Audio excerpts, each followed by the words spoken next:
From the high desert in the great American Southwest, I bid you all good evening, or good morning, as the case may be, across all these time zones, stretching commercially from the Hawaiian and Tahitian Islands out west, eastward to the Caribbean and the U.S. Virgin Islands, south into South America, north, definitely all the way to the pole, and worldwide on the internet. This is Coast to Coast AM. I'm Art Bell, glad to be here this morning. It's going to be open lines all night long. And in the next hour, I may open the Antichrist line. I've been kind of working up to this now for a while, spurred on by my audience, made the suggestion. Matter of fact, it was Jim in Vancouver who made the original suggestion that we open an Antichrist line. And this all came from discussion about whether the Antichrist, many people believe the Antichrist is now alive. Now, that kind of turned into a discussion the other night of, well, if he is, what do you think he is doing right now? And that's still a really good question, by the way. What do you think he's doing right now, the Antichrist, if he's out there? And that evolved into, well then, why not open a line? I know there are those out there who believe they are the Antichrist, and maybe they are. And maybe they're not. Maybe they're deluding themselves in some way. Maybe they're experiencing some sort of mental illness, elevator not going to all floors, that sort of thing. And maybe the real thing is out there. We'll see. Regular news, 8 states held primaries Tuesday night. California dominated the political landscape with an open seat for governor, and the U.S. Senate, and 2 far-reaching ballot initiatives to weaken organized labor's political muscle and eliminate bilingual education. Monica Lewinsky has sacked her lawyer. Ginsburg hired 2 more. The special prosecutor says he welcomes their presence. Independent counsel Kenneth Starr asked the Supreme Court Tuesday to rule on whether or not Secret Service employees and a White House aide must testify before a grand jury. There I may see a problem. I wonder how the rest of you feel about it. The Secret Service, because of the job that it does, must by its very nature be really, really intimate with the president and the first family. And it's just the way it is. And of course they are charged with protecting other heads of state who come here from elsewhere. And I'm not altogether sure that they should testify. They probably should have some sort of immunity. I mean, if you go to the basic question of what they're required to do, what their job is, and if the president has to worry that the man who is standing there, and it is a big intrusion into a private life, no question about it, that man who always has to be present could be required to testify about anything. I don't know that that is such a good idea. What do you think? Shuttle on the way to Mir. Mir is stabilized. It should go okay. India and Pakistan are now capable of arming warplanes with nukes, and probably will be able to deploy warheads on missiles in a year or 2. This is from the Clinton administration. Right? Phil Hartman's wife confessing to a friend that she killed the comic actor, but the man didn't believe the distraught woman until he arrived at the couple's home and found the body. So there you have it. She apparently confessed to this in a phone call.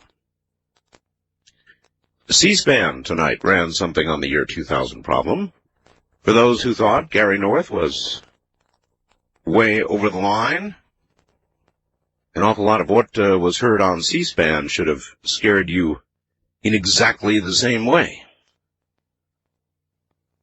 By the way, again, with respect to the nuke, Senator Daniel Patrick Moynihan on Fox News Sunday said, quote, "We're closer to nuclear war than at any time since the Cuban Missile Crisis." End quote. And here I've got a very interesting article. We were talking about earthquakes, as you know.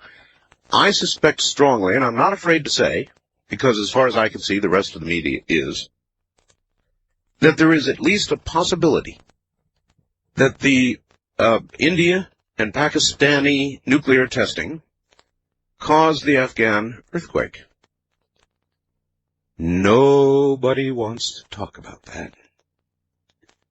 And I'm sure there are lots of political reasons why. They now think about 5,000 died in that earthquake. And if one were to even suggest the possibility that an earthquake could be caused by a nuke detonated underground, that would make it an entirely different argument, wouldn't it? And so I think the media is intentionally staying away from even speculating about it for that reason. Now, what does that say to you? Did you know that the Russians were working on a bomb that would have actually the ability to penetrate deep in the earth, dropped from an airplane, specifically to cause an earthquake? Did you know they were working on that? Well, they were. They spent years working on it. An atomic bomb that would be dropped specifically to cause an earthquake, to trigger an earthquake.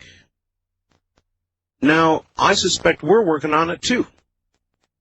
And that's a weapon of war. In other words, earth movement, or the production of earth movement, of an earthquake, at the right moment, could be every bit as deadly as something detonated above ground, but you'd have a lot of advantage, really. If you caused a giant earthquake with an A-bomb or an H-bomb, you would cause incredible devastation, like a bomb, except your bomb would not be radiating. It would have gone underground, done its work, caused an earthquake, and you would have devastation and death, just the way you would if you dropped a bomb, minus the radiation. So I've got information right here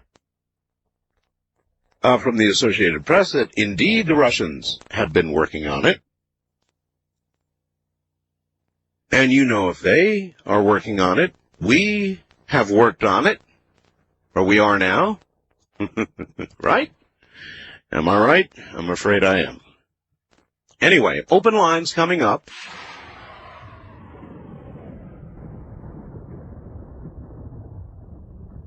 All right, this is going to be a completely open line night. Anything you want to talk about is fair game. So let's see, where to begin. East of the Rockies, you are on the air. Oh, yeah, this is Frenchie. Hello. How are you? I'm fine. All right. Hey, you had a guy on the other night that was talking about these ferrets, the animal guy. Yeah. He had a good laugh on him. He must be a big hardy guy or something.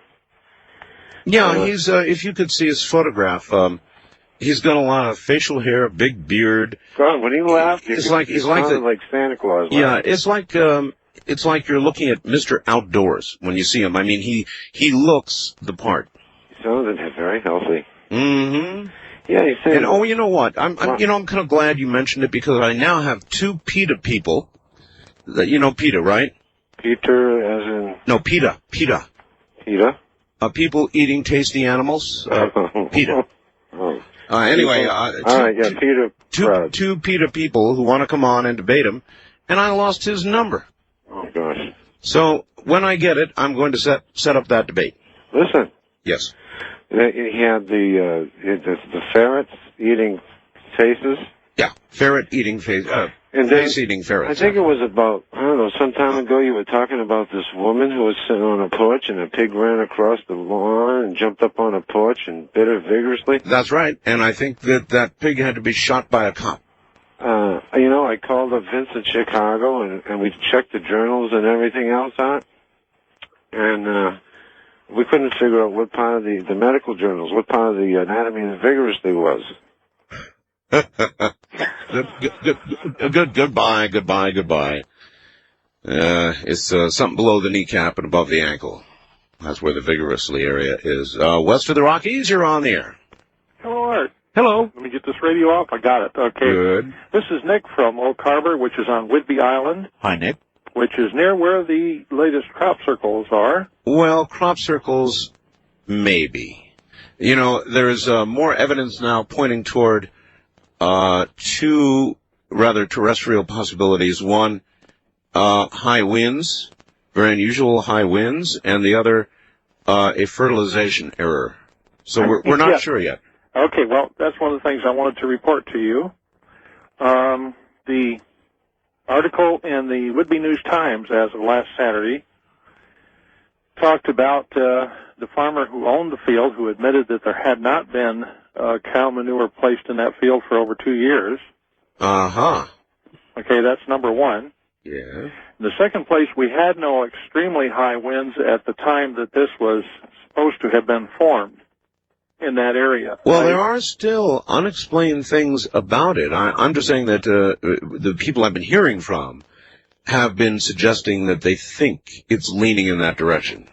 Well, I can understand that, but, we live right here, and I went down and interviewed some people from there.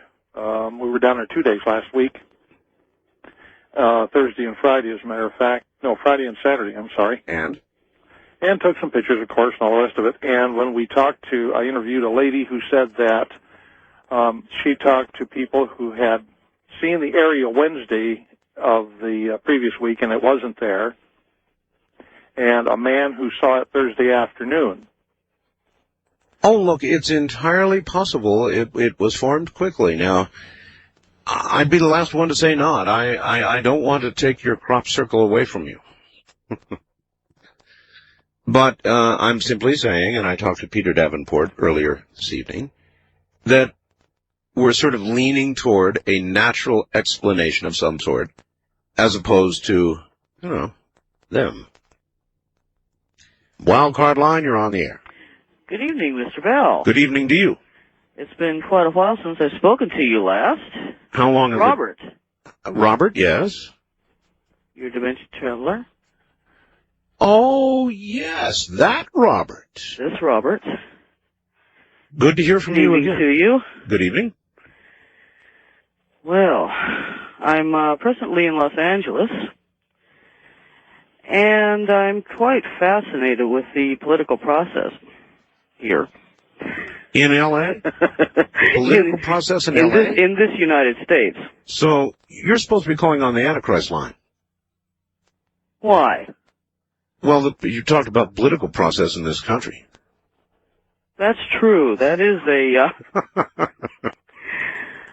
Seriously, though, it's very interesting because where I come from, our government is primarily libertarian. Another dimension. Yes. So where does that leave us libertarians in this dimension? Hopelessness? I mean, no, the only not time at all. we're going to get to libertarianism is in another dimension? No, you have quite a good chance of it, actually. If all of the people who claim that they were throwing away their vote by voting libertarian were to do so, you'd have the same government that I do. Well, I don't claim that at all. I mean, I know quite better. Quite a number of people, I've heard on your talk radio stations. Well, I think that attitude is changing a lot. Yes, it is. I think that a lot of people are beginning to conclude they are not going to throw away their vote, and they are not going to vote for either one of the existing two same-os. Right. Yes, we had our primaries in several of our states also. Yes, I know. And the Native American Party, as you would call it here, is getting closer. They only fell off by 243 votes this time. Yeah, but basically, Arizona. Basically, it's still the person with the most money that wins. Not where I come from. Well, that's another dimension. We are No, I was pleased to see that your people are in California are making the same inroads, because the two most wealthy people running for the governor lost to the one with the least funds and least charisma, from what I could gather. Well, and in Gray Davis. If that's true, then there really is a turnaround, and then maybe Francis Barwood in Arizona has a pretty good chance. Well, I wanted to also bring up something disturbing. On my show, something disturbing? Yes. Oh, no. Yes. All we have is good news here. Okay, Robert, what? Well, this whole situation with India and Pakistan is very disturbing. There were, I've been gone for a while, back home. To your dimension? Yes. And, how are India and Pakistan doing over there? We don't have any difficulty with nuclear power. Matter of fact, nuclear power is just that. It's used for power sources. That's it? That's it. Nobody makes any bombs? No. As a matter of fact, have you considered... when the tests were first being done, see, and there was a possibility that when it was discovered that a bomb actually could be made from... Do you realize the risk you're running by being in our dimension? It was Patrick Moynihan, senator, said the other day, we're closer to nuclear war right now than any time since Cuba. Why do you think I keep a finger on the switch? All right, Robert. Yes, well, you'd have a few minutes warning anyway. Wildcard line, you're on the air. Hi. Good evening there, Mr. Bell. This is Ben from Oregon. Hello, Ben. Say, Mr. Bell, do you know the forecast made about Fatima? Yes. When I was a little boy... You mean the third terrible secret? Well, before the first two were released, and going to a Catholic school in about 1942 or 3, and the reason I'm saying this is a lady called in and she said, what can we do about it? Mm-hmm. Well, there was a prayer at the time, and it went like this. Dear Lady of Fatima, we come on bended knee to ask your intercession for peace and unity. Sounds like a poem. Yeah, and it actually, it was a song, and it says... No, that's sufficient. I've got the idea. But the end of it is, we come on, in the end it more or less says, we pledge our love and offer thee a rosary each day. And that was the promise to forestall the Fatima predictions, was a prayer to the Blessed Virgin, theory being that being the mother of Christ, a son would be more likely to obey the will of his mother than the will of the people in general. And that was the prayer offered. And this, as I say, this went back to the original predictions in 1914, because I heard it in 1942 when I was in about the 3rd grade. So I thought that I would pass it on to you. And one more thing you might find of interest. Yeah. There are certain long-distance carriers that will ring your number up to 60 times a full 5 minutes. Really? Oh, yes. So I have a new carrier, and it's the Christian Digital Network. The Christian Digital Network? Oh, yeah, it's the Christian. You mean they're getting into phone companies now? You betcha, and they're advertised on one of your competitor shows there. Uh-huh. And they ring a full 60 times. Well, why don't they just let it ring and ring until there is, just ring and ring and ring? Why not? Well, anyway, I gotta go. It's the bottom of the hour. I remember the good old days when they'd let it ring, don't you? Today is silly. What do you think the Antichrist is doing right now? Well, Art, I think he's probably doing a late-night radio program. Yeah, I know. Yeah, probably next hour I'm beginning to feel like I'm getting in the mood. In the mood for an Antichrist line. And you've got to sort of feel for this delicately and carefully before you decide whether it's a good night to do it. That's the way it is.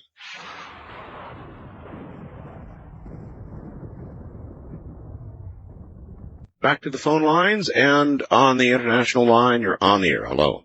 Good morning, Art. It's Darren in Winnipeg. Winnipeg, yes, hi. Yeah, a little bit cool peg these days. Cool, it's cooling off up there, huh? Yeah, that's one of the things I wanted to talk about. Plus, I wanted to talk about the nukes and earthquakes. But first, the way the weather is up here. Last week about a week or so ago, we were getting weather that was like in the high, in the mid 70s, and during the day, and now it's only getting up to somewhere around the mid to high 50s, and we're somewhere around the mid low 30s in the evenings. Yeah, but good Lord, man, you're in Canada.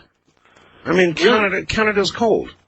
Yeah, I know, but it shouldn't be this cold at this time of the year, though, Art. It shouldn't? No. No? Normally it's warmer than this. This is June. Give me a typical temperature for June. Typical, somewhere around the 75, 77, 78, something like that. Instead, you're in the 50s, huh? Yeah. Well? Or low 60s, for high during the day. And it just all of a sudden happened. And there are parts of Manitoba where they had a little bit of snow overnight last night. Well, I mean, obviously, we're in the middle of a weather change, so... Obviously. Yeah. Anyway, what else? I wanted to talk a bit about the nukes and earthquakes. Yes. First of all, I tend to agree with you on it possibly having an effect. The question is having an effect. And, the question is, why won't anybody talk about it? Well, I guess they're scared and they don't want to admit that they're wrong.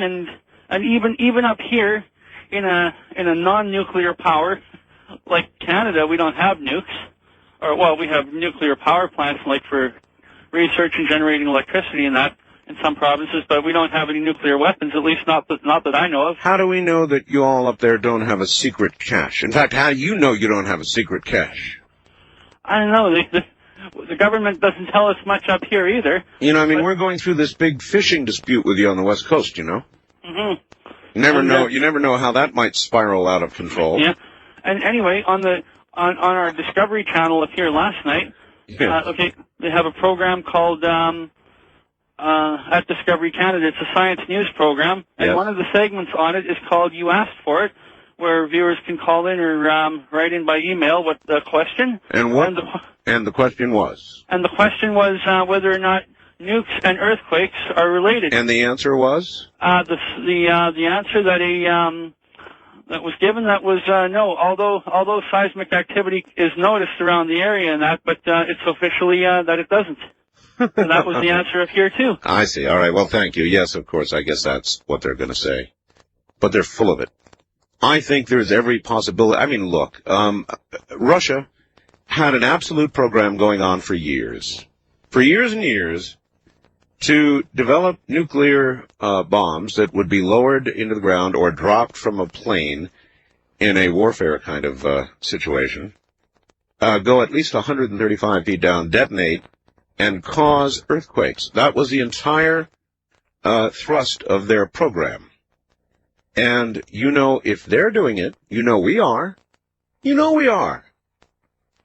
And to suggest that, you know, what scientists will tell you, of course, is that the power of a 6-point earthquake is just incredible compared to a nuclear detonation underground. But what they're not acknowledging is the sympathetic theory. That obviously if you produce a seismic event, 4-point-something or another, I think they measured the one in Pakistan, to suggest that could not produce a sympathetic reaction in a fault line, you know, a tectonic movement that's getting ready to move anyway. That's crazy. They're crazy. There's another reason why they're not allowing for the possibility that it may be causing earthquakes. It may have a lot to do with, well, we tested here in Nevada near me. I remember when I lived in Las Vegas, when they were doing it, they would give us warnings. People in high places up on buildings way up had to come inside during the time that we were testing, and you could feel the sway in Las Vegas. So, if you could feel the sway in Las Vegas from the test site 90 miles away, don't even try to tell me that there could not be a relationship between testing and earthquakes, because I'm not buying it. because I think there could be.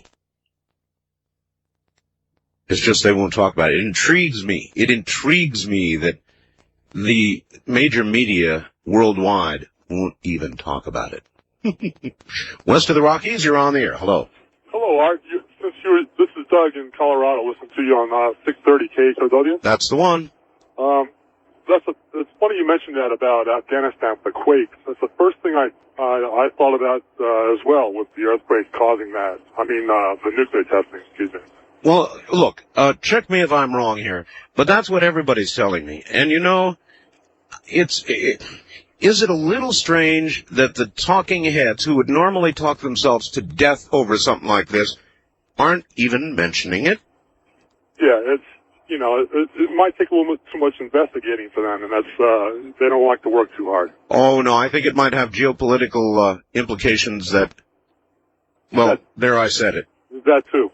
I was wondering if you might have spoken to Jim Brickland. Isn't he the geologist that... Yep. Right. Jim has not commented on it, although I would welcome his comments on it. Most geologists are afraid to make such a suggestion. Maybe Jim Brickland, in his retired, who cares what I say kind of mode, might tell us. Exactly, yeah. he seems to... Just that way, exactly. He's not afraid of the consequences, and I've listened to him several times. I thought he was... Yeah, me too. All right, Jim, if you're out there, send me a fax. What do you think?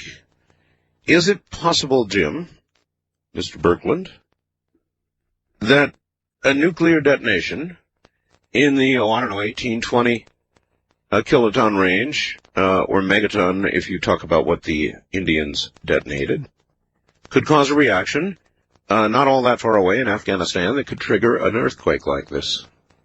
Maybe Jim Birkeland, since he's retired, it's really hard to get people who have regular careers now, geologic careers of some sort, to comment on this, because I think it's a political real hot potato, and I'm just convinced. So what about you, Jim? Wildcard line, you're on the air. Yes. I was going to mention something about the Antichrist. Oh, yes. What do you, first of all, do you think the Antichrist is now alive?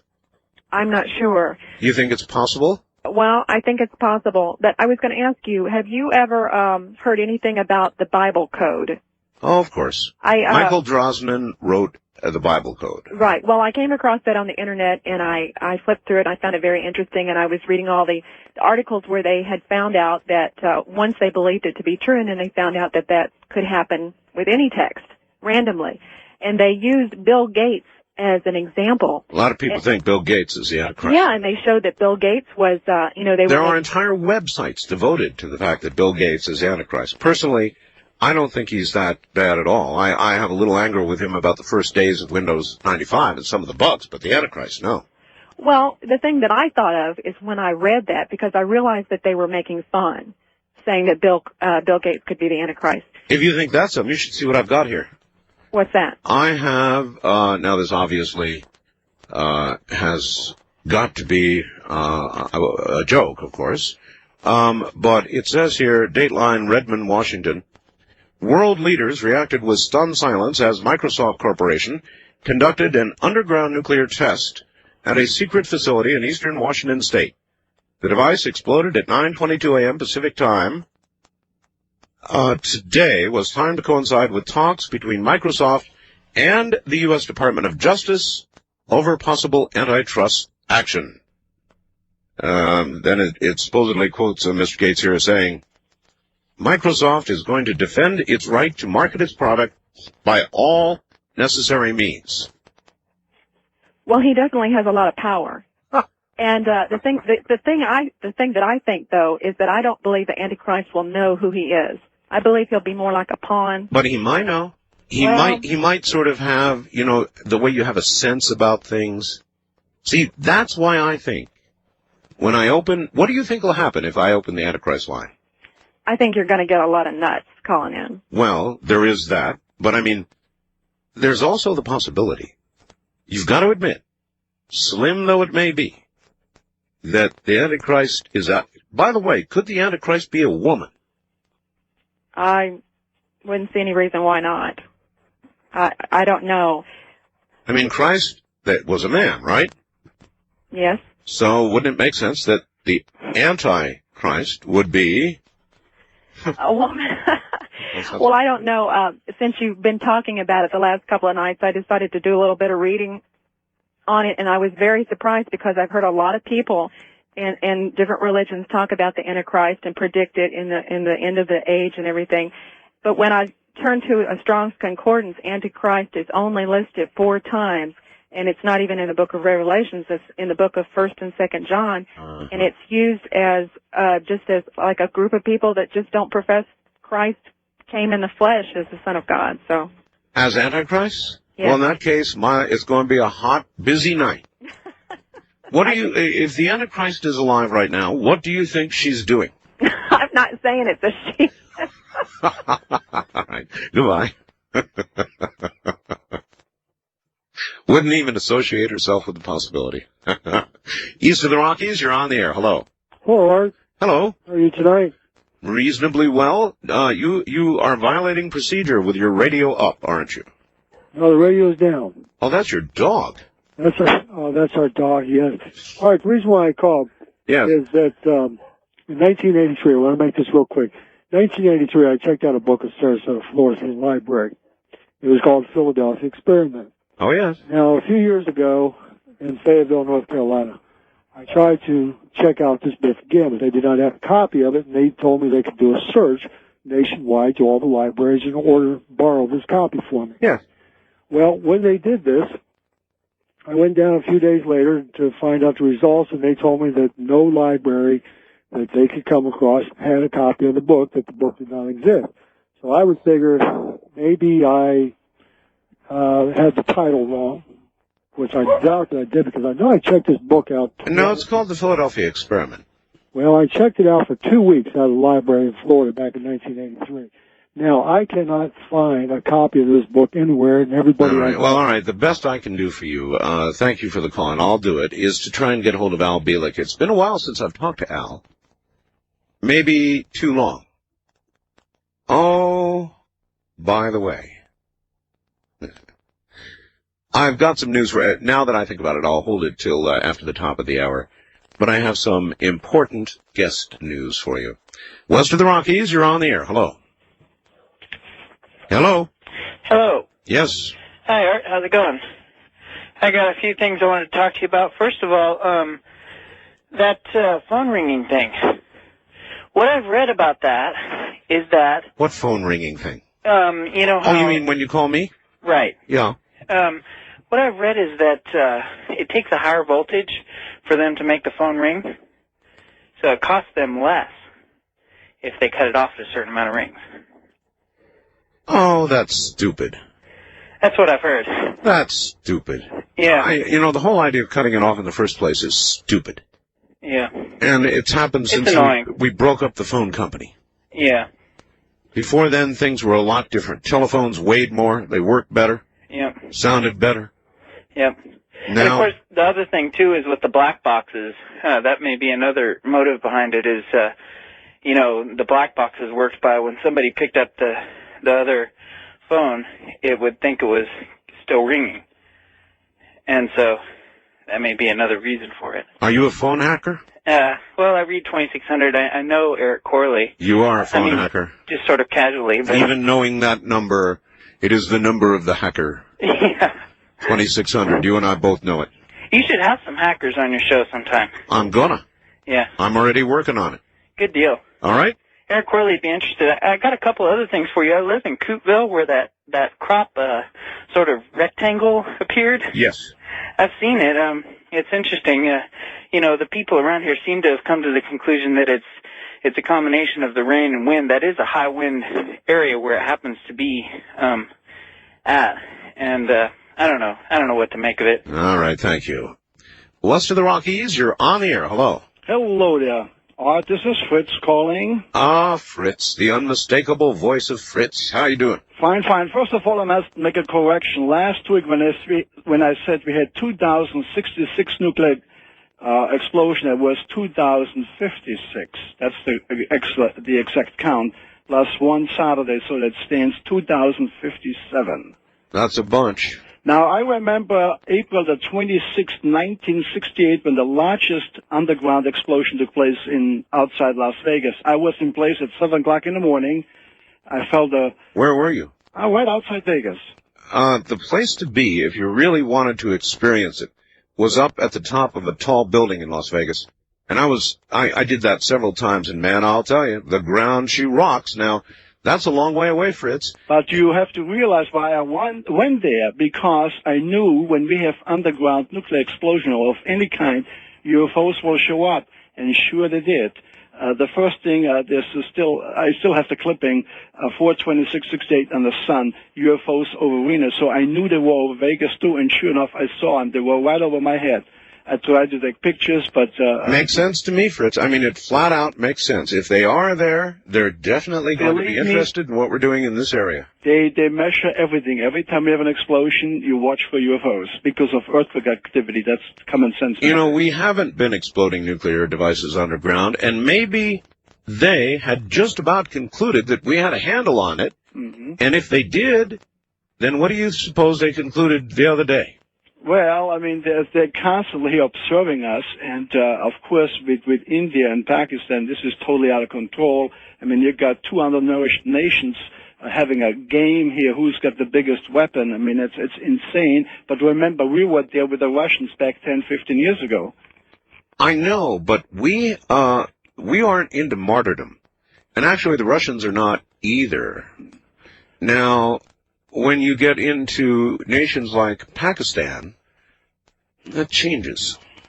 Well, they have a power struggle. It's like children playing with fire. And, of course, the big daddy, that's the United States and the Europe, the nations, have to come together to stop that nonsense because we've been through for 20, 30 years, the Cold War. We have to graduate and come above that level. Otherwise, like Doctor says, the physicist said, we're going to be a zero. Yeah. We will remain a type zero planet. Right. Sterile, no doubt, at that. That was Dr. Michio Kaku. And by the way, the scientists that control the atomic clock, that clock which shows how close we are to self-destruction, I guess are having meetings right now deciding whether to move it closer to midnight. It had backed away a little bit because of what's going on in India and Pakistan.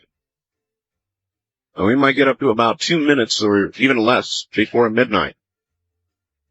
Anyway, one thing's for sure, something's coming, and we're not going back. Boy, do I have some big news for you.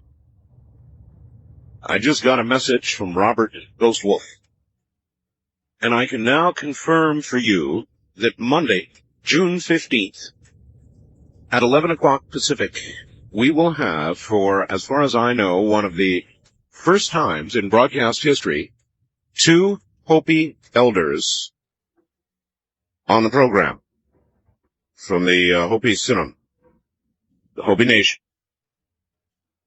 Because we want to avoid any pressure or harassment being brought upon them from any source prior to the program, we are not going to give you the names until then. And I'm not even sure about that, but I think we may then. Certainly not prior to the program. We don't want pressure, and there will be pressure, I can assure you. The Hopi elders feel that the time of change, the time of earth change, is now so close that they have no choice but to go public. And as far as I know, this will be one of the first times that's ever been done. So it's going to be on this program, June 15th, 11 o'clock Pacific, or otherwise the second hour of the program. Thought you'd be interested. Good morning, everybody. I'm Art Bell. I just got a fax from Bill in Anchorage who says, Art, anyone who believes that the India-Pakistani nuclear test caused the Afghan earthquake simply does not understand geology, seismology, or the immense power of earthquakes and the forces required to trigger them. And, I get a lot of this. And I understand that is the traditional view, the conventional wisdom view of geologists and scientists, but I think they're full of crap. And I think that nuclear tests... Look, again, I'll say it this way. I've lived here near the test site for a long time. I worked in Las Vegas for well over a decade. Actually, well over a decade. And I was in Las Vegas when they did underground testing 90 miles away. And let me tell you right now, the buildings would rock and roll in Las Vegas. I mean, they would issue warnings to everybody outside working on windows or on high-rises or in precarious positions to get the hell inside. I issued those warnings on the radio. And then the bombs should go, and you'd go back and forth, and you'd sway, and there'd be like an earthquake. Now that's 90 miles away. And there's no way anybody's going to tell me that something that can produce that kind of earth movement 90 miles away doesn't have the possibility of causing a sympathetic fracture is the wrong word, tectonic plate movement, and causing an earthquake.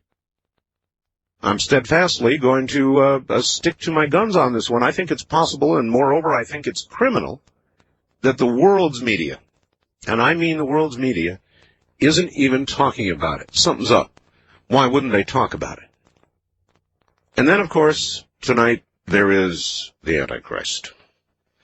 The Antichrist line. Here is a fact. Art, if the Antichrist is alive at this time, I'd suspect that he's likely sitting on a tropical beach, under the shade of a palm, sipping a tall, cool drink and rocking in a rocking chair.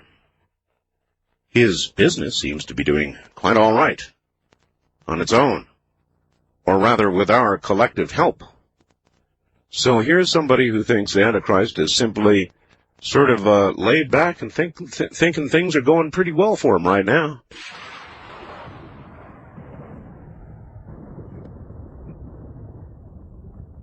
All right, just so that proper credit or blame is assigned, it was Jim in Vancouver, Canada. That's right, Vancouver, who suggested the Antichrist line.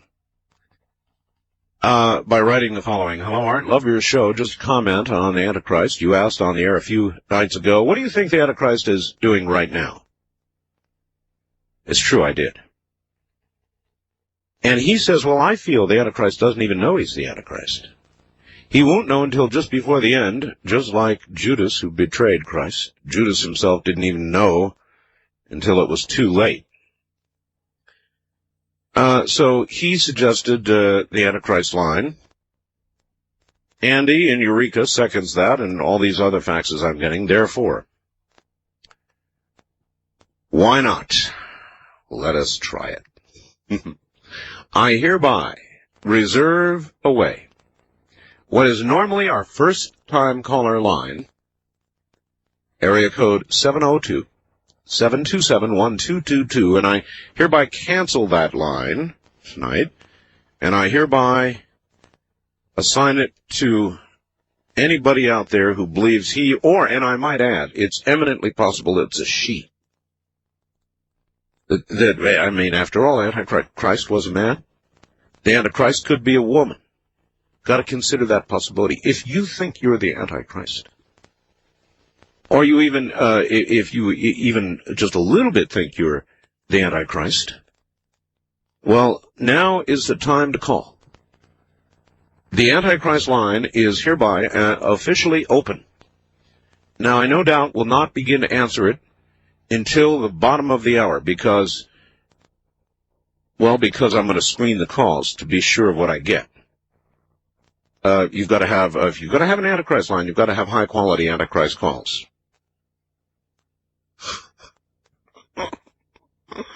They're going to drag me out of here one day. Anyway, there you have it. The Antichrist line, 702-727-1222. Now, it's ringing like crazy right now. Already. I was wondering earlier on, would it not ring?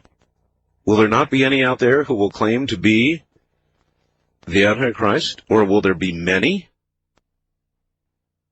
I don't know. We'll find out tonight.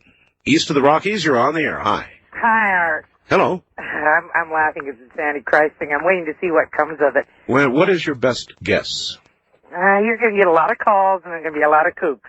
You think so? I think so. Now, the trick is going to be to sift through the kooks. Right. And see if you can you know, there's bound to be one voice in the middle of the night that's going to sound like the real thing. I hope so. You do? Well, I mean, I don't hope so. Now but listen to you. Well, It sounds like you might be on his side. no way. That isn't why I called, though. Okay. I couldn't get through the other night when you had your person on talking about the animals. Ah, yes. And then I believe it was last night you talked about the double-sexed polar bears. That's right. Great Okay. news, huh? Well, no. Old news. No, it's not old news. I mean, they've had them before, but the incidence of it has gone up by many hundreds of %. Exactly. And in the last few years, I'm coming from the upstate New York area, there have been born one calf that I know of that was both totally male and female at the same time. Many other mutations, such as an extra set of legs here and there, one two-headed calf, and killed and documented by Encon, a hunter killed it, a doe with the most beautiful set of antlers you ever saw. Oh, brother. So, I mean, this pollution or whatever it is that's causing this, Better living through chemicals, huh? something like that. And people don't believe it. And, I mean, and this... You know what I wish? I wish that if we would mutate, we would get some extra useful appendages. Oh, okay. Right? This calf was totally healthy. Now, I understand, and I appreciate your call, but think about it for a moment. If we're going to mutate, how about an eye in the back of the head? How about an arm out of your back? Can you imagine the things that we could do as human beings that we now can't do because we don't have these things? There are other possibilities. Sensory organs placed at different locales. I can just imagine all kinds of things, but it probably won't go that way. You know, we'll end up with something horrible. West of the Rockies, you're on the air. Hi. Hey, Art, how you doing? I'm okay. Listen, of course there's a connection between nukes and earthquakes. You'd have to be a fool to think that there wasn't. Well, but look, have you watched TV? Do you watch CNN, NBC, ABC, CBS? Nobody talks about it. Nobody even hints about it. Now, why would that be? Well, I have an idea. Maybe this is all some sort of a preemptive measure for some other sort of event. What do you mean? With all of the earth changes that you hear about, that are predicted, that are prophesied, maybe there is some world government somewhere that knows something, and they're just trying to preempt the inevitable by blowing it to kingdom come. What do you think the Antichrist might be doing right now? Probably waiting for you to answer the phone. Class A answer, ma'am. Class A answer. Well, he's out there. We're going to be getting to it toward the bottom of the hour here. I'm looking forward to it. All right, thank you. Good night, Art. See you later. East of the Rockies, you're on the air. Good morning. Hi, how you doing, Art? I'm doing so far so good. All right, this is George in Philadelphia. Hi, George. Okay, you had a call around before talking about Al Bielek, and you were wondering where he is. Well, not so much. I said I was going to try and contact him. You're going to have to talk real strong in your phone, yell at us. All right. All right, yeah, I've got a phone number for Al Bielek, and I should call it and see if I can find him. I think he's in Arizona. Actually, no. I have a friend. Now, I used to live on Long Island, and I've actually been to the Montauk Project. Yes. Out there on the East End. Yes. And I actually have a friend who has been there without me, and she has seen him and the Duncan Cameron. Yeah. They have both been in that area. There's a little residential area where there's some houses and whatever. Well, I know Al moved to the south for a while, because I interviewed him once when he was there. Then he moved back to Arizona. Now, he may be traveling, but I think that his home is now in Arizona. I think. Oh, well, I know that I've been to the project before, and I know that they still have, in fact, they're still operational. There's still some of the satellite dishes are working there, and there's still people. They have the military still there, and if you actually go on there and go to a certain level, to a certain point, they'll take you and they'll arrest you basically and say get out of here. Well, right, secret stuff. Yeah. What could I say? All right, thank you very much. Yeah, I'll try and I'll see if I can get hold of Al. He's out there somewhere. West of the Rockies, you're on the air. Hi. Hello. Hello. Yes. Oh, sorry about that. Sorry about what? I didn't. I had the radio on. I was waiting for you to come on the radio. I see. Okay, well, here you are. Where are you? In Los Angeles. L.A. I have some fuel to add to your fire on the earthquakes. Yes? I'm surprised you missed this. You never miss anything. Well, I missed some things. When they had the test in India, Yes? I don't know how soon it was after that, but it was within a week. They had a 6.2. China. Yes, and then... No, I didn't miss that. No, you're right. I didn't miss it. I had it on the air. Oh, well, I was just thinking that the pattern... The one, though, that really blew me away was Pakistan and Afghanistan. Look at the map. Well, it was the pattern that blew me away. Yep. India, and the earthquake was northeast of India, and Pakistan. Well, the big question, ma'am, is all of you. You all know it. You're talking about it. I'm talking about it. Nobody else is talking about it. Well, nobody else is as smart as we are. Oh, Tongue-in-cheek, of course. And the Antichrist couldn't be a woman because he's constantly referred to as a he. Well, I know, but I know. And I agree with one of your callers. I don't believe that he really realizes who he is, because when he comes into power, he's going to be a mighty person. He's going to do a lot of good. And it's not until that first 3.5 years, then I think the power will go to his head and he becomes pure evil. Well, I'm not ruling out the possibility it's a woman. I beg your pardon? I'm not ruling out the possibility it's a woman. Oh, you're not? No, I'm not. Well, okay. And besides, tonight we'll tell the story. I mean, we'll see. It's entirely possible the Antichrist could be a woman. And that the references to he just could have been a sort of a sign of the times, where anything significant would have been a he. When you think about it, the Antichrist could easily be a woman. Out there, maybe working in an office. A housewife. Your bus driver. Your school teacher. Your Sunday school teacher. Anybody. A wild card line, you're on the air. Hi.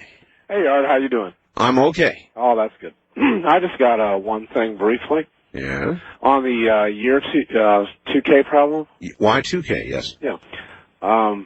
What do you think? I mean, you're pretty computer literate. What about basically just never letting the computer get to 00? Well, Gary North talked a little bit about that, for example, skipping the year and just going to 2001 for a year. Yeah. And that might solve some problems. He alluded to that possibility.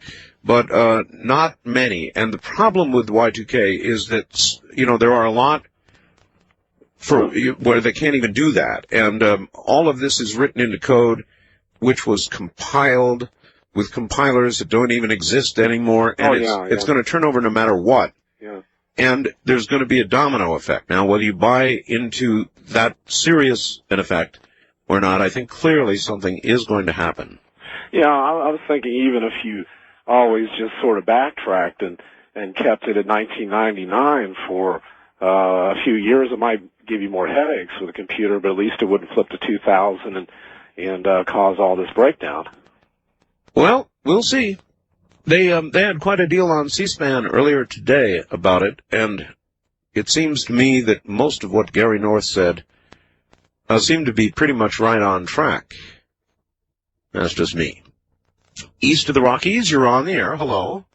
Oh, hi, Art. I've got a news flash for you.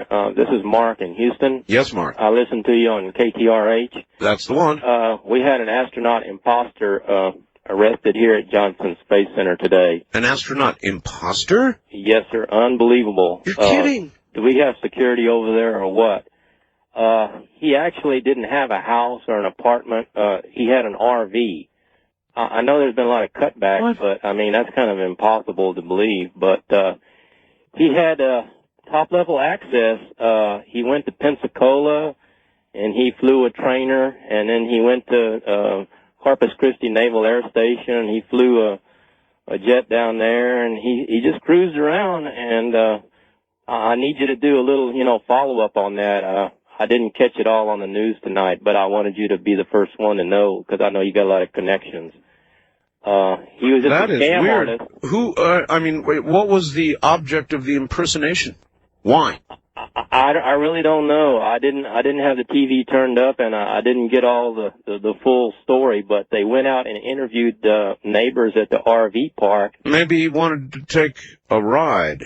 He was a wannabe. He actually had the top level security. He actually sat at the console for 2 days during one of the launch missions.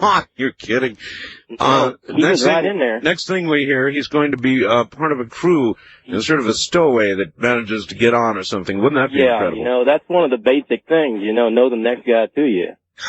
You don't know who you're working with. All right, I thank you for the call. Yeah, if you've got the right badge, the right briefcase, and you look like you know where you're going, it is amazing where you can get. Coming up, the Antichrist line. First time ever. Here's somebody in North Dakota says, the Antichrist will not be calling tonight because he doesn't listen to your program. And he has too much on his mind. He's busy. Well, who knows? Wouldn't you imagine that if he or she is out there, that he or she would definitely listen to this program, maybe more than any other? You bet. Now, how would we know, writes somebody else, that we've got the real Antichrist? In other words, actually, Kevin in Tampa says, just out of curiosity, what happens if the real Antichrist calls in? Would we believe him/her? Well, yeah, that's going to be a problem, of course. I mean, you can only kind of go by vibes, what you feel. You've got to imagine the probability that most are not the real thing, but that out of the calls that you're going to hear, and you're going to hear them because the line's ringing off the hook, that out there somewhere, the Antichrist could be alive and would call in, and it would be up to you to discern when you really heard that voice. In answer again to the question of what the Antichrist is doing right now, somebody wrote early on a late-night radio program.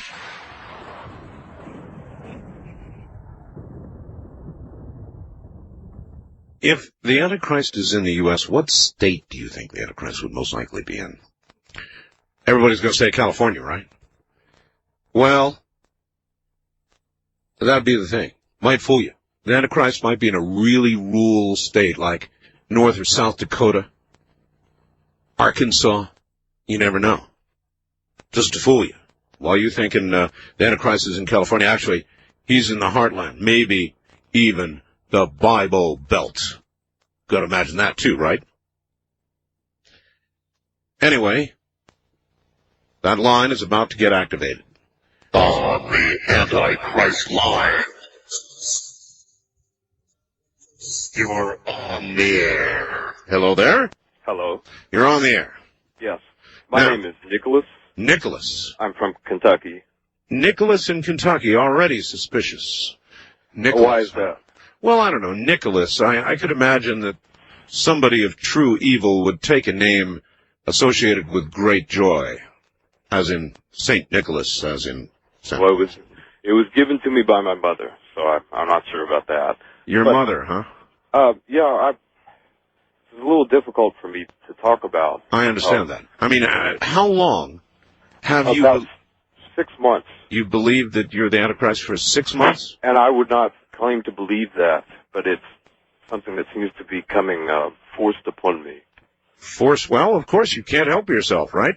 No, it doesn't seem so. In what way has it begun to manifest itself in you? I mean, do you think constant evil thoughts? Are you amoral? No, not at all. In fact, if I can just relate what had happened that brought me to this conclusion, or is bringing me to this conclusion. Yeah. Last summer, my mother died in a car accident, and I was with her in the car. This was in August of '97. Yes.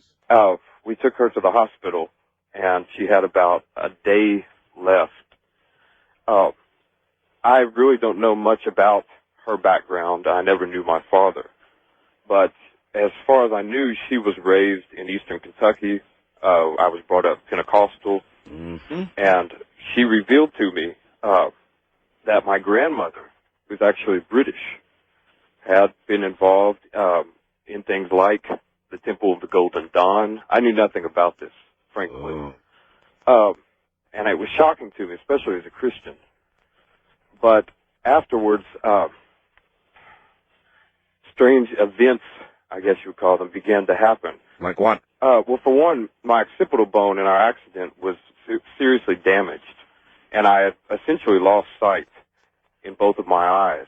Yeah. And according to at least the doctors, I was not supposed to regain sight, because once that bone is damaged and trauma to the optic nerve and so forth. But you regained sight. I regained sight, and well, what does that have to do with being the Antichrist? Well, it doesn't have anything to do, actually. What was strange is, as I was regaining sight, for one, the scar left above my right eyebrow. What does that have to do with being? It's actually a 666. Oh, now that has a lot to do with it. You have a 666 scar? A minute 666 scar. Oh, my word. And what happened after this When did you find that? Excuse me? When did you find that? Essentially, when I regained sight. Oh. I thought, I mean, you can't... Boy, better to stay blind and come back and take a look and find... And there's really, you can actually discern It's clearly discernible. In fact, I haven't really... The traumatic things that began to happen, though, were after this, one of the preachers that my mother had contact with had visited because of the funeral and so forth, obviously. And he had some very strange things to say about the situation. Basically that he was seeing some sort of... I'll preface this with the fact that, I mean, I was trained as a scientist in college. I don't go in for astrology, things like this. A lot of people always did think that the Antichrist would be a scientist, by the way. Well, I'm a geneticist. Oh, that cinches it right there. Why does that? Well, because it's just something that everybody figures. Genetics, scientist, 3 6s. You're doing real well here. Now I see why you believe you might be the Antichrist. Well, it has nothing to do with science, actually. How old are you? I am now 31. 31. I was born in the summer of love, 67. Summer of love. Love child, no doubt, huh? Mm-hmm. Is that what your mom said? Yes. Well, you're a pretty scary dude. I mean, what do you think lays in the future for you? Well, right now I am not working. I have a small trust fund left for my mother that is very small. I mean, we're not talking wealthy. And I'm basically staying in. What has been happening is, after this incident, the preacher that my mother knew said he saw some sort of terrible aura around me now, basically a black aura, and wanted me to come to his church. Yeah. I came, and an elderly woman there, who was arthritic, asked me to heal her, and this, to me, seemed ridiculous. I actually didn't put my hand on her. She took my hand and placed it on hers, her arthritic hands. And about a week later, I received a call to come and visit her that she was healed. And she was. Her hand, I mean, I think this is wonderful. Her hand was fine. It was as good as a 20-year-old. Have you considered some sort of surgery to erase this 666? Yes, I have. And I mean, it just probably in Kentucky doesn't. Of course, what do you do? How do you cover it up? The problem is that the actual scar is reflected in the bone. I talked to a doctor about this a month ago. You mean to say they saw it in X-ray? There is a scar of 666 on the occipital bone. Oh my God! Well, what's becoming odd about this is... How old are you? As I said, 31. 31. Boy, that'd be just about the right age too. Well, the odd thing now is that I began again to go to church. I had quit when I went to finish my PhD. Do you think that when you're in church, those around you and or the priest detect and feel something, they know they're in the presence of you? Yes, in fact, over the past 6 months, I've talked with several rabbis, several Catholic priests, one Greek Orthodox priest, several Native American church leaders, actually not in the Native American church, but elders, I've talked with dozens of people, and basically they have the same response. It's, as one priest told me, I've healed about 12 people now, and seem to have this gift, and I can't explain that. It's a wonderful gift.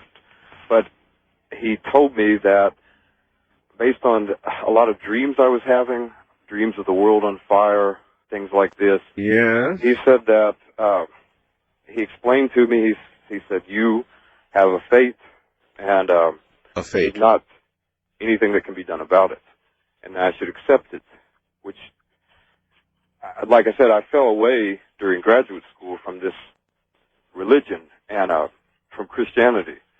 But now, especially seeing some of this with my own eyes, and I detect nothing evil in it.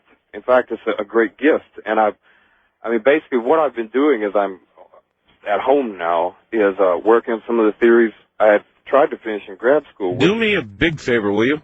Yes. Before you have any surgery, if you're going to, take a photograph of I have x-rays. Oh, God, send me one of them. Okay. What do I send them fax? Oh, no, faxes are insufficient for this. Mail it to me. Would you send that to me? I'd gladly send it. All right. Thank you very, very much. Wow. Well, there's a good beginning. Or a bad beginning, depending on how you look at it. X-rays, huh? Actual X-rays of 666 on the bone? Ooh, along with what his mom told him. Okay. Wildcard line, you're on the air. Hello. Yeah, this is Chris. I'm calling from WGST. It's Atlanta, Georgia. Chris, Yeah. turn your radio off. That's number one. Okay. Okay, good. You got it turned off. Now, what's on your mind? I was watching the news the other day, or actually it was Discovery Channel. Yes? And they had something about the Sphinx on there that is possibly dated 15,000 years before the Egyptians. There are many who believe that, yes. And I remember seeing something on sightings one night about they had Edgar Casey, the sleeping prophet. Yes. And he said that there was a chamber underneath the front paw. Oh, absolutely. I mean, most people know that. I had Edgar Casey's son. I interviewed him. I did that about a month and a half ago or so. Yeah, and when they were doing that thing, they had some geologists doing the Sphinx, and they found a chamber underneath when they were testing the ground below. Well, they have had scientists there that have done studies with ground-penetrating radar. Yeah. Which may or may not be trustworthy. They're doing some experiments right now over there to try and determine the trustworthiness of the images shown with ground-penetrating radar. And the way to do that, obviously, is to dig a chamber yourself and then to test your ground-penetrating radar and see if it shows an equivalent of what you're seeing or think you're seeing. East of the Rockies, you're on the air. Hi. Hey, buddy. Hey there. Turn your radio off. This is Carl in Minneapolis. The radio's down. Good for you. I have two topics that are of vital importance to the world and to all of your listeners. All right. Well, if Number it says the world, it's going to include my listeners. Yes. Number one. We can make the world a better place. Number one was the jet stream coming down on deck. I heard that on your show about It's 3 accurate. years ago. Yeah, that's right. Ed Dames said it would happen. It happened here in Minneapolis just the other day. I know it. And I believe that the tornado caused by the El Nino, the quarter-mile wide tornado, sucked the airstream down right on deck. Well, anything's possible, but the fact is, Ed Dames said it would begin to happen, and when he said it 3 years ago, people laughed. And it's happening, people. You know, Wake up. they said jet stream on the ground, ha, ha, ha, ha. Well, guess what? It's underway right now, huh? It's happening. You and know. It's scary, and wake up, people, and please pay attention. All right. Now, my second topic, sir? Yes. Regarding your Guinness Book of World Record for the most consecutive hours on the radio at one time. That's right. How many hours is that? 116 hours and 15 minutes, and it no longer is a record. Hadn't been for quite a while. A guy in Denver broke it. Okay, well, check this out. I have a record that you did a lot of good, a lot better, a lot more good than that guy in Denver, I'm sure, with your record and what you did. And let's do it again, Art. Let's save a bunch of kids. Let's help some kids out. You're referring to Vietnam. Let's All right. do it. All right. People, listeners, let's get Art Bell to have a radio telethon. No, I wouldn't do it. No. Like Ramona, it can be a tandem telethon. No, I'm not doing it anymore. No way. As a matter of fact, I am convinced that doing that affected me for life. I was on the air for 116 hours and 15 minutes consecutively, which was from Monday morning through Saturday afternoon. And I had visions. I'll talk to you about it sometime. It was really, really interesting what it did to me. Well, let me see. On my Antichrist line, you are on the air. Hello.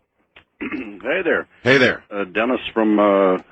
Dennis, turn your radio off first. Just a moment. That's important.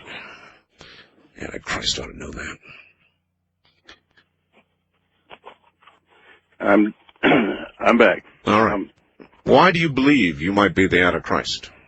Well, I'm sorry that I have to say I am not the Antichrist. Well, then why have you called this line? Because I want to tell you that those that have the name Vicarious Filii Dei... No. Call me on another line. That's the Antichrist line. Now, you see, when I answer it randomly, that's what I get. That's what I get. Let me try again. Antichrist line, you're on the air. Hello. Hello, Art. Yes. I'm not the Antichrist. Well, then you're on the wrong line, too, see?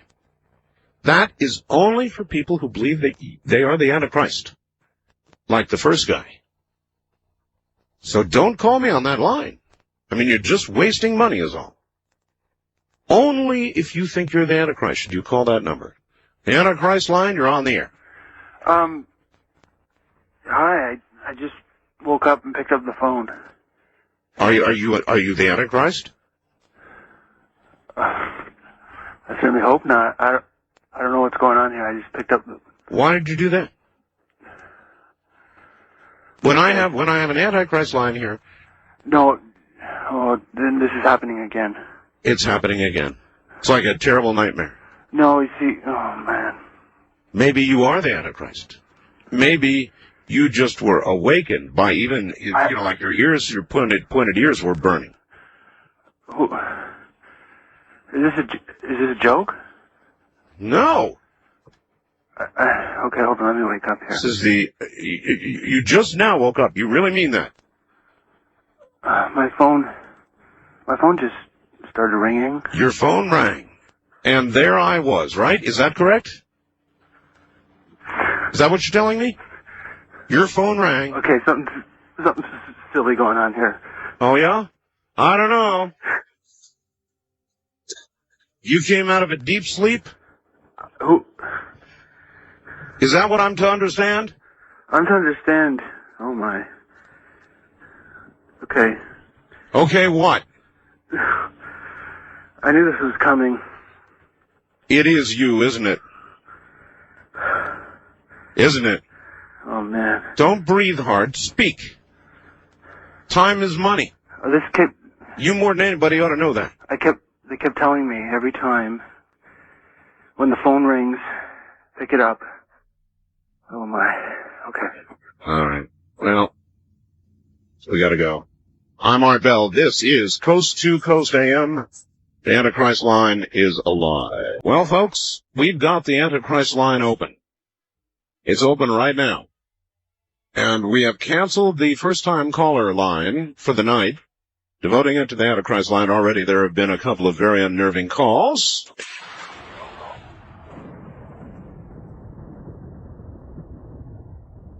Okay, here we go again. The Antichrist line. You're on the air. Hello. Hello.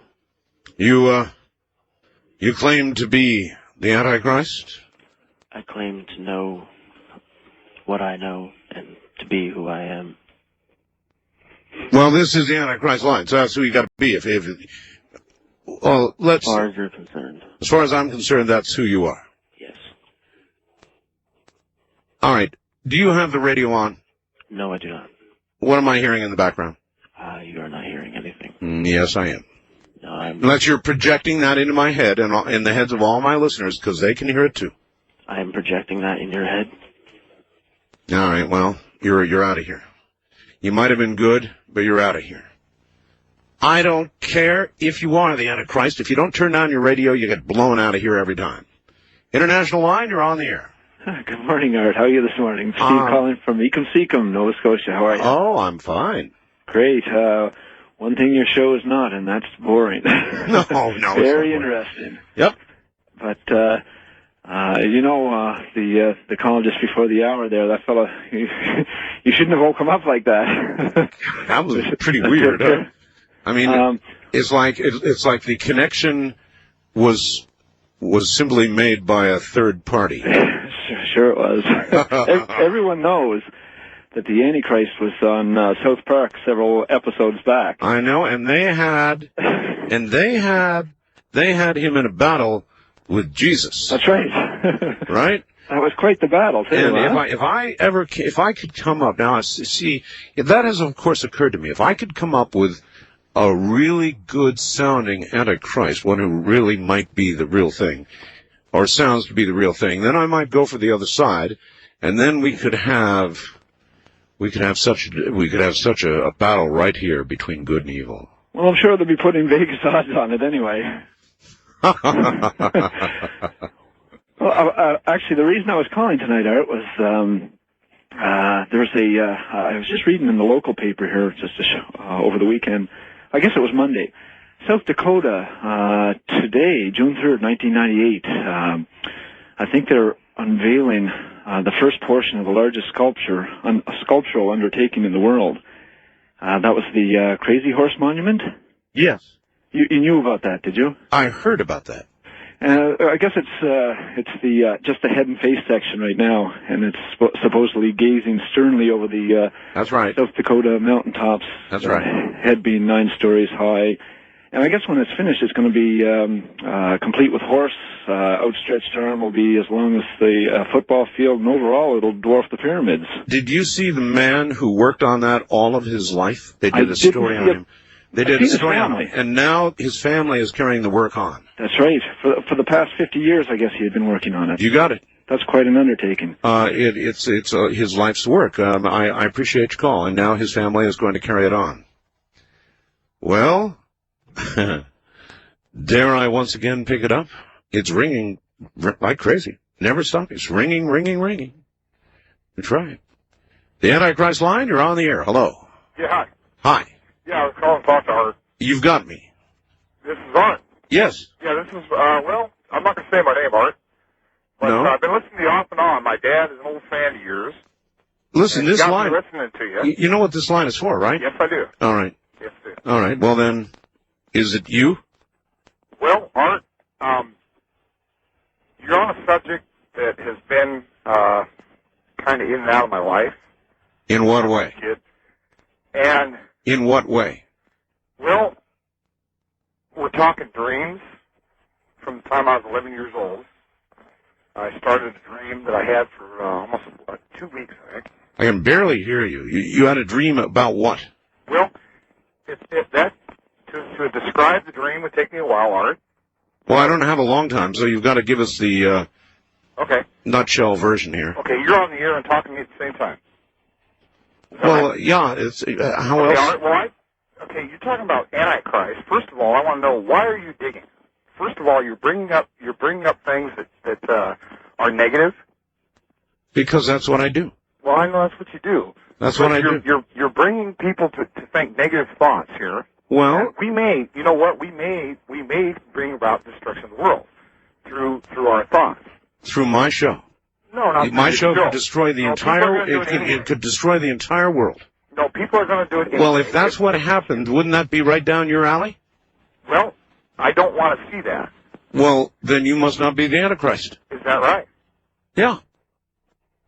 So see, you're saved. Art, how do you know what anti means? Well, I know. I've certainly read about Christ's life, and if it's There's no doubt in anti. my mind that Jesus is my brother. All right. Well, see, you are not even close to the Antichrist. You weaseled your way around until you were about to preach to me. Not going to happen. Antichrist line, you're on the air. Hello. Art. Yes. You called. You asked me to call. What do you need? Do you claim to be the Antichrist? Yeah.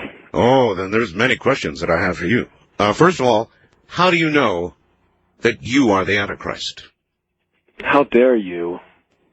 I dare. Your preconceived notions of what the Antichrist is. I don't dare. Have a valuable opportunity to talk.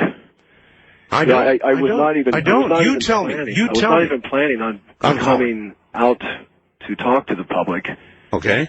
But this is the first show ever that said, "Will the real Antichrist please stand up?" That's correct. I was very intrigued, and just as an aside, I must say you have an excellent show. I don't know if it was fate, but a couple of months ago, my cousin at a birthday party said she was listening to this unique man at night. And although I do work during the day, I wish I was on the beach, as the other guy said, drinking a margarita. Well, that's what people imagine, but you know what people imagine is rarely true. And you're right. How dare I imagine to know what the Antichrist is? So you tell me. What the Antichrist is, what the Antichrist wants, is a man that comes along not by his choosing, just as Jesus was not by his own choosing. That's right. And I guess it was about the 4th or 5th grade that I was able to project myself over and have outer body experiences.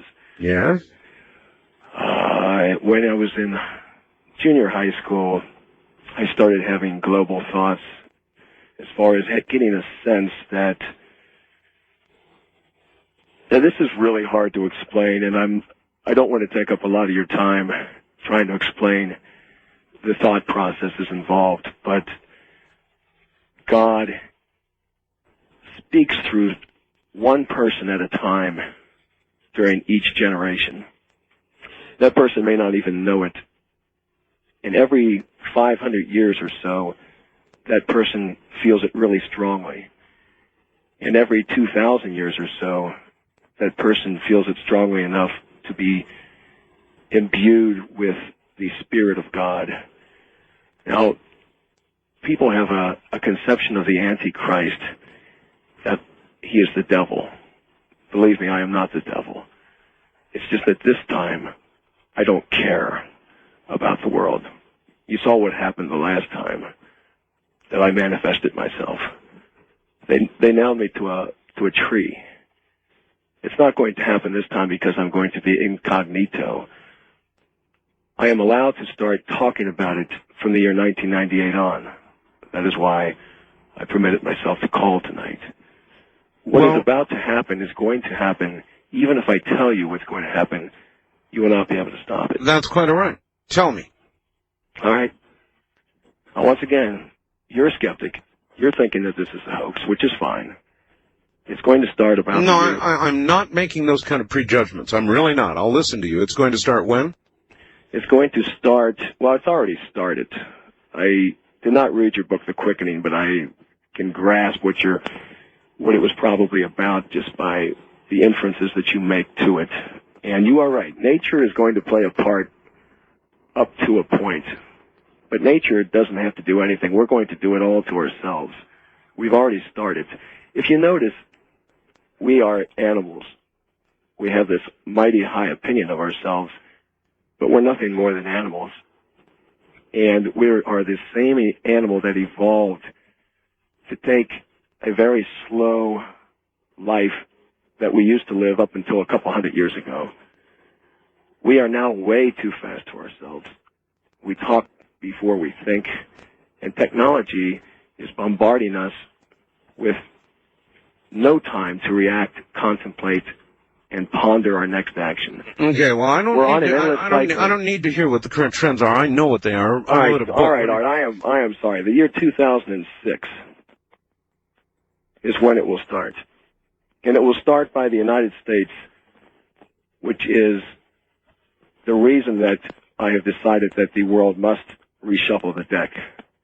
The world is not going to come to an end. we're just going to shuffle the deck. The United States economy will implode upon itself. 2006. 2006. I would start buying gold right now if anyone wants to believe me. In the year 2006, world monetary speculators, just as they've done to Russia, just as they've done to Indonesia, just as they will do to Japan in about 6 or 7 months, are going to make a run on our currency. It'll be our turn. Do you know that we have what we profess to be a $5 trillion debt, which is actually more like $18 trillion if you add in Medicaid and Social Security? You're not sounding very Antichrist-like. What the Antichrist is somebody that has the power to stop this. Is that you? Yes.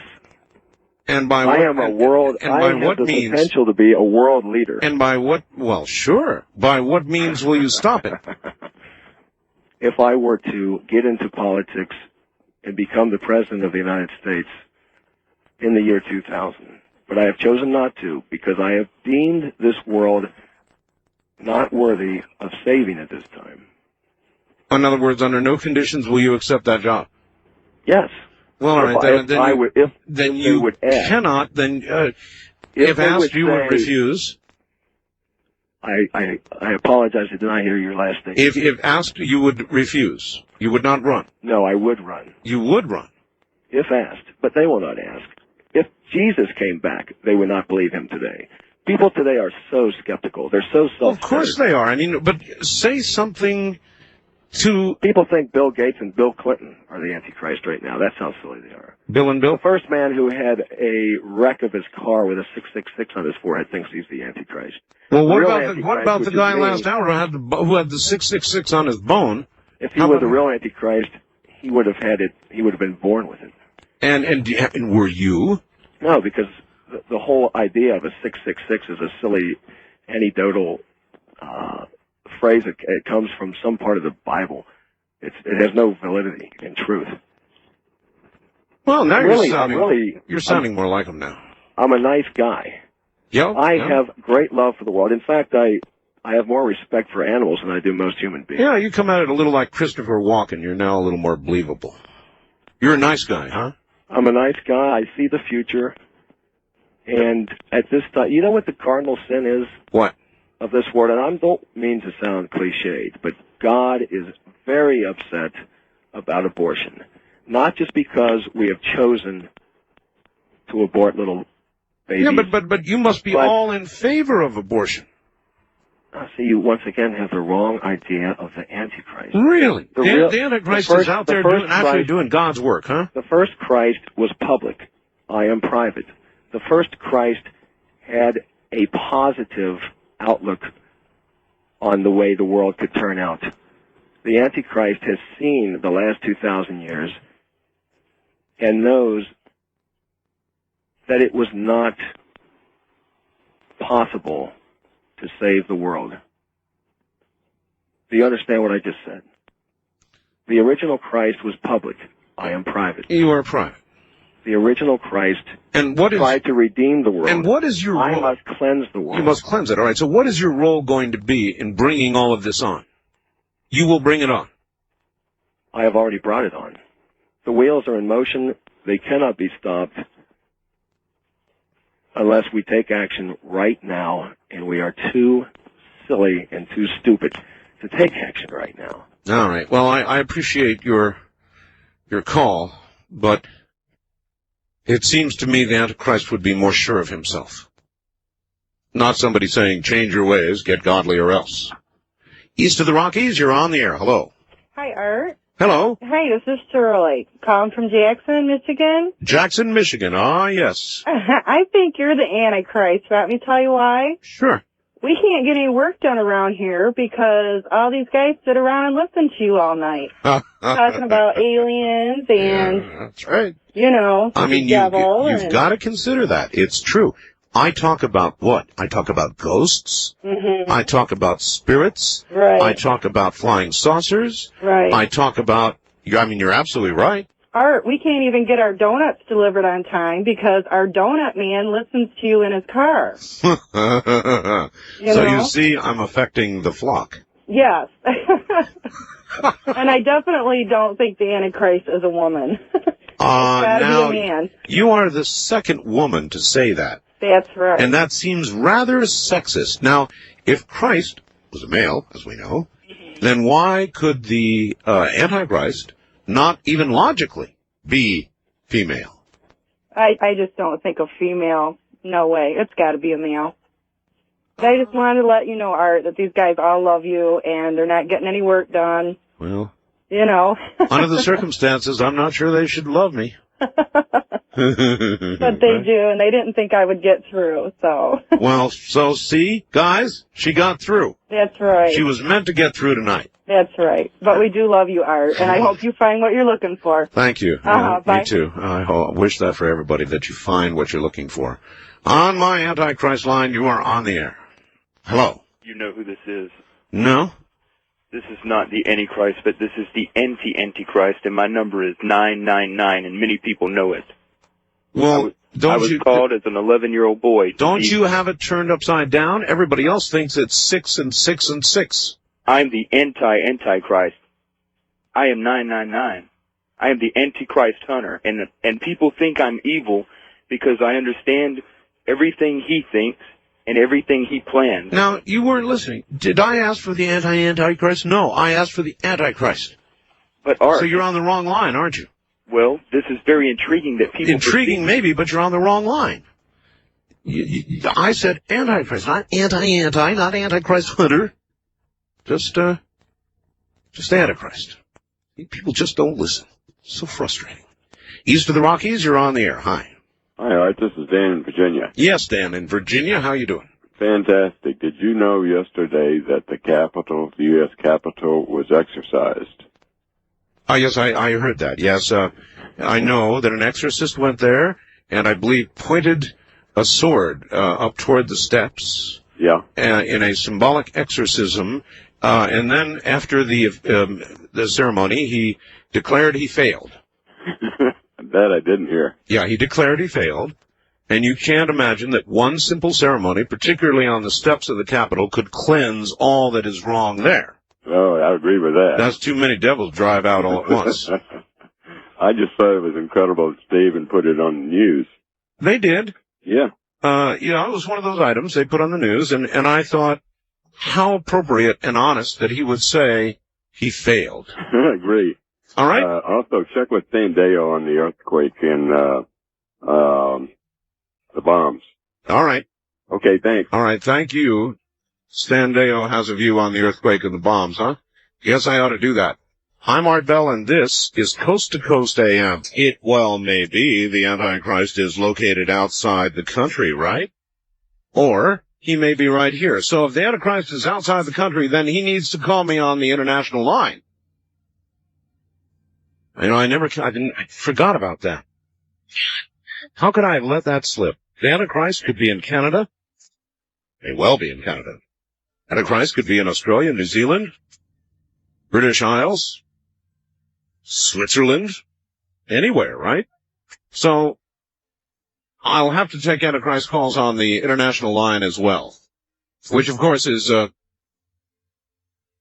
available to you right now. You get the AT&T operator in whatever country you're in, Transylvania, and call 800-893-0903, and you'll get through it. It's a free call from anywhere in the world.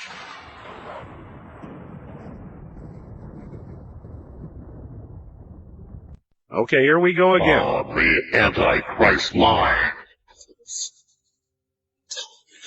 You're on there. Yes. Hello, my child. Child? Your child? It is I. It is you, huh? It's really you. The one and only. How are we to know? What can you tell us that will make us believe you are the one? You live now and you are the one. There is evil everywhere, for I am the one giving it out. You're actually causing the evil. Our children are my children. So what are our children doing? Evil things in many cases?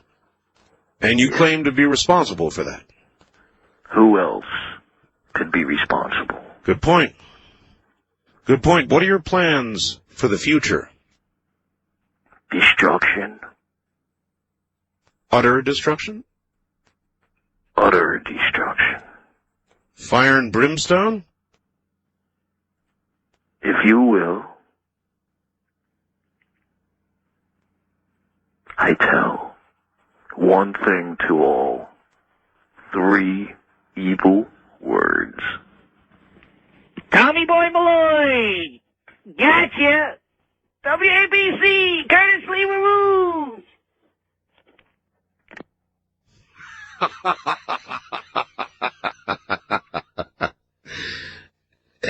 You can't count. That was far more than 3 words. You're an underachiever. On my Antichrist line, you're on the air. Neil Rogers is the Antichrist. Neil Rogers? He hung up too. You think Neil Rogers is? Most people think Bill Gates or Bill Clinton. On my Antichrist line, you're on the air. Hello? Hello. Yeah, is this Hart Bell? Good guess. Hold on a second. I gotta get these earphones off my head, okay? All right. All right, you called in and you asked for verification. Well, are you the Antichrist? Okay, the parable is this. I'm either the Hebrew Messiah or I'm the Christian Antichrist. Am I the one person or am I 2 separate persons? Well, you tell me. You want some proof? Yeah. Okay. Absolutely. All right. Let's have it. Okay. There are 6 beasts in Genesis. And they start from Canaan and go to Lamesh. If you want to take these numbers down, and all your listeners too, get their pencils out, you'll have the verification. And how many numbers are there?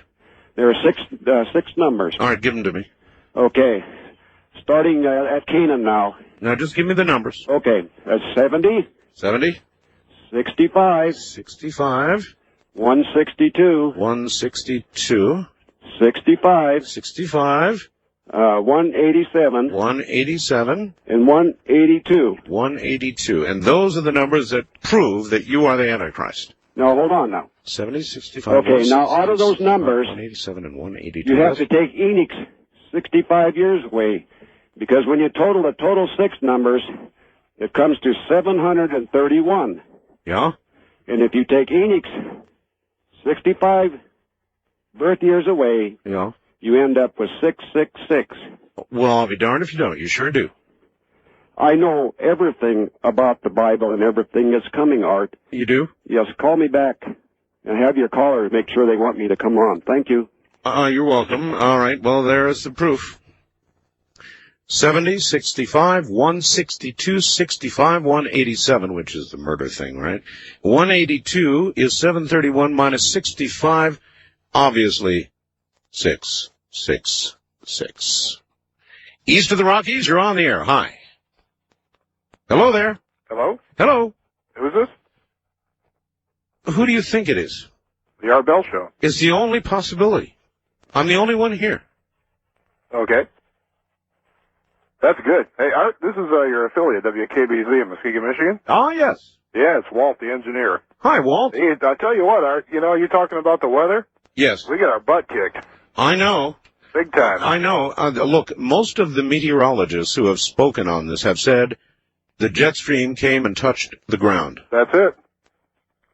You got it. We've been running on, you ready for this? We've been running on a World War II submarine diesel engine on a big generator since Sunday night. Wow. And and the solid state transmitters don't like it because it's not frequency stable, so I had to fire up the old tube type.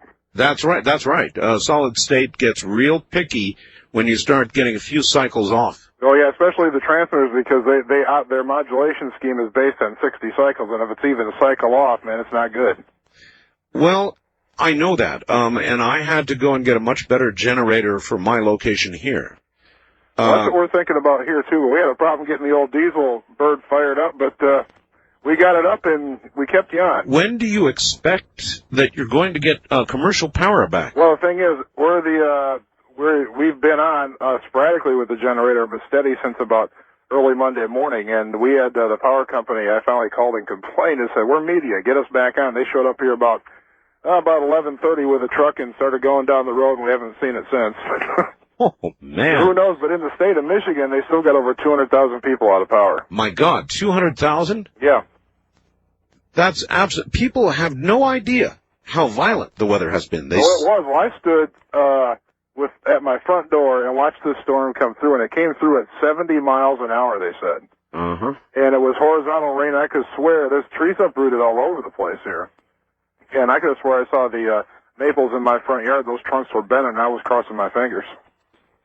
That's scary stuff. You got that right. My wife was sitting in the couch just going, oh, my God. You know, I've been saying, as you well know, for a long time now, that we are in the middle of a quickly changing weather pattern. Oh, I believe it. And I think it's self-evident now. Where it's going to go, I have no idea. But the fact that it is changing, no question about global warming, whatever you want to believe, is doing it. Something's doing it, and it is changing. That's all I know. Yeah, I wish I had a Bajan free play with the light, I'll tell you. Well, my advice is to get on the list and get one. Yeah, I've got some other stuff from C. Crane. He's got a pretty cool place going there. Very cool. Very cool. Hey, you know why? Yeah. Because when they began, they dedicated themselves to finding and selling the best, and they really meant it. And they test and they sell nothing but the best. It's a very unique company. And it's very good, too. All right, my friend. Thank you. Thank you, Art. You take care. And thanks for keeping us up on the air with a generator. You imagine that? Since Sunday? West of the Rockies, you're on the air. Hi. Oh, yes. Intriguing night, Art. This is Lee from Gig Harbor. Yes. I have possibly relevant little news clip for you. All right. This comes from the little metropolis of Hell, Michigan. Hell, Michigan. Absolutely. There is indeed such a place, isn't there? Yes, I've been there. Uh-huh. And back. And back. This news clip, they sent me this without saying what paper it came from, but it probably came from the Jackson Citizen Patriot, and it states that it may be a little harder to go to hell this year because the bridge on the main road to hell is badly in need of repair, a project that could close the road for 3 months, and the business owners are complaining. The president of the Hell Chamber of Commerce, Jim Lay, claims it'll close the town and send stores into bankruptcy. So the officials acknowledge that the repair work is going to cause disruption, but they insist that their plans to fix the road to hell spring from good intentions. The road suffers damage each year when hell freezes over. When hell freezes over. Which I'm sure it does on a regular basis in Michigan. Absolutely it does. Is there any lore on why they named their town Hell? I don't know. I have no idea. I went there many, many years ago, and at that time, in the 60s, it was a very, very tiny, tiny little town, which really didn't appear to have, outstanding natural features, like bubbling mud pots or anything that you. But you know what they could? You know what they could do that would really boost tourism? What's that? They could drill a really, really deep hole. I thought about that hole when I saw this article. Well, there you are. As you well know, we have, thank you very much for the call, the sounds from hell. We have those, and I've got them right here. Now, it is claimed that these were recorded in Siberia with a microphone that was located into actually lowered into, not all the way in, but lowered into a 9-mile deep hole, and here's what they came up with. Listen. Here it is.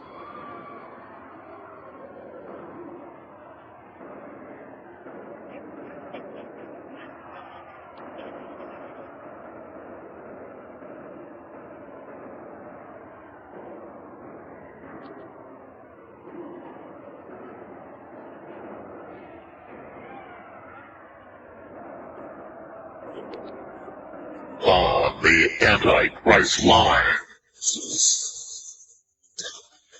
You're on the air. Hart? Yes. Am I here? Well, only you know that for sure. But yes, you're on the air. I mean with you. That's good. This is Nick Satan, Scratch, Beelzebub, the devil, the father of lies, the enemy of righteousness, the prince of darkness. It is you. I would say. Although I do appreciate the other callers. Well, of course you do. They are your subjects. You have a sense of humor, I can at least. Well, sure.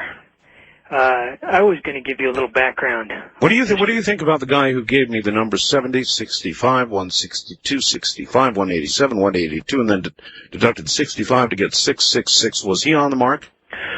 Well, Art, I don't work alone, so any subjects I can get to help and any help we can get, any false prophets or rumors are okay by me. You even foster those. You want those. You want other people to even think they are you.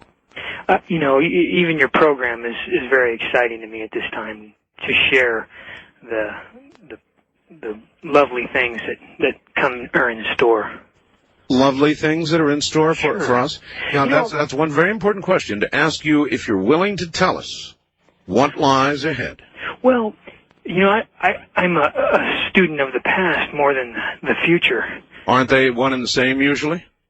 Well, I am a great scholar in the past and dwell on the past and hope that the future holds great things for me and those who follow me.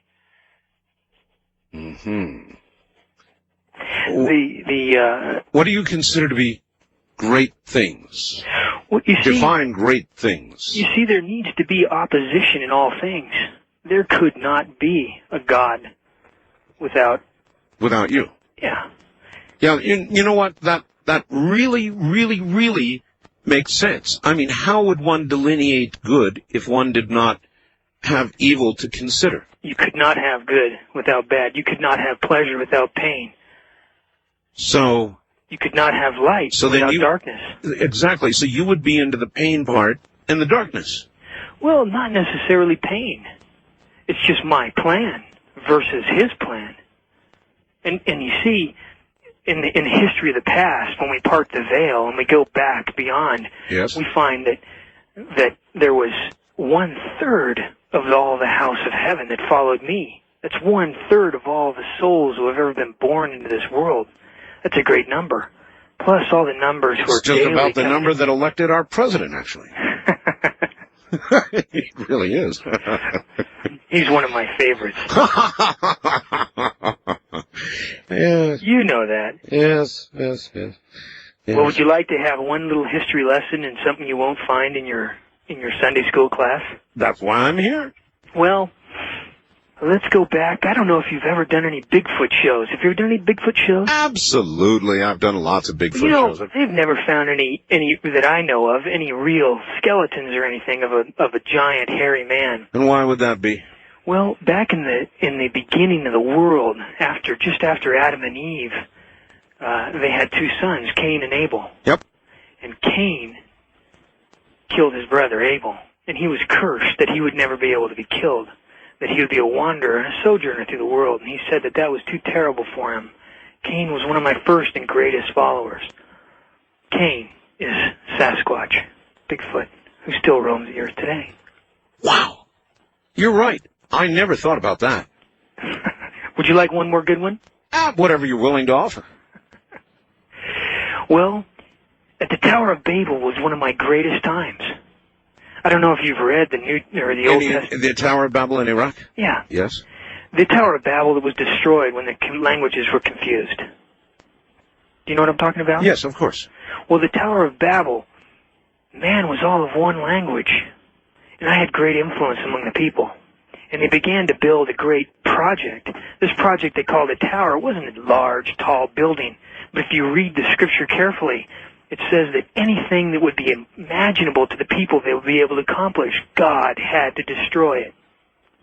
God had to destroy it, or man would be able to do it. That tower was not a tall, senseless building. Is there it was to a be time transformer? Yeah, I understand. Is there to be a final battle between good and you? You know, good is kind of good is whoever wins. If I win, that'll be good. Good is whoever wins, and if I win, I'll be good. You've got to think about it that way, I guess, huh? Yeah. Now, if I win, everyone will say that I'm good. And will worship you. Many do, already. You're very serious, aren't you? Sure. Many do. Bill Clinton worships you. Absolutely. Where do you think he gets his power? Once I had the last time I had Father Malachi Martin on, I don't know whether you happen to hear that or not. No? He's a priest, has consulted... many priests are followers of me. Well, that may be true. But what I'm getting to here is I asked Father Martin whether Bill Clinton was perfectly possessed, and you know what he said? No comment. You find that humorous? I find his power comes from a great and powerful source. How long have you been aware of what and who you are? Since the age of 12. And your age now? 35. That's about the right age. And you're certain of this? There is no... I can see beyond the veil. I have seen beyond the veil from the beginning of time. I can go beyond and back and forth at will. And it's a great, wonderful experience because I can remember the things that all the people of this world did before they came here. All the things they did to put me down and to foil my plan and to take my power away. And your day now is close, is it not? It is at hand. Your day is at hand. My day is at hand. So there will be the battle, it will be soon, and the winner will be worshipped. The winner will be worshipped. And remember, 1/3 followed me then, and my numbers grow daily, hourly, minutely, secondly. Well, I don't doubt that. In fact, in some ways, the mere fact that I opened the Antichrist line and I get so many calls that it's just utterly jammed with people saying they are the Antichrist may be a testimonial to everything you have just said. The only problem is, with all the people that join me and my power, and my kingdom and my dominion, others get just as strong going the other way, becoming, you would call, righteous. And you think there are equal numbers becoming righteous? They're maybe not. No, I'm definitely gaining more ground. But the people who are becoming righteous are becoming more and more powerful in their righteousness, which is a great struggle for me. All right. I appreciate your call. Thank you. And your call is one that I'm going to have to think very hard about. This is Coast to Coast AM. Somebody writes, boo, who said the Antichrist is a man? Just more patriarchal propaganda. Well, I agree. I just have not had any women call yet who claim to be that person. Somebody from New York writes, you're a very cruel person. Antichrist line. Maybe you should close the line and look in the mirror. Well, that's what I have my studio cam for. You know? Got a monitor right here. I'm looking at it. Oh my. You should see my studio picture.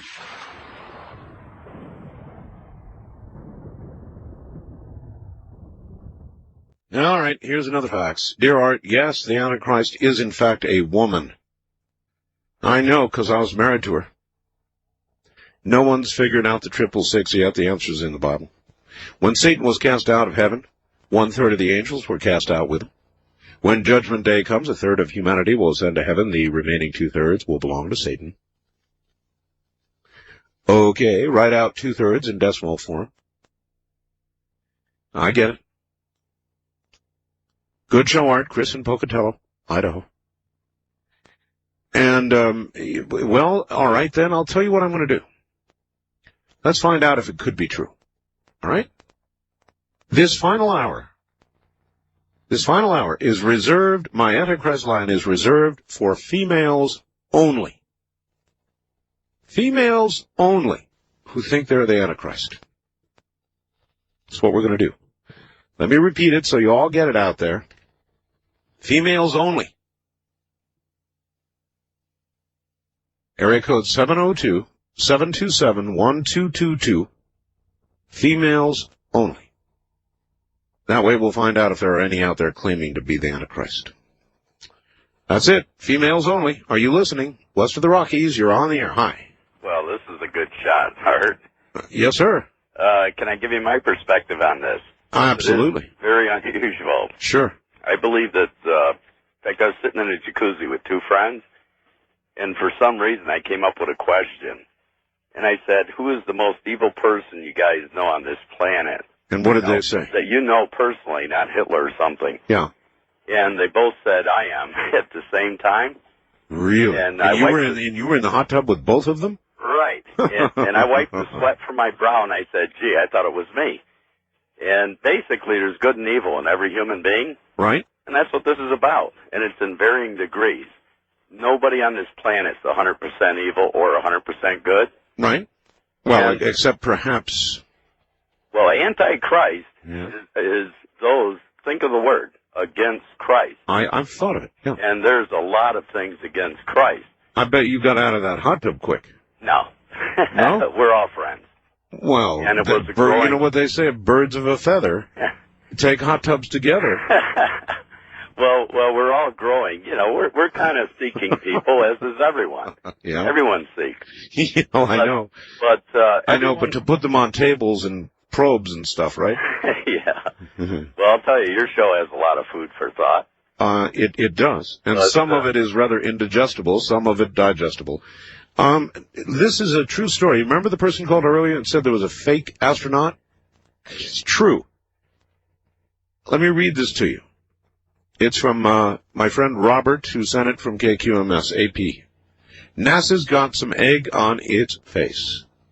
That after the arrest of a 48-year-old pilot for allegedly talking his way into some of the space agency's most secure areas with a long list of phony credentials. Jerry Whitridge is accused of repeatedly claiming that he was an astronaut, a CIA employee with a lifetime appointment, and a Medal of Honor winner.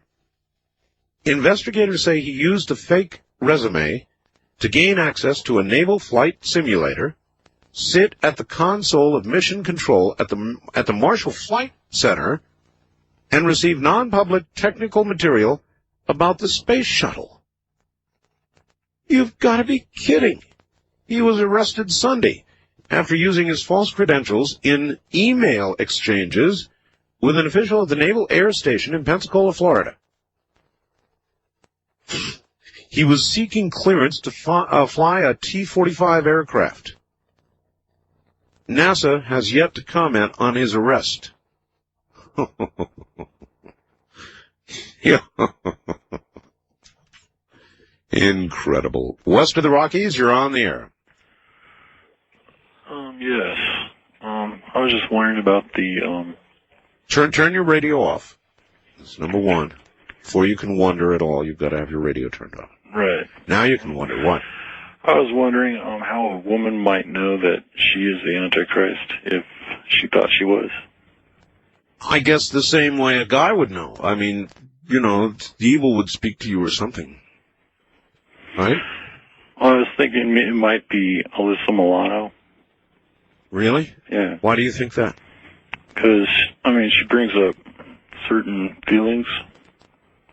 Well, yeah, but you could say that about a lot of good-looking women, right? Oh, yeah, I guess you could. Temptation. So, is the Antichrist, if she is a female, would she be an attractive woman? That's a really good question. I would think probably yes. So, I was just thinking, like... There was an old song, Marry an Ugly Woman. You remember that? No. Way back in the 50s, so you probably don't remember it. Marry an ugly woman. Make an ugly woman your wife. You'll be happy for the rest of your life. I don't know about that. Yeah. Well, I mean, that's what the song said. I was thinking, the Papa Smurf. The what? Papa Smurf from the Smurfs. The Smurfs? Yeah. I mean, the Papa Smurf, he kind of had like control over the whole group. I was thinking maybe the people behind that show, maybe they have something to do with the Antichrist. May well be. Who knows? Thank you. The Antichrist line. You are on the air. Hello there. Art Bell. Can you hear me? I hear you. I hear you. Waiting for me to bell all morning. And I'm here.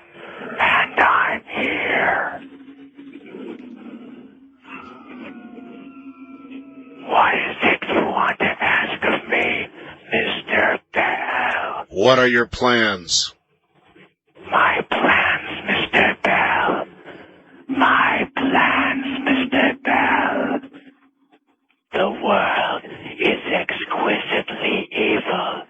It always has been. It shall ever be that way. And I shall rule supreme over it all, Mr. Bell. Oh, that's enough of that one for me. Oh, man, where did he get that sound in the background? That was kind of realistic. That was a really eerie sound, wasn't it? East of the Rockies, you're on the air. Hello. Hello, this is Jess from Minneapolis, Minnesota. How you doing, Jess? Hey, okay, how you doing? Well, I'm not sure at the moment, actually. I mean, the show goes on, but that was a pretty weird call. Anyway, what's up? Well, a few comments. I was just thinking that, since Jesus appeared to have a, essence of a female in him, the Antichrist would be a female with the essence of a male. Yeah, same thing. Well, with the essence, you mean like a guy in touch with his feminine side, you mean, something like that? As opposed to what people like to call a soul, which doesn't actually exist. Could easily be. Hail Satan. Oh. See, I know. Hail Satan, huh? I haven't heard that since you know who was on the air. Hail Satan, huh? West of the Rockies, you're on the air.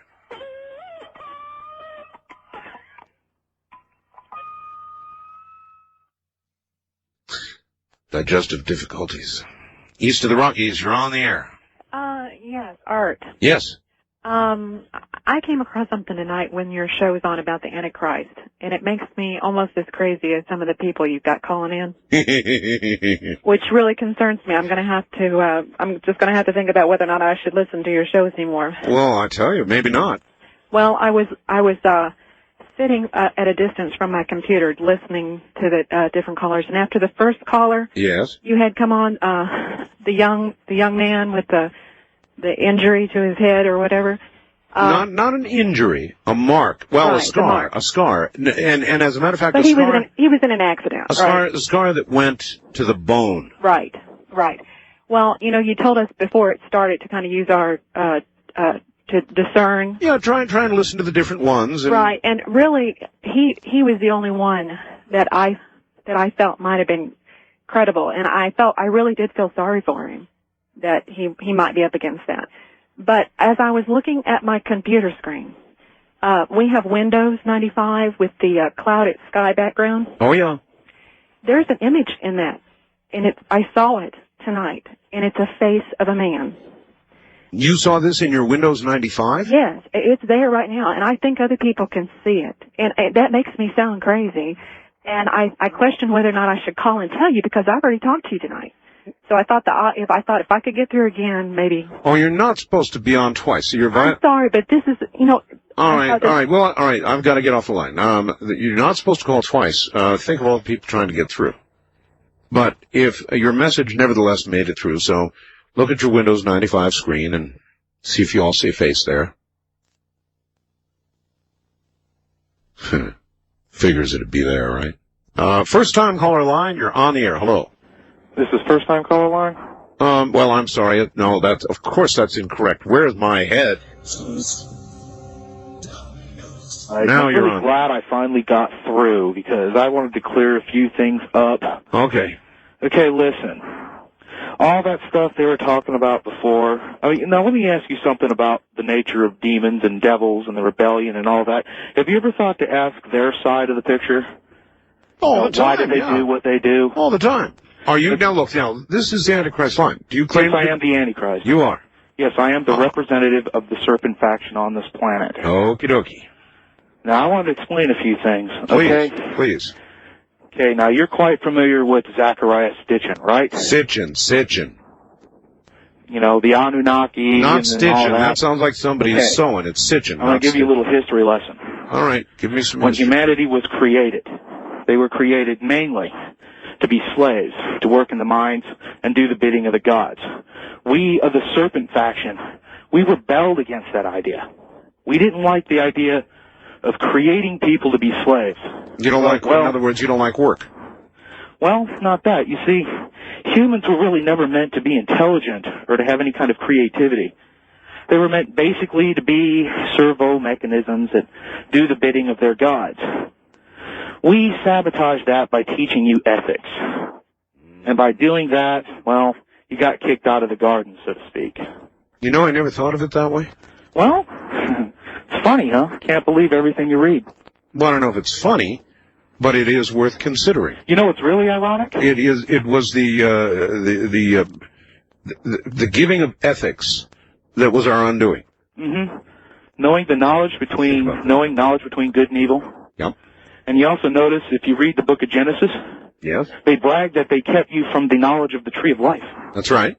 Because if you had good and evil, you see, God, the God the Christians believe in really isn't God at all. It's just some alien.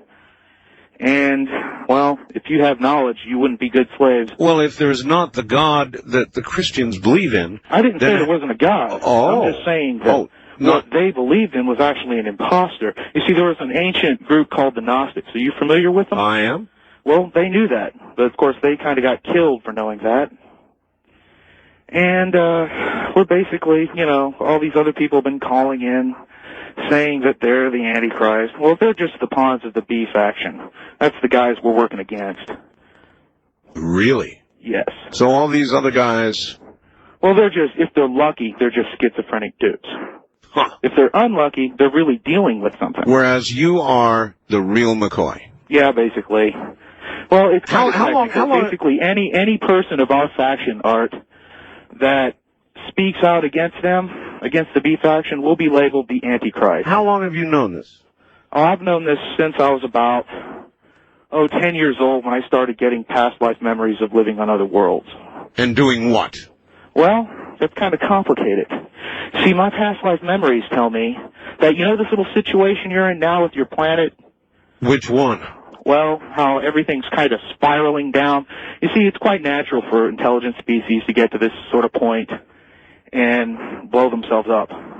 But the reason that is the case is that, are you familiar with the term astral parasite? Well, astral parasite... You know what an astral parasite is? It's what I know what a psychic... Okay. I know what a psychic vampire is. It's basically the same thing. You see, that's right. Have you ever wondered why the gods all put so much importance as to which god you believe in? They do put a lot of importance. Well, the reason for that is because human psychic energy to these beings is the equivalent of heroin. And by believing in a specific deity, you're sending psychic energy in a specific direction. And the whole point of religion is to harvest that energy. You see, these beings, they feed off of your emotions, and they feed off of your souls. And that's why things like what happened at Jonesboro occur. You know, to these astral parasites, you know, freaked out kids gunning people down is just absolutely delicious. It's why there's so much violence going on in the Middle East, and it's why that this cycle of violence never seems to end. But you are the orchestrator of all this. No. You see, that's where you bought into the propaganda of the B faction. We're the ones trying to get rid of those guys. You see, what they did is in the intelligence community, they have a term called transference. Transference. Which basically is blame the other guy for your crimes. And that's what they've been doing to us for thousands of years. You see, all of your religions, well, not all of them, but most of your religions are basically B-faction propaganda. And there's a lot of B faction propaganda. Is that like a B movie? No, the B faction, you see, we're the serpent faction. The B faction, the whole point of the B faction is they try to set up a kind of hive mind. Okay, you understand what I'm getting at? Of course. Okay. I saw Dark Skies. Actually, I was in. Well, Dark Skies was actually a pretty good movie. Well, there, hive mind, I know. There was an exoteric side to that show that's often not missed. You notice the creatures that went inside people's heads and all? Yeah. That was really metaphorical for the soul and for spirits in general. And then they also talked about, okay, the cult of the light. Do you remember that? The cult of the light, yes. Okay. Have you noticed that light seems very similar to the light people see after death? Ah. Now you're getting the picture, aren't you? Yeah. You see, that light that people see after death, that is an astral parasite. And that is why John Lear said he's not going to go to it, because the shadow government found this out. But they really just don't know how to tell anybody. Because, of course, as soon as they do, they'll get labeled as what? The Antichrist. Well, that's absolutely correct. There's no way they could tell people that. No way. But they're slowly coming out with it. If you watch a lot of the commercials and movies and stuff like that, they're slowly coming out with the truth. All right, look, we're out of time, so there's only time for a final word from you to the masses. All I gotta say is, don't take any wooden nickels, figuratively speaking. And, I guess, good morning. All right. Don't take any wooden nickels. All right, I'm going to be strict about it now. My Antichrist line for the balance of the program is restricted to females. I mean that. Females, I'm going to be tough. We haven't had any all night long. They've all been male. And that just isn't fair. So I'm now restricting it, and I mean it this time, to females. Good morning, everybody. From the high desert, this is Coast to Coast AM. On the Antichrist line. You're on the air. Good morning. Thank you. You're welcome. First of all, I'd like to open up by saying that anyone who opposes Christ is the Antichrist. That would certainly be, that would be true. That would be true. So it could be many. There is many. So then a lot of the people who called tonight could be real. Yes, very much so. And would you be one of them? I'm not saying that. Well? I will not reveal my identity. Why not? Because I'm a deceiver of very many. Like the Black Widow. You could say that. I did. You could say it again if you want to. Like the Black Widow. All right. So that some might relax and some might worry. What portion of the country are you in? West Coast. Well, it figures. Doesn't it? Yeah. You've been operating there, living there for a long time? I've lived on the West Coast all my life, yes. Hmm. What age, roughly, are you now? Could say I'm 42,000 years old. 42,000 years old. Could say that. You're like everybody's ex-wife, huh? Oh, never been married, thank you very much. Well, I didn't mean that literally. And I'd also like to say, to the person who said about abortion, Yes? very much against it, thank you. Very much against it. Yes. You too. So there's agreement here on Any child or embryo not knowing good or evil will go to the Lord, unless that child has a chance to know good or evil. Now, it's surprising to me that somebody like yourself, who probably weaves webs in her spare time, would say that when we have representatives of the Catholic Church who say just the opposite can occur. Any It's a child mixed-up world, I'll tell you. But I don't does have to not tell know you. good or evil goes to him. Yeah. If that child has no chance to know good or evil, just like Adam and Eve had no choice until they bit into the fruit of good or evil. See, now, that's the way I always figured it. But, you know, you hear different stories. What's a person to believe? But people who only live here for 100 years, what do they know? Yeah, what do they know? It's right. Short lives, whereas you have had the overall sort of 42,000-year overview. Yes, and experience means everything.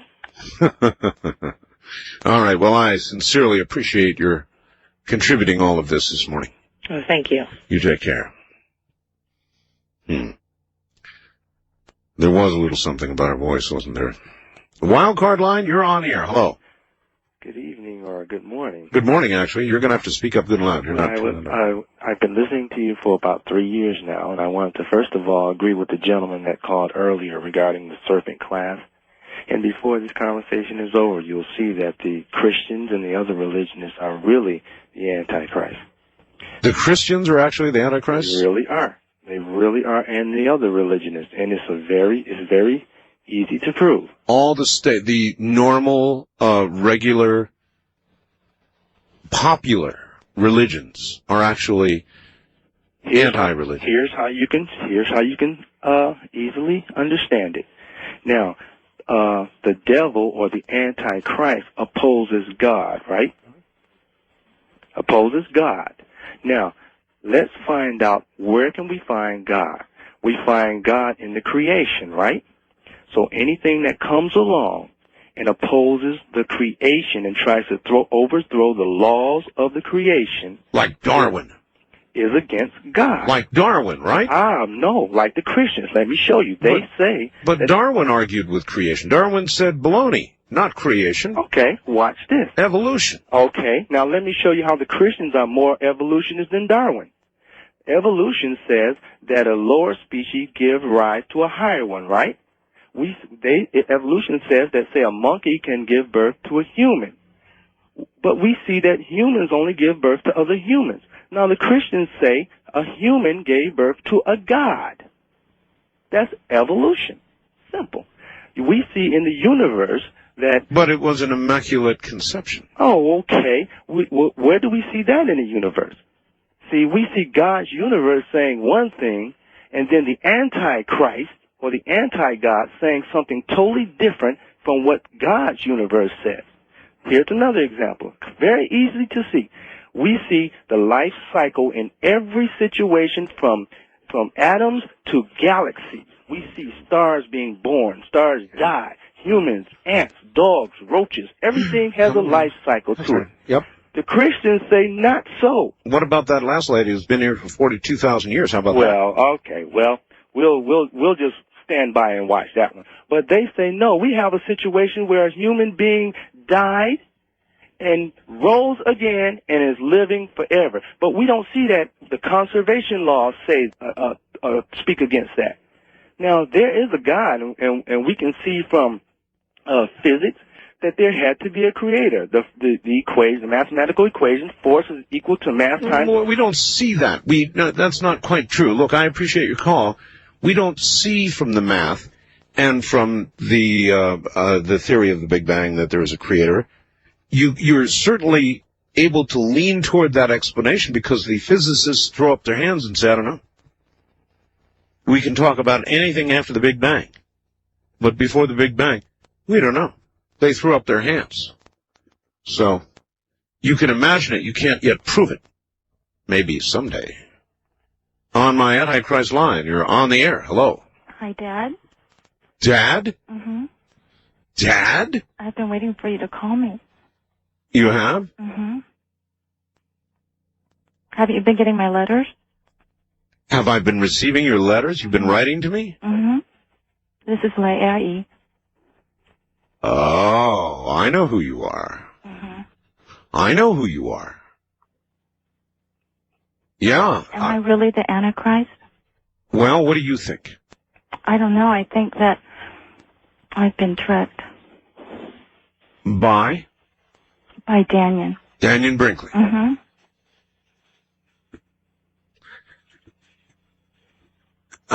This lady has been sending me faxes, actually, not letters. Right? Mm-hmm. About Daniel. Mm-hmm. And you think that Daniel did you wrong somehow? Oh, that's what he tells me. He tells you that. Mm-hmm. Do you have a mind of your own? Next question. What do you mean, next question? No, that's a fair question. Do you have a mind of your own? I I'd like to think so. Well, then what do you think? Oh, I don't know anything about the Big Bang Theory. That's all right. You don't have to. The world is made up of lots of little bangs. Mm-hmm. Listen, I've got to go. I wish you luck in your quest. Okay. All right? All right. Take care.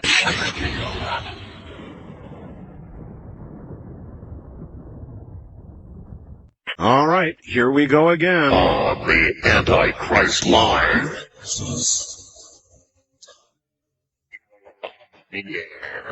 Hello, my name is Pat, Hi, Pat. and I live at Lizard Heaven where the critter meets the glitter. Where the critter meets the glitter. But it's just another place in the desert. You know, I always suspected probably you would be in the desert. Mm-hmm. Well, the desert is about the only place that you can escape from people like all those people who have been saying they were the Antichrist, when all they're doing is playing the same old game of religion.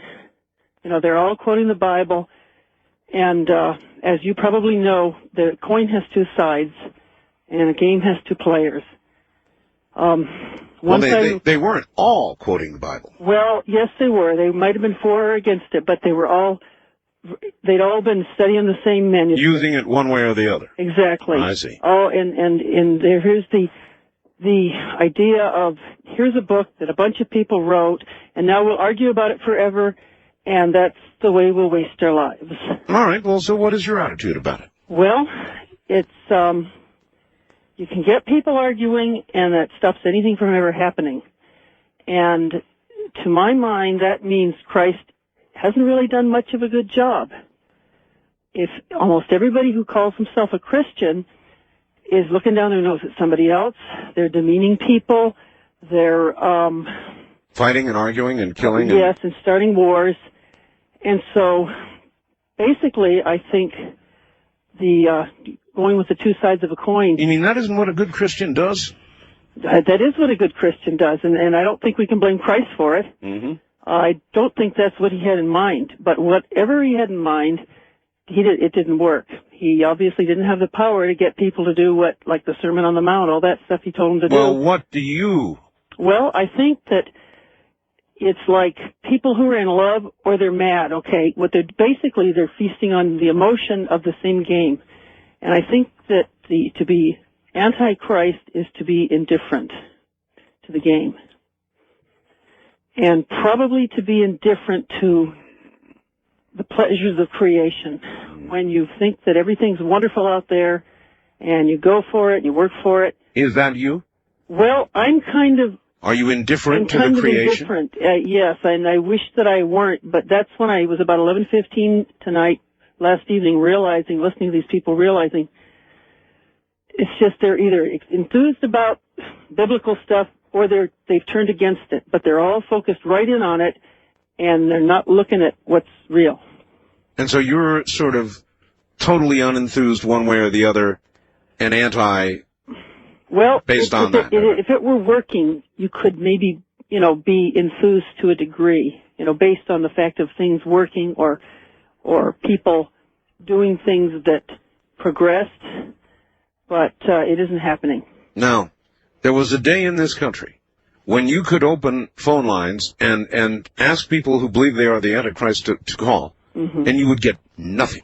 I know. Nothing. I know. Now? Well, the phone lines, the phone companies are probably getting, some of the relays are probably going belly up because so many people are calling. And what do you make out of that? Well, what I make out of that is, in the old days, everybody thought they were on one side, okay? It's the side of everybody was pro the Bible, pro the Christian, or else maybe they were actually living real life, inventing things or planting gardens. Yeah. Today, they wait for everything they need to come out of the wall. Electricity, water, all comes out of the wall. And they argue about things that are actually meaningless in real life.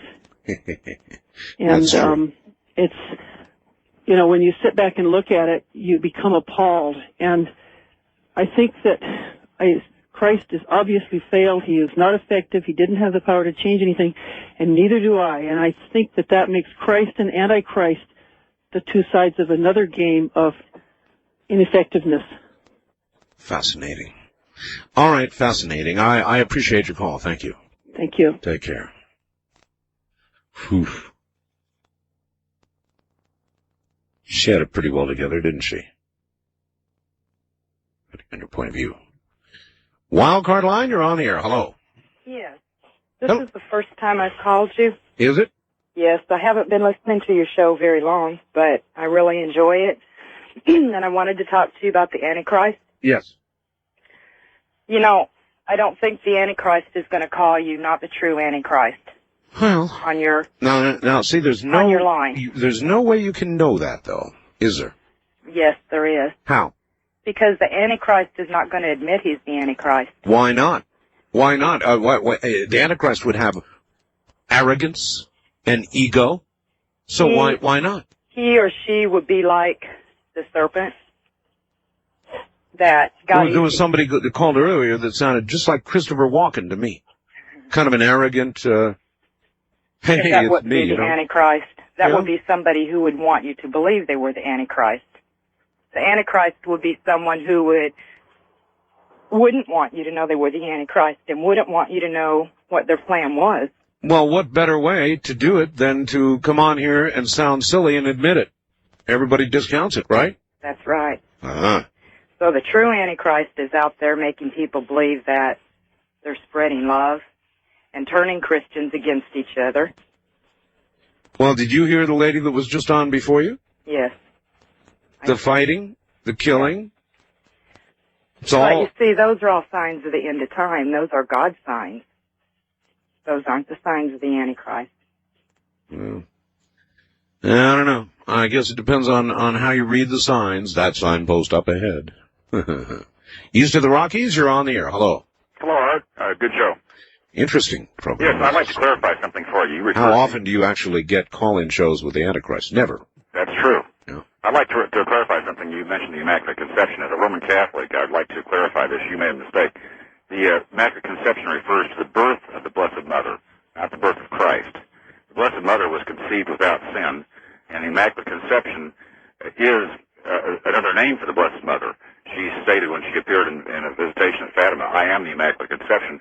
She's the only human being that was ever conceived in the womb of her mother, St. Anne, without inheriting sin from Adam and Eve. Well, tell me this. Would the Antichrist have a belly button? I think that'd be conjecture on my part. I don't think I'd want to do that. Well, I mean, go ahead, conject for me. Well, I don't know, and I don't want to know. It is a critical question. I mean, we all know what the belly button, what it serves. Well, I think that whoever this Antichrist is probably born to the world just like anyone else, and I think it's just probably taken over by some evil some evil entity. You could probably ask Father Malachi Martin to probably answer that question for you. But I'd like to reiterate this, that I hear this mistake all the time. The Immaculate Conception refers to conceived without sin. The Blessed Mother did not inherit original sin from Adam and Eve because she was to carry Christ. That was the incarnation of Christ. He was conceived by the Holy Spirit. All right. Well, I appreciate that correction, and I've been suffering under that same misconception, I guess, all my life.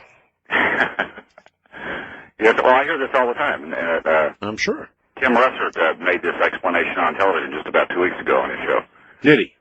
Because people are always they're referring to artificial insemination as Immaculate Conception. It has nothing to do with that. Immaculate Conception only refers to one individual only. That's the Blessed Virgin Mary. Okay. I've got it. Okay. I appreciate it. Take care. And good morning on my Antichrist line. You are on the air as time runs out. More ways than one. No, you're not. Whoever it was couldn't handle it or just hung up at the wrong moment. On my Antichrist line, you're on the air as time runs out. Let me turn my radio down. All right.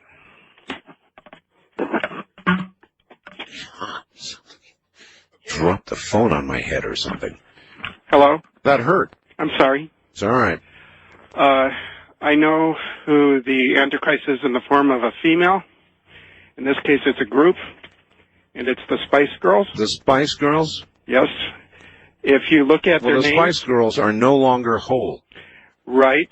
They're now missing one of their members, so... That's Ginger. Yeah, that's right. So without Ginger, how could they be... Well... completely evil? Okay? There was 5 of them. Yep. Ginger's leaving. A new one will replace them. That'll be the 6th. The 6th Spice Girl. Right? Ginger's name was 6 letters. And then they have one by the name... Oh, my God. I Scary. never thought of that. Yes, and they have... G-I-N-G-E-R. Yes, and Scary. 6 letters. Yes. There were only 5, but now there will be a 6th Spice Girl. Right. And do you expect her to have 6 letters in her name? Yes. And she'll be wearing a bikini, which is 6 letters. Bikini, oh, my God. This is too much for even me. It is the Spice Girls. Well, I appreciate the clarification. And they are taking over Dreamland. Are they? As far as I can see. If they want it, they can have it. Thank you. Yes, goodbye. We really are about out of time. East of the Rockies, you're on the air. Going once, going twice. Yeah. Whoa, you are there. Hello? NASA is the Antichrist. NASA is the Antichrist. NASA is evil. NASA They don't tell us things. They go out there and do things. Why do we stop exploring the moon? How can we have possibly have known anything there is to know about the moon by now? I don't know. Look, I'm out of time. Tell everybody good night. Okay, across the country from coast to coast, this is the Art Bell Show, the greatest show in the world. Good night! That's the only one that's ever had an Antichrist line. See you later, everybody, from the high desert. Good night.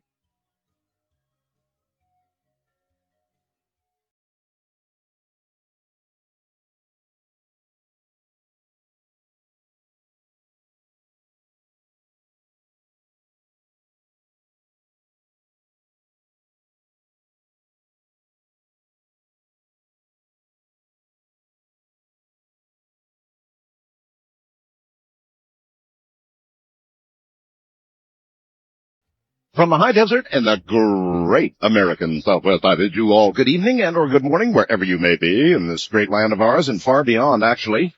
To the west, the Rock and Guam. Good morning, good afternoon on Guam. Eastward to the Caribbean and the U.S. Virgin Islands, where the grass skirts are. Want to go visit there soon. South into South America, north all the way to the pole and worldwide on the internet. This is Coast to Coast AM. Top of the morning, everybody. No guests tonight. Open lines all night long. With 2 exceptions. That is, 2 local exceptions. Here's the deal. By an overwhelming vote of more of you than I could possibly count, we're going to have an Antichrist line. The Antichrist line. Now, we all know there are some number of Antichrists out there. Therefore, to, get multiple calls from multiple Antichrists would not be a surprise. In fact, you would expect it. And, of course, you're always looking for the real McCoy. You never know what you might hear tonight. You really never know. So here's the deal. The Antichrist line is area code 775-727-1222. Now, we're also going to have a time traveler line. All others are going to be open lines. These 2 lines are restricted. Absolutely restricted. An absolute hard, fast rule.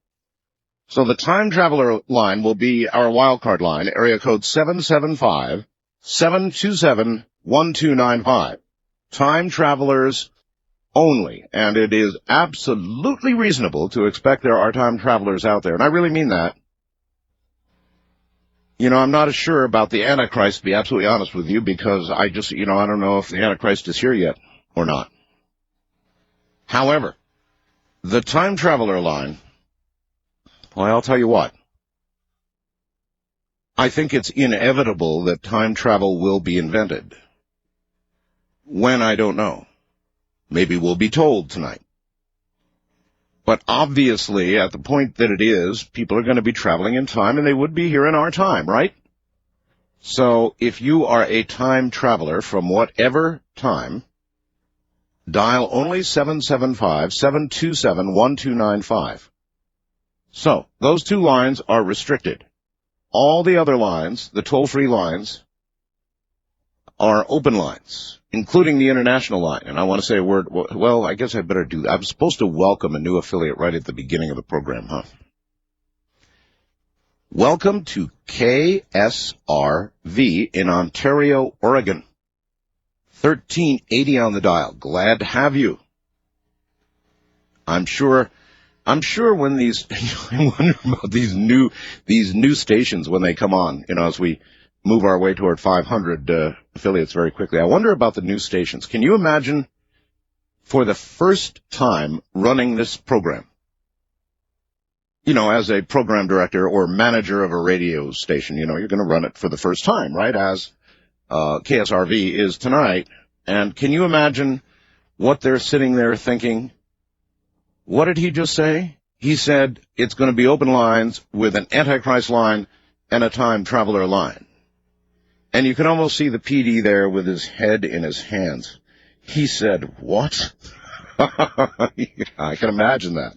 So, all other lines are open, but those two lines are hereby restricted in that manner.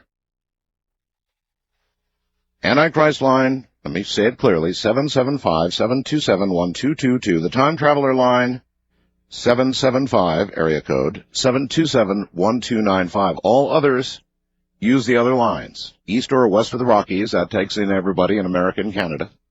And, the international line.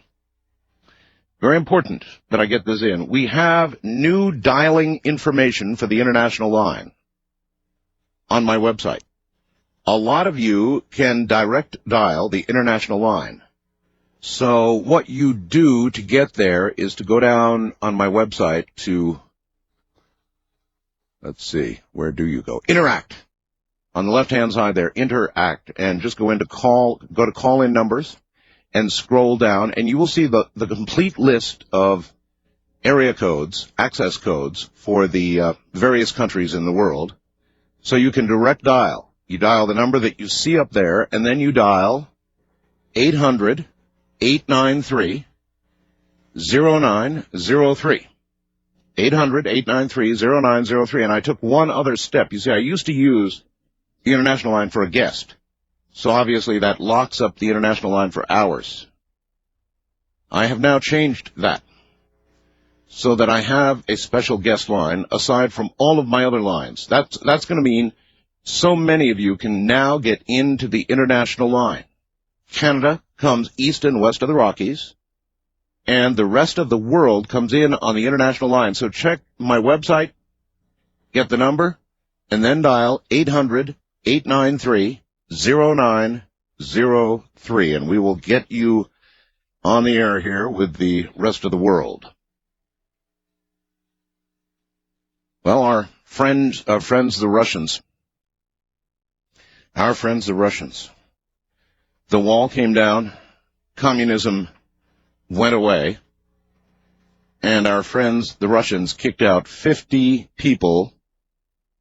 Well, they're going to kick out 50 people. They say we have over there spying on them.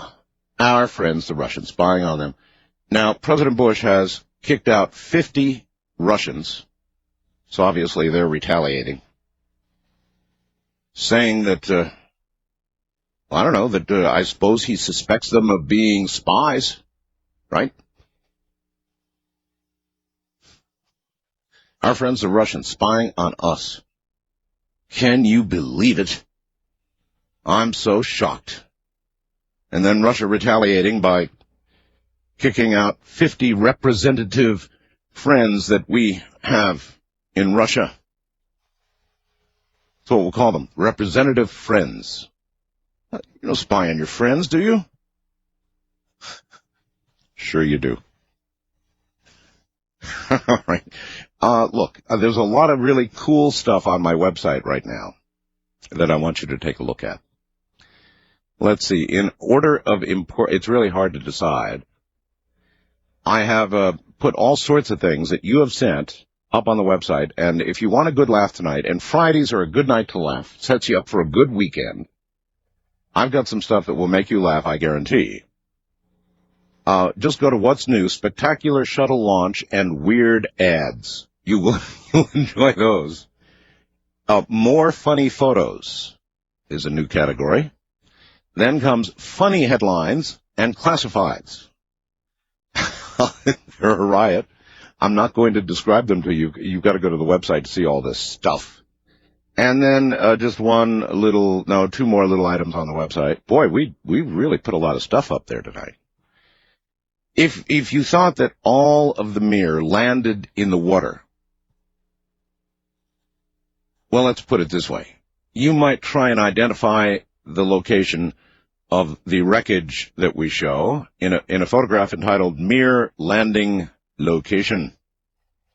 Mir Landing Location. Not going to tell you about it on the air. You can only go up there and look. And then, by the way, all the buzzes are sold out. It'll now be a couple of weeks. But we found a fellow on the internet, will probably crash his site promptly, who did not buy a buzz from Bob Seacrane, but he's got one. And before I ever said one word about it, for some time he's had a website up about what he did on his buzz.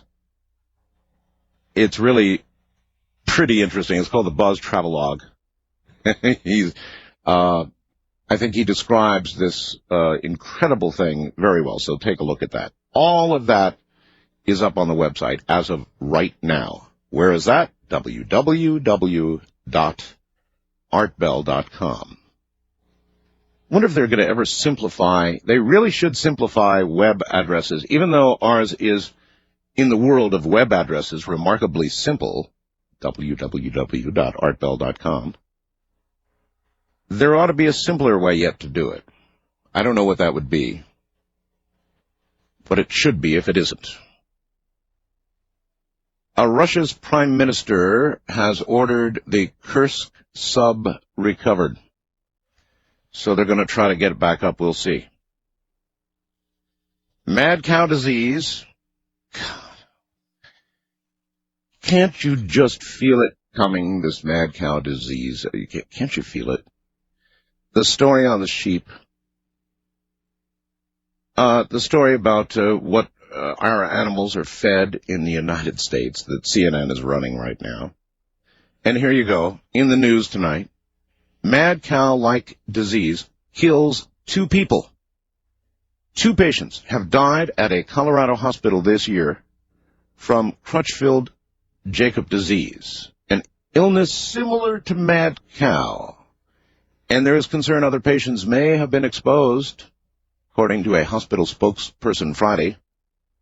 The patients, both over 60, died in January and February.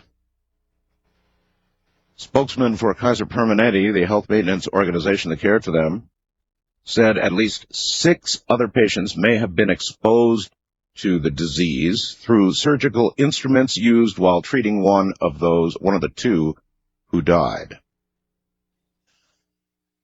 Can you feel it? What's going on? It's like we're being prepared to get the news that mad cow has arrived in the U.S. It is going to ruin my life. It's going to ruin my life when it gets here. Well, say a lot, it's already here, Art, so your life is ruined. I choose to have blinders on until they tell me it's here.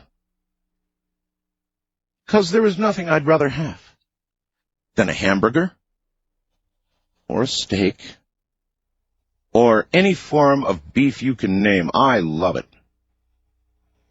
So these may be the last days of beef for all of us, or for me anyway. You look at the news and that's all you're getting. Big fight over those sheep continues, by the way. From London, as scientists warned that the worst of the foot and mouth outbreak is yet to come, Britain considered 2 highly unpopular options: expanding a massive slaughtering plan and vaccinating animals against the disease. Desperate to rein in an epidemic the nation's chief scientist said was not under control. That's in quotes, not under control. Officials promised to speed the pace of killing and said they might begin culling all animals within 2 miles of every infection site in the country. Holy smokes. So, that one, no doubt, is on the way. There is so much going on at once. It's school shootings, stock market falling, mad cow, hoof and mouth, the energy crisis, blackouts in California, coming maybe in New York. It really does read the weather going nuts. Somebody writing me, well, a lot of winds, delays at Newark Airport tonight, big storm back there. It seems like Y2K is here now. Y2K came and went, nothing happened. And now everything that was feared, or a lot of what was feared in Y2K is here now happening. So, a little time slip perhaps.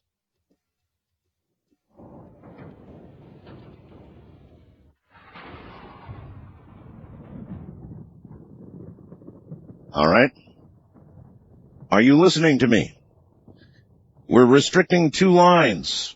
And you should never, ever, tonight, call those lines unless you are an Antichrist. The Antichrist line is area code 775-727-1222. Only Antichrist.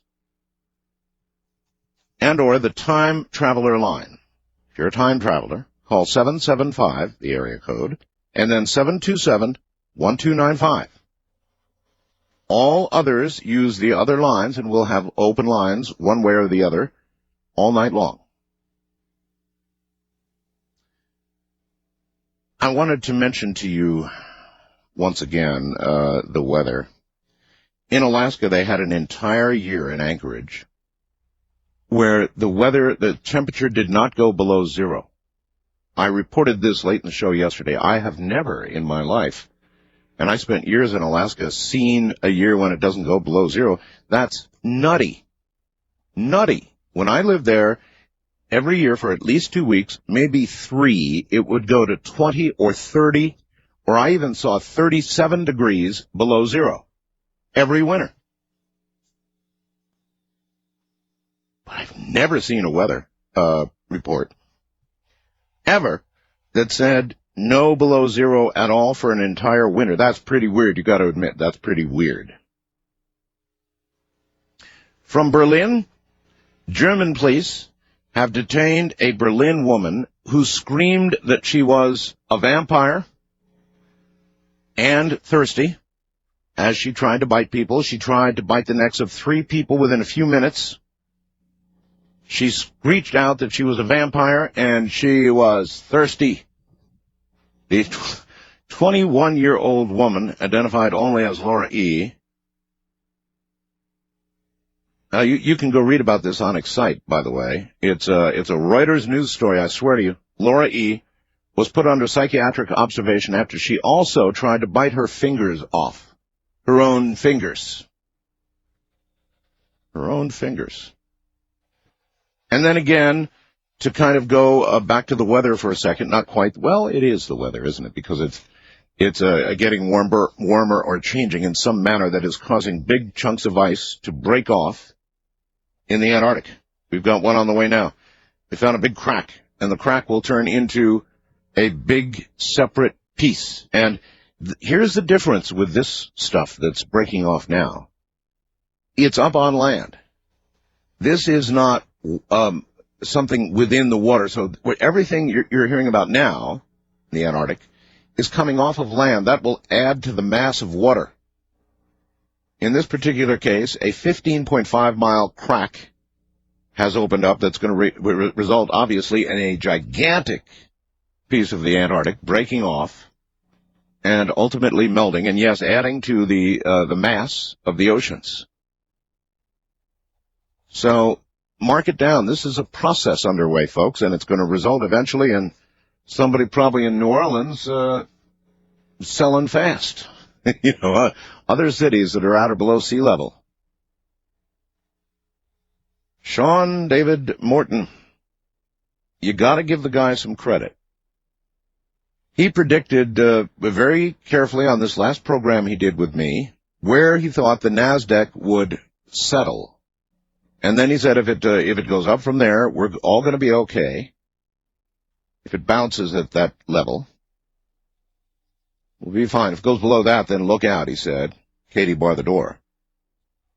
Well, it hit a low of 1794.21, just so we're keeping track of everything here, right? Mr. Morton's target was 1789, so he was only 5 points off.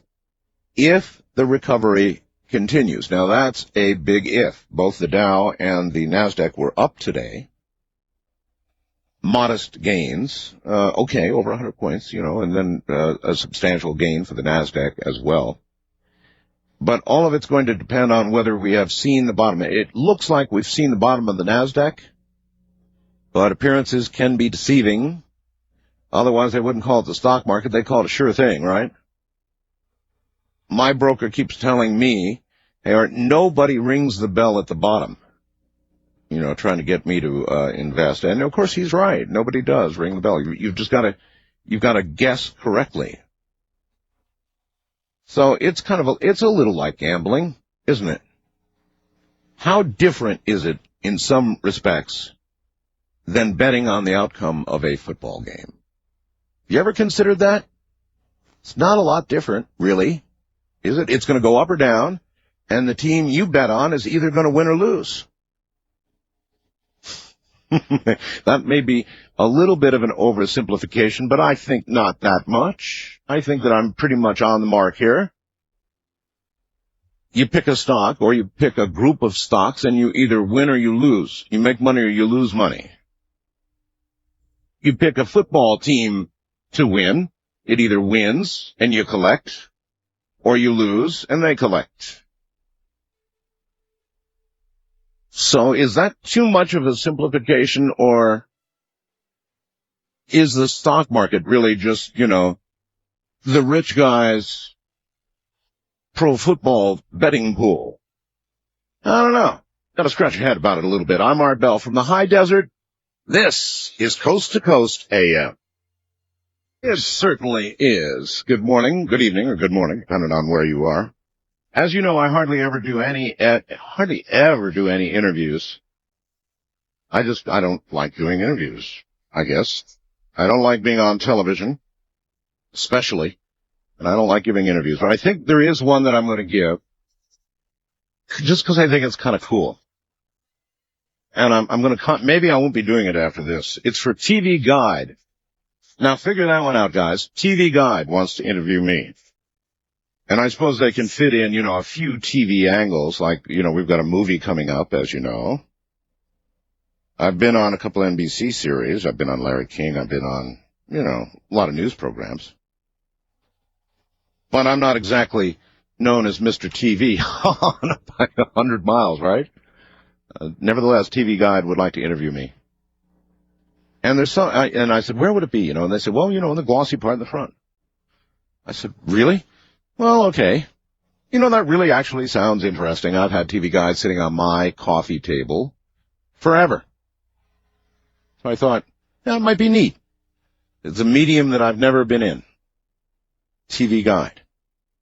Been sitting on my coffee table and everybody else is apparently too. They told me that this publication, I'm trying to remember, and I can't remember word for word, but it's like TV Guide is the most weekly read magazine in the world. Now, what does that say about our society? That a magazine that describes what's on television is the most read magazine in the world. There's definitely some sort of societal commentary there to be made. I don't know what it is. But it's amazing to me. Anyway, they say they're going to do that in April. We'll see. I don't know why I thought it was different and interesting. I guess just because it's always been in my home. And then they bolstered that up by telling me, it's been in all the homes, And I guess that's true. There it is, every week on the coffee table. By the end of the week, dog-eared, right? So what does that mean? Well, it means we watch, as a society, we watch a lot of TV. All right. On my Antichrist line, well, no, wait a minute, hold on. Let me do my break first, so that's done, just in case. You never know what you're going to run into on these lines. Remember, I've got the lines segmented off now, folks. I will remind you of the numbers and the rules again in a moment. All right, truly now into the land of the unknown, and we will be open lines all night long, one way or the other. On my Antichrist line, you are on the air. Hello. Hi, Art. How are you? Well, I'm all right. My name is Frank. I'm from San Diego. Figures, San Diego, huh? Yeah. Okay, it's Frank. pretty rough out here right now. And you, and do you have anything to do with that? Well, I went to Granite Hills High School myself. Uh-huh. When I was in, 10th grade. Following the period when you were spawned.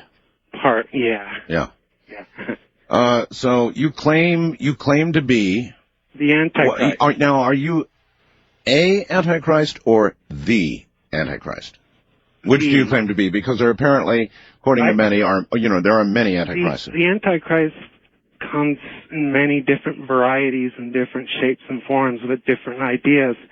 But the problem is there's only one equation that can equate the whole universe within one. And it takes a much powerful equation. The equation has to be so powerful that it has to take everything that exists and not have a shadow. You see? No, I don't. I don't. I actually don't. I know it's kind of hard. I've got the concept of one equation. Right, but you see, it comes in two different varieties of different types. No, don't try. Stop! Don't try to do that again. Of 666. You see? No, now I do see. Yes. Yeah, but the numbers come in like also a much kinder, gentler number. You see? What do you mean? Well, it's not as harsh as it seems, but what's going to happen is going to happen very soon. That's why all right. it's coming very quick. Let's break it here on the show. What's going to happen? Well, there's going to be an event. An event? It's going to be happening very soon. Is this the kind of thing where there are guys with yellow shirts on that say event coordinator and they go around getting everybody ready? No, this is going to be more of a spiritual awakening of an awakening type of the 666. Yeah, of a different type? Yeah. But you, being the Antichrist, how could you allow a competitive event of this kind to occur? Well, you have to sacrifice somebody with an equation that is powerful enough to stop time. So we've got to sacrifice a powerful person? I have no problem with that. I have no problem with that whatsoever. All right, thank you very much, Mr. Antichrist. So a powerful person will have to be sacrificed. Do we have our choice? Is it like throwing virgins into the volcano? Somebody the other day emailed me that throwing virgins into the volcano was to just discourage the others. On my time traveler line, you're on the air. Yeah, hi, Art. Hello. Yeah, hi, I'm on your... You know, I'm nervous talking to you because Well, let's get it out of the way right away. First of all, you're on a damn cell phone. No, I'm not on a cell phone. That's well, in that thing. case, then I'm on the internet, and I'm on the internet 7 years ahead of where we are right now. I'm talking to you through the internet. It sounds like you're talking through the internet, and you're saying you're 7 years in the future talking through the internet to us here now? Absolutely. And I don't know how I did this or what's going on, but unless you're having something today where you're doing some kind of retro show, but if you're not... No, I'm not doing a retro show. This is live, I guarantee. Well, I mean, it's live. Well, it's live here now, and yet you're hearing it there, and you're saying you must be in 2008? Yes. Well, yes, quickly, while we have the connection. Yes. While we have the connection, it's very important that you tell us what's between now and 2008. That's a really cool date you're in there, because you can sort of give us a brief history, or that is to say, from your point of view, history, but our point of view, a look ahead at what's going to happen. So tell me, between now and then, what roughly happens? Well, I can tell you this: Bush is going to be president a second time. Okay. So we'll get that out of the way right now. Yeah, that's a biggie. Mad cow, which seems to be quite a subject right now that you're going through, and I recall when it was. We are, yes.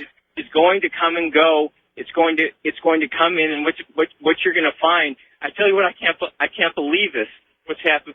But what's going to happen is you're going to find that, like had happened in Europe, you're going to see beef consumption in the United States drop somewhere in the neighborhood of 30 to 40%. Oh, my God. And that's not going to be a result, though, of people actually getting sick. It's going to be the result of the perception. Do you understand what I'm saying? Of course. And we're going to see that, though, come around when the cases don't mount and when we don't see a death toll, and people are going to start eating beef again, and you're going to be able to have your steaks. Foot and mouth is going to be For how long? bad. Can you tell me this? For how long a period of time will I think that I shouldn't eat steak or a hamburger or all these things that I love so much? How long will I be stuck in this quandary? Well, I'll tell you what, and this is really strange.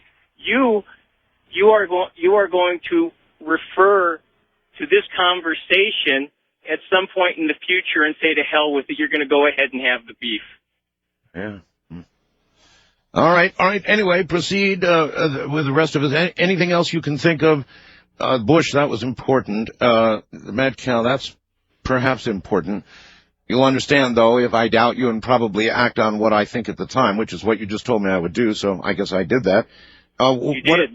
What else should we know? Are they turbulent times ahead, or is it going to be a cakewalk in the park? You know, I wish I had some big news about some terrible things that were going to happen or terrible disasters that were going to happen. Yes. But I really don't have anything of that kind. It's going to be much different. He's gone. He's gone. Now that, you can hear what's left there. That was, okay, I'm going to terminate the call. That was freaky. That was freaky. That really was freaky, wasn't it? That was freaky. How could he do that? I'm trying to think of how he possibly could have fooled us in some way with what he just did. It sounded like he did a digital fade. Or it was the real thing. 2008. Bush for a second time. You know what I'm most suspicious about? No bad news. There's always bad news. I mean, look at today, right? Look at today. Look at all the bad news we have today. I don't even want to run through it all. You know what it is, right? But here it is, the 23rd going into the 24th of March, and we have an awful lot of bad news. So unless the news gets good and gets good fast, I would say that one's a hard one to believe. All right, up into the east of the Rockies line, you're on the air. Hello. Hey, Art, how you doing? I'm doing, well, I was all right until this last call. Calling from Lexington, 630 WLAP. Yes, sir. Also, you're in Louisville, 84 WHAF. Oh, that's a monster signal. Got two questions for you. Sure. The first one has to do with Bentwaters. Oh, yes. They said there was some airmen or some personnel missing. Did they ever find those people? From, not as far as I know, no. The second night, I think Larry Warren, Airman Larry Warren said that there was some personnel missing. Yeah, no, as far as I know, I don't ever recall hearing that story followed up on and anybody saying they were found. So I was just curious if they ever found the personnel. And I was just wondering if the personnel that went out there could have been associated with the entities that were there in the forest. Of course they could have been. But I mean, if you come face to face with an entity in the forest, a creature, an alien, you're sure. My angle is, I'm wondering if they weren't entities themselves that were planted on the base and went out. Why do you imagine that? I mean, doesn't that take a gigantic leap? No. To imagine that? I mean, what evidence is there for that? Well, it's just a theory, just in case they infiltrated the personnel on the base of security. Well, I guess under the category of you can imagine anything in the entire world you want to imagine, you could imagine that the base personnel were actually aliens themselves. But it wouldn't be the first thing that I would leap to. I'm surprised you would. West of the Rockies, you're on the air. Hello. Hello? Hi. Hi, Art Bell? That's me. Yeah, I have a question that I would like to ask. maybe someone in your audience has experienced the same thing. I've got these clouds that float around, and like there's a little light behind them, and a little light. Yeah, Well, first, the clouds that float around where? You mean in the sky? Yeah, they're in the sky. They also come down, like about 2 feet above the ground. No, wait a minute. The clouds come down to 2 feet above ground? Right. That's troublesome. Yeah, I know. And do they do this often? Practically every day. Are they the ones also with the lights behind them? Yes. Well, when they're down at the 2 foot level, it seems to me you could see what makes a light. Well, that's what I know, but I can't. Well, so in other words, all right, well, when they're down at 2 feet, are they glowing there? Yes, they are, and they'll come right up, to, say, your, ankle or calf. Yeah. And then they stop. Well, I guess we could be thankful for that. Yeah, well, I was just wondering if anyone else has experienced this, Boy, I sure never have. And I mean, you never know what's going to be out there in terms of people who have experienced mini glowing clouds. We'll ask. Uh-huh. And that's not all of it either. They also come through the wall. They come through the wall? Yeah. Uh-huh. The clouds? Yeah. And I'm not making this up, and I'm not, drunk or I don't take drugs or anything. I'm in it. Nothing at all? Nothing? No, it really does happen. You're that pure? You don't even tip a little one every now and then? Oh, well, maybe glass once in of a while. wine, something? Like on special occasions, but, But that's it? Yeah. Beyond that, you're completely... You got it. No, I don't do that. Angelic, nearly. Well, I wouldn't go that far, but, no, I don't really enjoy drinking that much. Mm-hmm. Well, I have no frame of reference for little cloud problems, but we'll toss it out to the audience and see who else has experience. How frequent is this phenomena? I would say it happens probably 4 to 5 times a week. That's a lot. Yeah, I know. It's really going. Are you in a especially cloudy area? No, I'm not. I'm in the high desert. You're in the high desert? Yeah. Well, we hardly have any clouds at all. Well, until this year. Uh-huh. All right. Well, all right. I appreciate it. Figures a high desert. Anybody else out there with mini glowing cloud problems? At least it stops when it gets to you. That's something. On my Antichrist line, you're on the air. Oh, hi, Art. Hello. I didn't expect to get through. Well, you're through. I'm through. Yes. Are you an Antichrist? I am I'm set up to be the Antichrist. What does set up to be mean? Well, I can tell you my past. I can tell you the future. I'm not sure I can fit them both in. Well, that's all right, I guess. We would like to hear about whatever you have to say, but what makes you believe that you are the Antichrist? Well, I guess I just have to speak from personal experience. Back in 76 and 77, I predicted a number of things for the U.S. Domestically and foreign policy-wise and the world, which all came true. And well, that doesn't make you the Antichrist. That just makes you precognitive. Well, let me put it this way. There is only one. There's only one. It's Christ and it's Antichrist. And some people are going to recognize, I guess, me to be either one or the other, but probably not. There's going to be a little bit of both. I can tell you what my future is going to be if you want to know what that's going to be about. Are you telling me that you are the Antichrist and the Christ, one or the other, or both? Both. You're both? Well, I'm set up to be that way. What kind of terrible life must you lead, being torn, almost a dual personality? No, it isn't. No, a very pleasant one right now. The savior, the anti-savior. You're going to end up ripping your own guts out.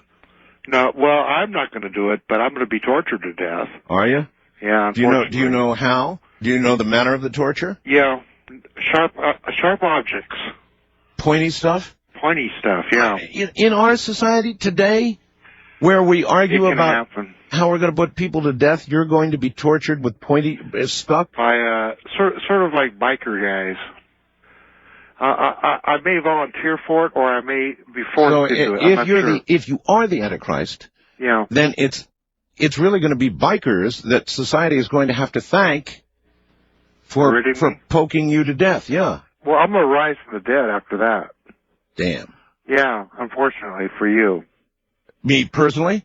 No, I'm not going to be that bad, I don't think. It sounded that way. That sounded a lot like I'm not. No, I don't mean a you promise. personally. No, I don't mean you personally at all. I'm not. What I have to say about the future, which eventually I'm going to be. Well, we don't have a lot of time, so you better spit it out, Mr. Whichever you are. Okay. Well, it's going to be for everybody. I'm going to be on TV, hopefully, nationwide, maybe worldwide. I'm not sure. It's going to be a special presentation. It's going to require some magic, like moving mountains, like. So you're going to move mountains to prove to the world on television that you're who you say you. That I'm Christ or Antichrist, whatever, and then I'm going to get a TV deal on. A TV deal. Listen, I've got a break coming up. Do you want to hold on through the break? Sure. Okay, stay right there. Just sort of a simple, silly love song that's nice and a happy song. I'm Art Bell. This is Coast to Coast AM, and we are doing something special tonight. It's open lines all night long, except for 2 lines. Here are the rules for those stations joining at this hour. I have an Antichrist line open for those of you out there who believe you are the or a Antichrist. You see, that there could be many. So far, most calling have claimed to be the actual Antichrist himself. Although I have one on hold here who claims to be both the Savior and the Antichrist. He's not really sure. Anyway, the Antichrist line is area code 775-727-1222, the first-time caller line. Nobody else call that line but Antichrists. And we have a time traveler line open. And that's 775-727-1295. All others use the toll-free lines or the international line, if you're an international person. That's the deal. And other than that, it's open lines, and we'll talk about anything you want to talk about and just do whatever you want to do. Believe me, this song will come and it will haunt you, and you'll hear it in your sleep until you're going out of your mind.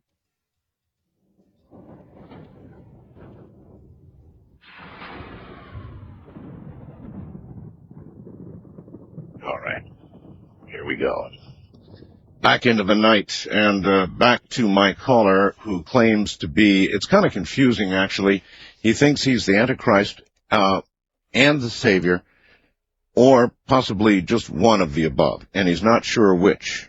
And I understand that's a dilemma that you could have. And at any rate, you say you're going to be on TV, you're going to have some sort of TV time on a big network, and you plan to move mountains, right, to one mountain twice, maybe once if I can do it. Is all the will generated from this? Oh, mountain moving is good, sir. It's really good. I've seen it done once. Mountain moving is really convincing. Almost any American person seeing somebody move a mountain would be. Art, the will created by this torture to death. You mean when they torture you to death with the sharp things? The will within me created. I mean, it's something that I participate in. It's something my father participated in. And you're not even really sure who your father is, are you? Well, I know he's got the same name as I do. Well, yeah, I understand that, but I mean, in terms of the big guy up there. Yeah, he's not a heavenly father exactly. He's a pretty earthly guy, but very elegant, he approaches things with aplomb. Elegant? Armani suits elegant? Pardon me? Armani suits type elegant? He wore a suit while he was working, yeah. Yeah. He was, I have a feeling Daddy may be not who you hope it is. He was an ordinary guy. He was a very, honorable gentleman. Was he? But he not anything like I am, but I'm gonna be. In other words, he honorable. He keeps his deals, and he expects those people that he deals with to keep their deals, right? His word is his bond. Yeah. Mm-hmm. And I mean, I love him. I love him dearly. And well, give me some quick idea of how long it could be before we could expect to see the mountain move. Well, I don't know. Probably sometime this year, I think. This year. This year, possibly early next year. I knew it was getting close. Yeah. Everybody out there knew it was getting close. That won't be the only thing, but I'm telling you, the will generated by this being tortured to death within me, the will I will have. I mean, You got any idea what an entire set of really good Ginzu knives can do in skilled hands? I don't want to think about it. All right. Well, yeah, it's better you don't think about it. Anyway, that man was not sure whether he was the Antichrist or the Savior himself. He does say he's going to be tortured to death with sharp things, whatever. All right. Time Traveler Line, you are on the air. Hello. Hello. You claim to be a time traveler. Yes, I do. I have time traveled. Okay, so in other words, you're in the here and now presently. Yes, I'm here now. I time traveled back to 1987. Where I actually have... That was actually a pretty good year. Yeah, that was a good year. I have some proof of the matter. There is a Pink Floyd album called Momentary Lapse of Reason. Yeah. And there's a photograph of me in that album. Of you? Yes. The song is called Yet Another Movie. Well, but how could we know that it was you of, what'd you say, 87, right? Yes. How would we know that was you of 87? Well, I guess it would. Well, the way it works is your body doesn't actually time travel. Your mind does. Well, then how would they take a picture of your mind? They didn't take a picture of my mind. They took a picture of myself when I was in 1987. Then you were able to physically manifest yourself in 1987, and they couldn't have taken a picture, right? That is correct. I have a computer in my brain. Cool. A Pentium? No, I actually don't know what it is. Oh, you don't have a Mac up there, do you? No, I have a some kind of computer implant. So I suppose when you finally do die, it's going to be the blue screen of death, and you're gone, right? I don't think so. Actually, I'm being very serious. I'm trying. I know you are. I'm trying to giving you connect. trouble. I'm sorry. Go right ahead. You have a computer in your brain. Yes. I am in contact with the future right now. They communicate with me through this computer telepathically and psychically. To as far out as what year?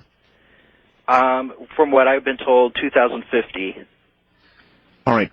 It's obviously going to be important to all of us to know what's coming between now and 2050. Any little shred of anything you can give us. I can tell you this, that right now aliens live in us, in every single person on this planet, and no one is aware of it.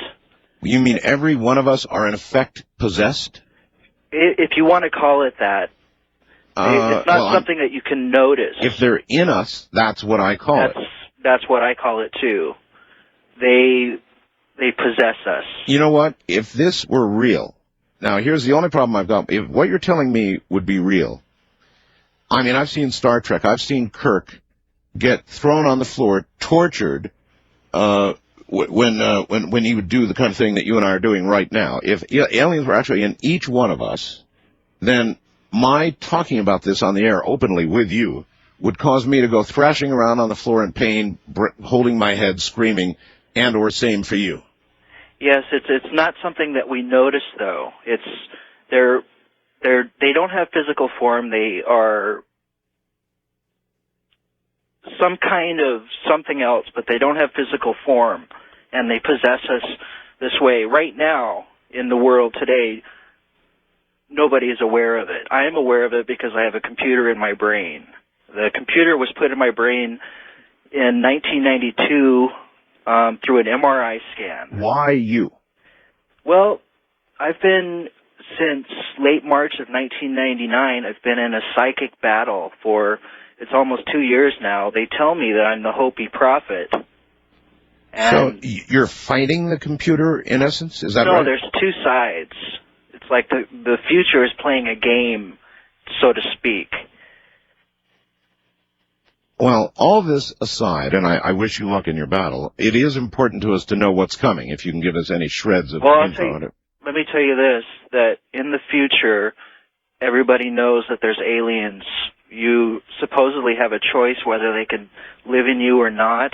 In other words, we are the aliens. No. Well, we're all aliens. Yep.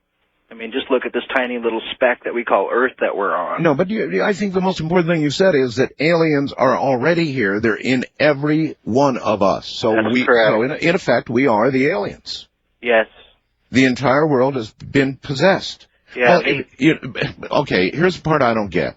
The world right now is really, really screwed up.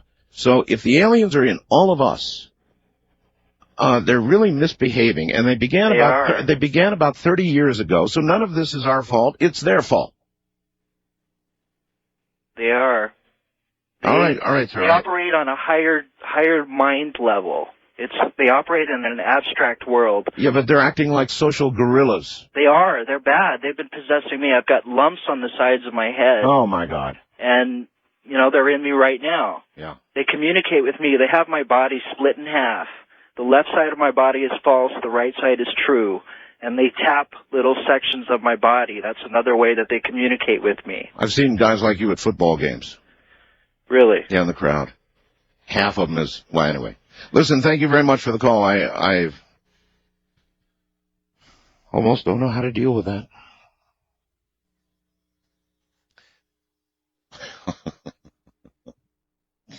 No. What are you going to do? There's another new concept for you. Do you ever consider that not only are the aliens here, but they're in every single one of us? That would account for a lot, wouldn't it? We are all aliens. We have been long since possessed. And if we can use the mark of social behavior as a moment when it occurred, it was about 30-some-odd years ago. That sure would answer a lot of questions. East of the Rockies, you're on the air. Hello. Hey, Art. How you doing tonight? Fine. Okay, turn your radio off, please. And I'm hitting the remote. That's number one. And number two is talk real loud because you're weak. Oh, am I weak? Should I change phones? No, we'll hang out with this one. What's up? I just wanted to ask you, what do you think of the Academy Awards? Oh, I don't know. You don't care about that stuff? I think Brockovich is probably going to win.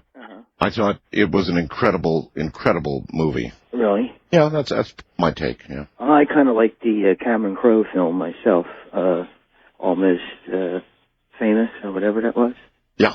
Yeah. Well, no, for me it's Brockovich.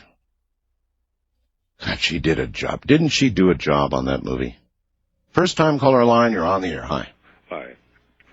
Wait a minute. I'm sorry. This is the Antichrist line. I slip. Are you an Antichrist? Yes.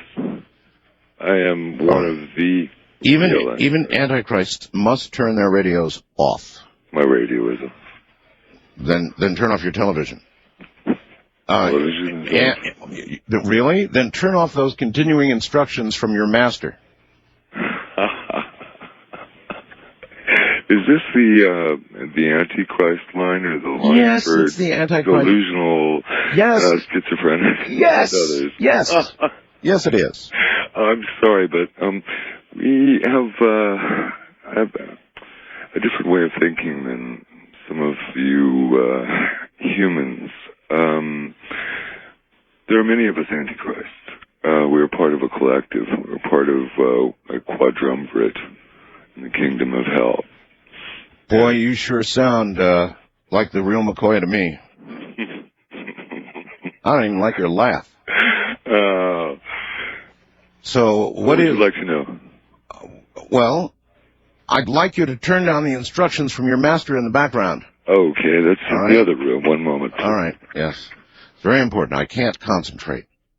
Really can't concentrate. This fellow, though, sounds... I don't know. Sounds pretty good. Thank you. All right, thank you. Thank you very much. All right, okay, so now first off, we don't use the term Antichrist. Yeah, I can understand you wouldn't think of yourself that way any more than a trash collector. You know, trash collector likes to be known as a what? Some sort of sanitation engineer. Correct. So what do you call yourself? Well, we don't use a lot of words that you humans use, like good and evil. Yeah. I can understand that. Yes, we're sons of Lucifer. We're sons and daughters of Lucifer. We're all over the place. We, instead of evil, we look at good and evil like, say, dark and light, or the positive and negative poles of electricity of a battery. Yeah, but being one of the Antichrist, wouldn't you naturally be more of a negative force than you would positive? Well, negative is a moot point with us. I don't know. What we would maybe like to do is I can understand. In other words, to the beauty. To you, it might be a moot point, but to the people who experience your workings, it doesn't feel that way at all. Oh, those are the people in the lower hell realms. That would be all of us. Full of a lot of shenanigans and disassociated spirits. You're trying to suggest you're above all that. We have a mission, and what is it? It is to bring you closer to our Father, to bring Him love, and to bring you pleasure, and to draw you into our world. Pleasure. Because He is the God of this world, and those of you who don't want to accept us will go off with that other. All right. Here's the thing that I think stops a lot of people who are listening right now from coming over to your side.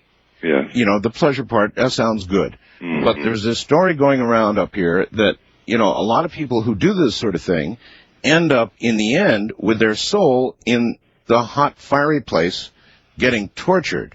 You know, there's that story going around up here. Now, if that's wrong, you should correct our impressions.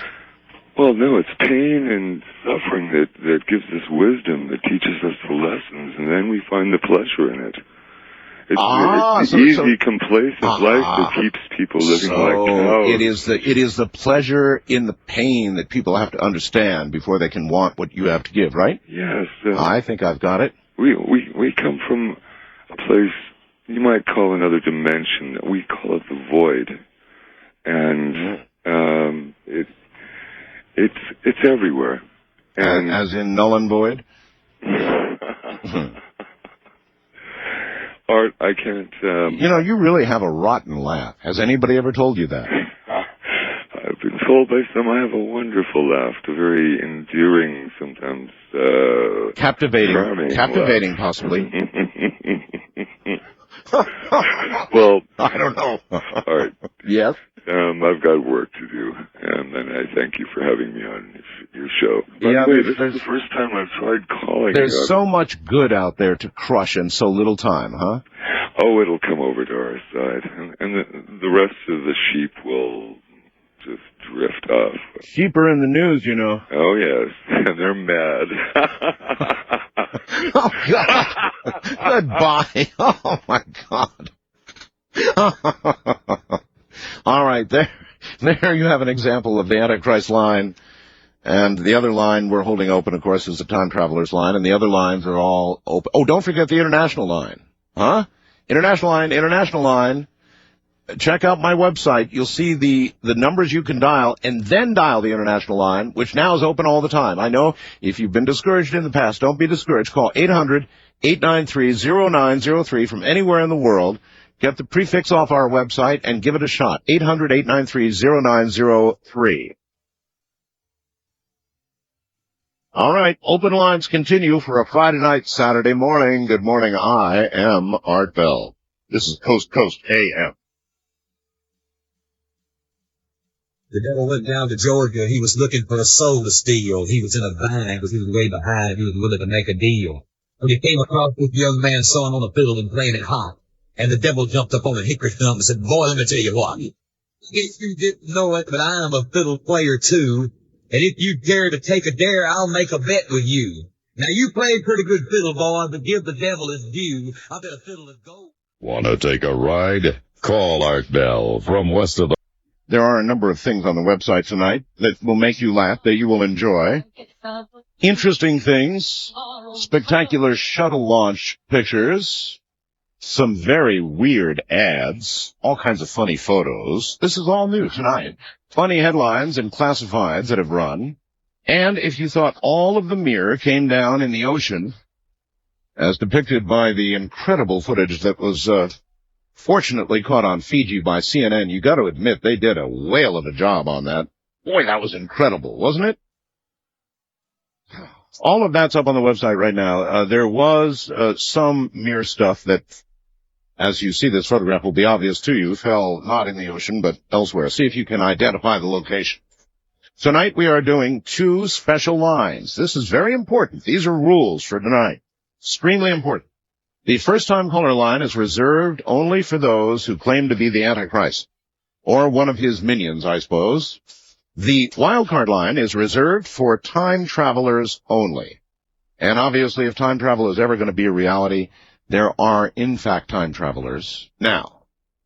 So anyone claiming to be and having info for us, which so far has been very interesting, I must say, those of you who joined the second hour really missed a good call in the first hour.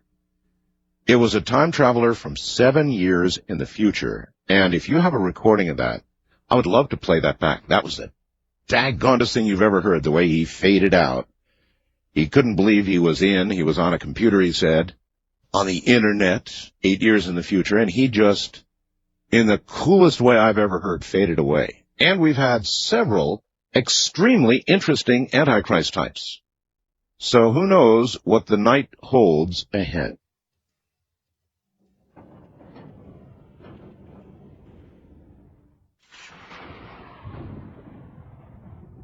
You know, I cannot recall a time when the headlines have been worse. This mad cow disease thing is just, it's unbelievable. Here's a headline from, what is this? Anyway. Let's see. I've got to be, USAtoday.com. McDonald's issues warning. Sales hurt by mad cow. They're blaming that sales are hurting here because of the scare in Europe.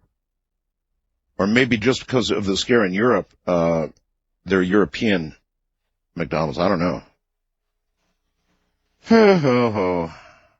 And I've got, here's one, case studies in primary care. First case of new variant of mad cow disease. Foot and mouth disease hits Saudi Arabia. Foot and mouth is raging across Europe. This is unbelievable. What's going on is unbelievable. Along with my program tonight. On the Antichrist line, you are on the air. Hello. I am the foot stomp at night. You are? Yes. You must kill me. Well, before the year 2004. Or what starts? The end of all you. The end of the world, as we know. The end of all people? All people. Or just me? You say all people. All people. That's very serious. And the only way to stop it is to... I must be killed. I cannot kill myself. I have tried. Too bad. The rope has broke. You mean you tried to hang yourself by the neck until dead? I cannot do it. And the rope broke? The rope breaks. That's really, really depressing.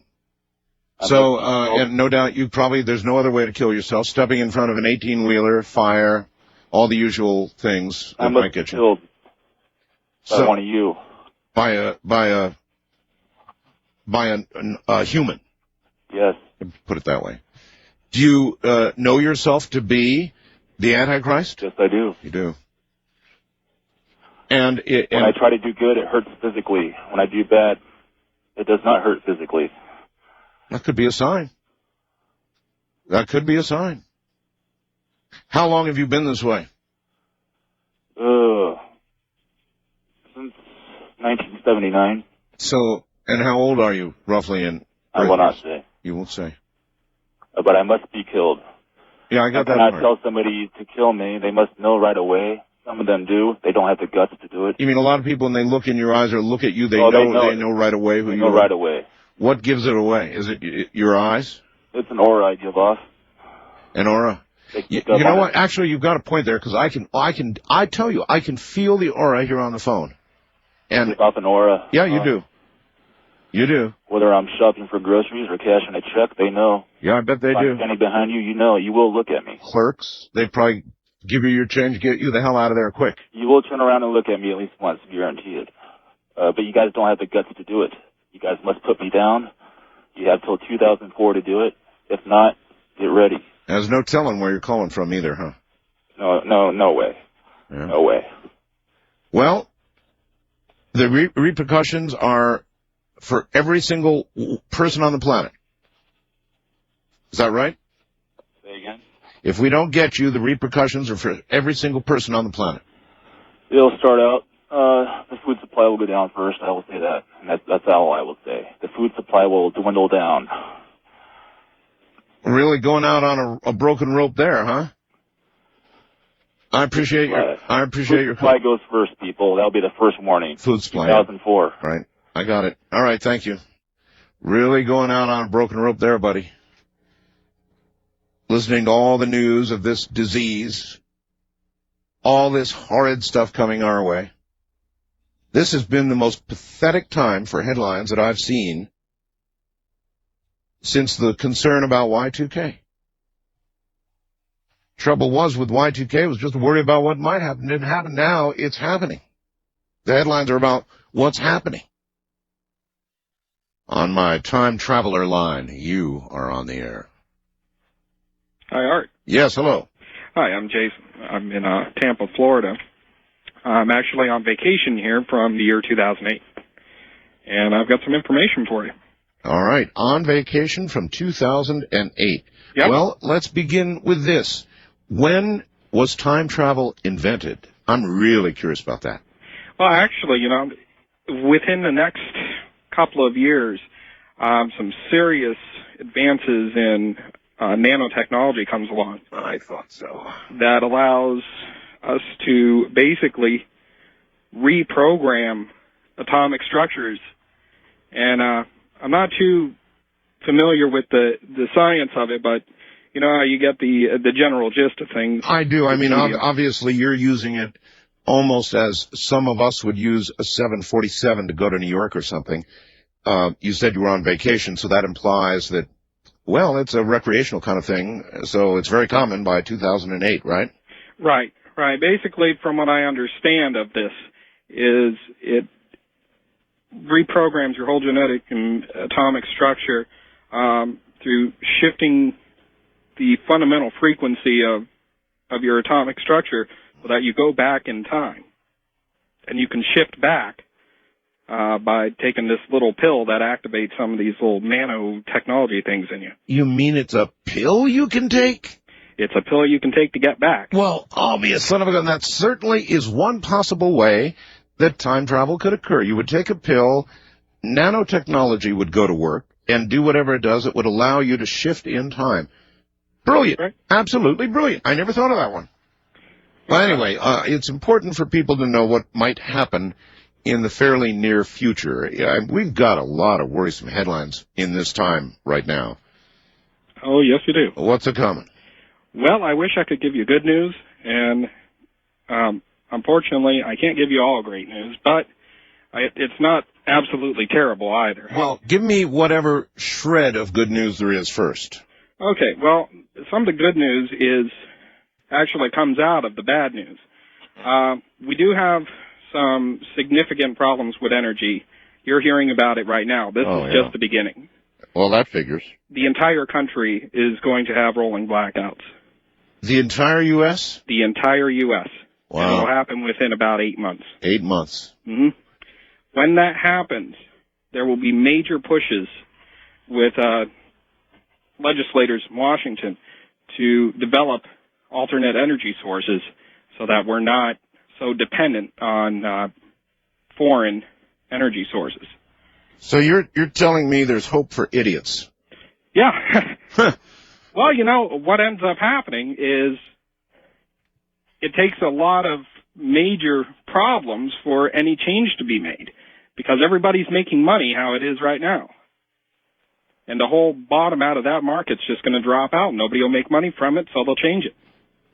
You're right. Once the money dries up, they will go somewhere else. There's no question about it. Well, that's good to hear, but unfortunately, apparently there's going to be a very great deal of pain before that occurs. As you mentioned, the entire country blacking out for long periods? I wouldn't say long periods, up to half an hour at a time. Oh, well, that's not even as bad as they've had in California so far.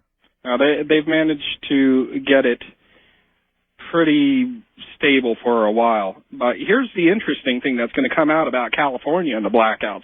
Sure. Most of that whole problem was engineered due to the deregulation out there. Yes. The distributors of energy are separate from the people who actually make the energy.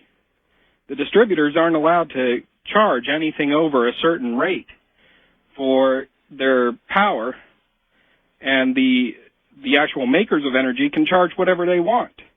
Well, they've been instructed by the federal government to raise their rates so high that the distributors of the electricity can't possibly pay it. They'll go bankrupt. I can imagine the masses going berserk and literally like having war crimes trials, except for, electric company executives, and probably only suitable thing would be electrocution for them in the end. Well, the interesting thing here is that the electric companies actually stand up and go, no, it wasn't us. It was the federal government. They told us to do this. So they're gonna just shift blame. Probably you're gonna have in Congress, it was like tobacco, you have about 7 of the biggest electric company executives in America lined up before Congress. Each one would say it was some arm of the federal government. Well, let me just say this. Bill Clinton will go to prison over this. Bill Clinton? Bill Clinton will go to prison over this. Aren't the troubles for him ever going to be? Apparently not. No, they're just going to get worse. Uh-huh. He's done a lot of things in his term in office that come out over the next few years, and he's going to go to prison. Yeah, the thing about Bill Clinton is he's still pretty young, so obviously he is going to be around for some years of suffering. Oh, yeah. He thought he was going to really have it good when he became an ex-president, and it hasn't been really good for him at all, and you're telling me that according to our future, it's going to get even harder on him. Oh, yes, much. Mm-hmm. Well, all these problems are going to be dwarfed by an even larger problem. Oh, really? Yeah. What? It turns out that approximately 90% of the world's population, especially those in industrialized countries, is infected with some form or variant of mad cow. Damn. Through every product we use that has animal fillers in it, everything from Jell-O to toothpaste, so on and so forth. So even a lot of the vegetarians, if what you say is true, wouldn't escape. That's right. That's right. Boy, would they be ticked off. Oh, yeah. Eating vegetables all that time, and would they be angry. The interesting thing is we all expect that a good 90% of the population won't be around within 40 years. That's the incubation period for it. But nothing has really happened. People haven't changed their lives or anything. There was a little bit of panic, but everybody just kind of went, oh, well, here it comes, so let's just live our lives.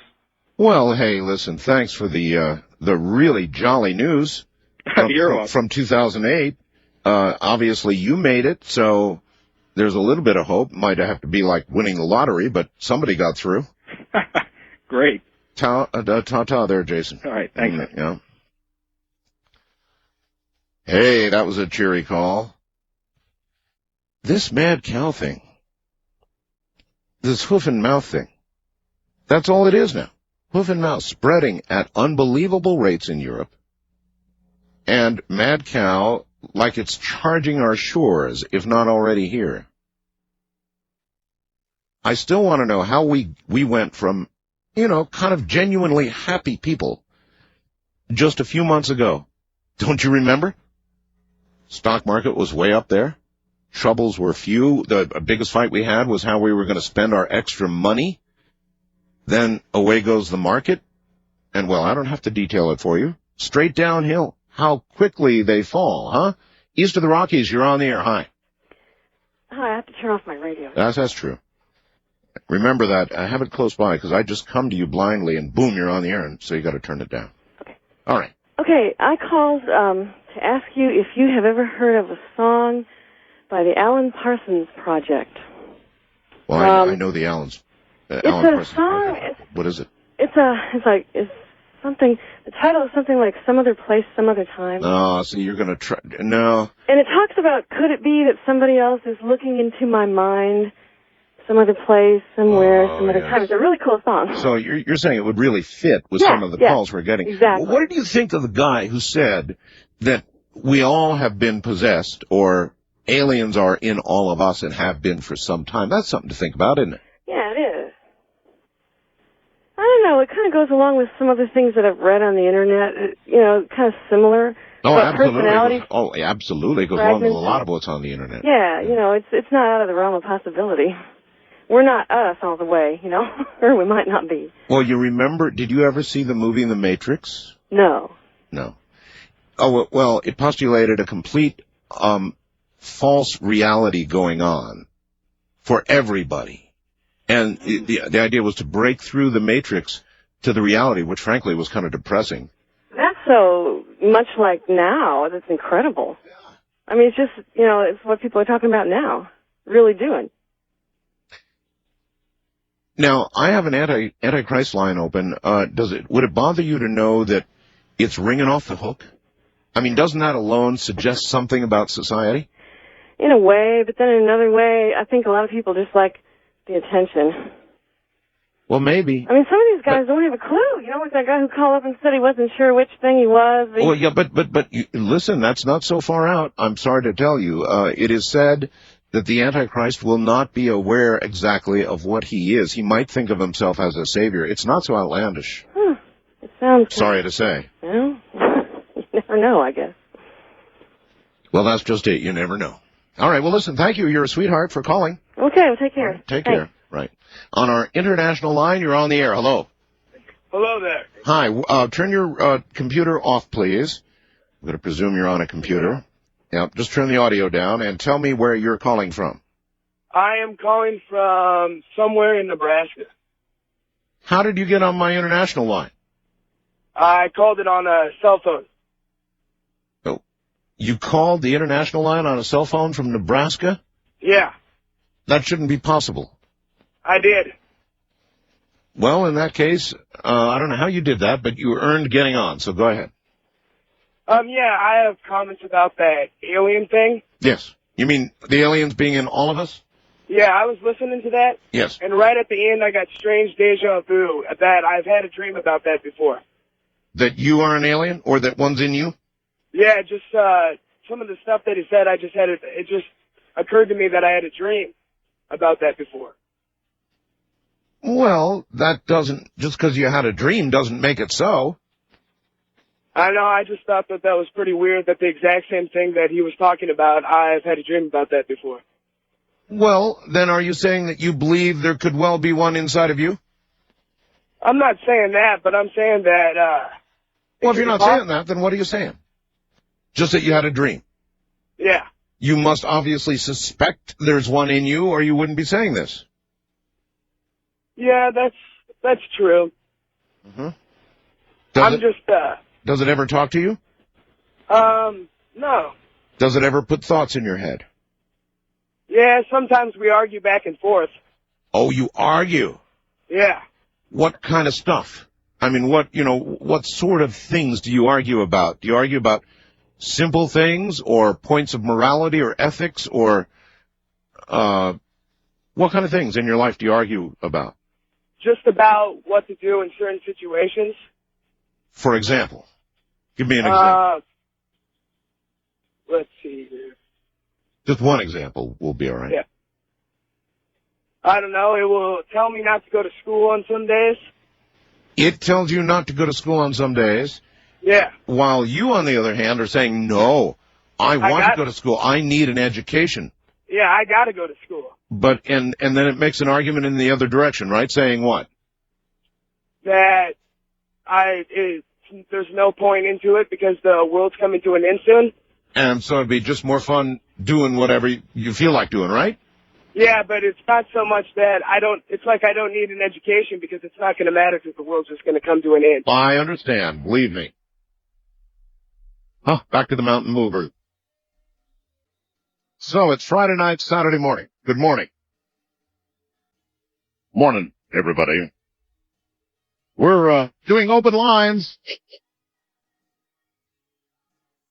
We're doing the Antichrist line That's on the first-time caller line only, and we're doing time travelers on the wild card line. Everything else is totally open lines, a new religion that'll bring you to your knees. Huh. It's that kind of a night, a black velvet kind of night.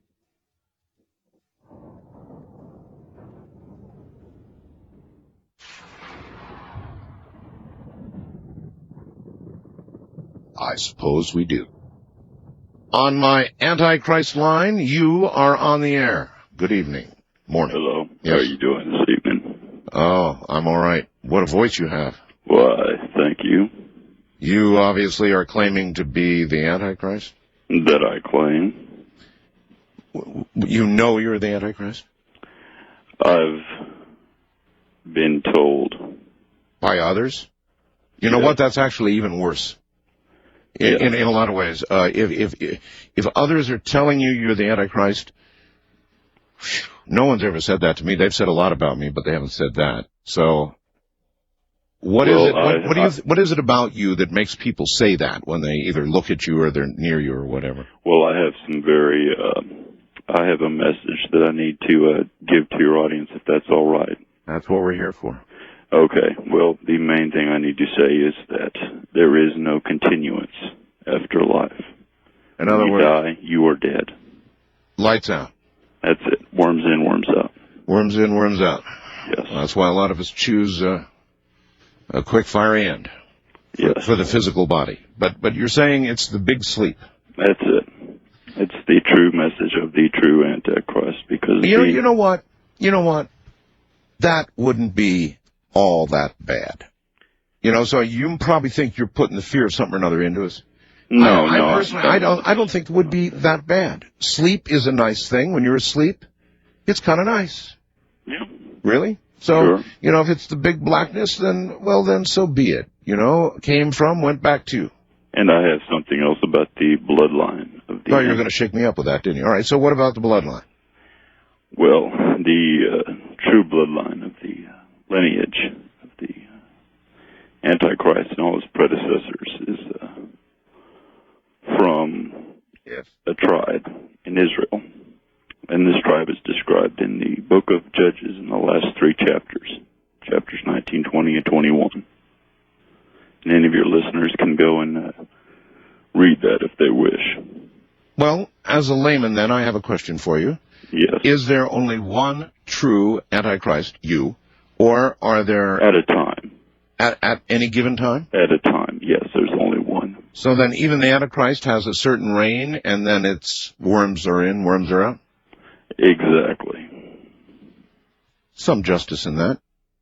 So how do you feel about the fact that even you, as the Antichrist, will face the ultimate zero? I'm really not moved by it either way. You too, huh? Yes. Well, you're going to bother an awful lot of people with what you just said. I suppose you know that. With which, the bloodline or the other? No, they don't care about the bloodline. But this, zero when you pass on thing, that's going to bother a lot of people. You know that. I'm just trying to... pass on the news. That's about it. Well, that's why I'm here with a big forum for people like you to pass on stuff like that. I appreciate it. Thank you. Yes, you're very welcome. Great. Okay. Let's take a break and go over here and take a call. East of the Rockies, you're on the air. Hello. Yes. Art? Yes. Yeah, this is Connor in Strongsville, Ohio, outside of Cleveland. So how's Ohio this morning? It's doing very nice. Very nice. Yes. I'm listening on WTAM. Big one, yes. Yes. I was calling in to say I give you some mad props for listening to some of these people. You what? Giving you some very good praise listening to some of these people. You're dealing with them very well. And I'd also propose a question asking, I was wondering if all these people are calling from time traveling. You seem to be a big fan of time travel, so why haven't you called yourself back?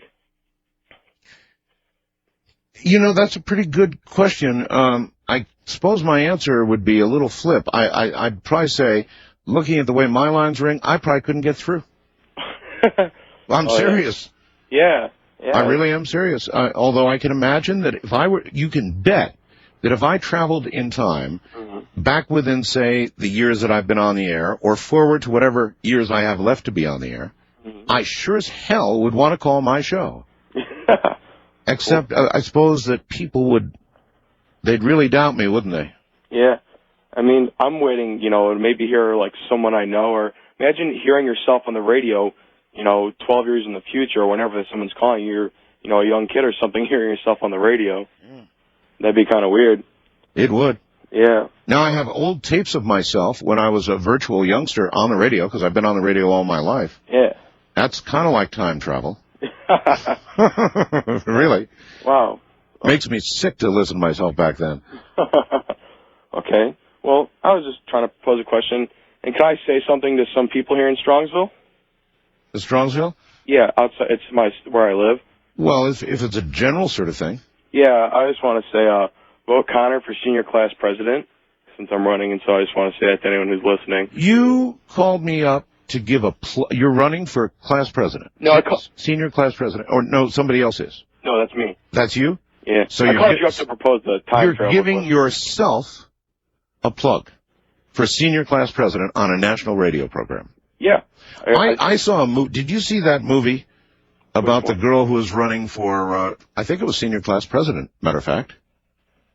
There's a whole movie about it.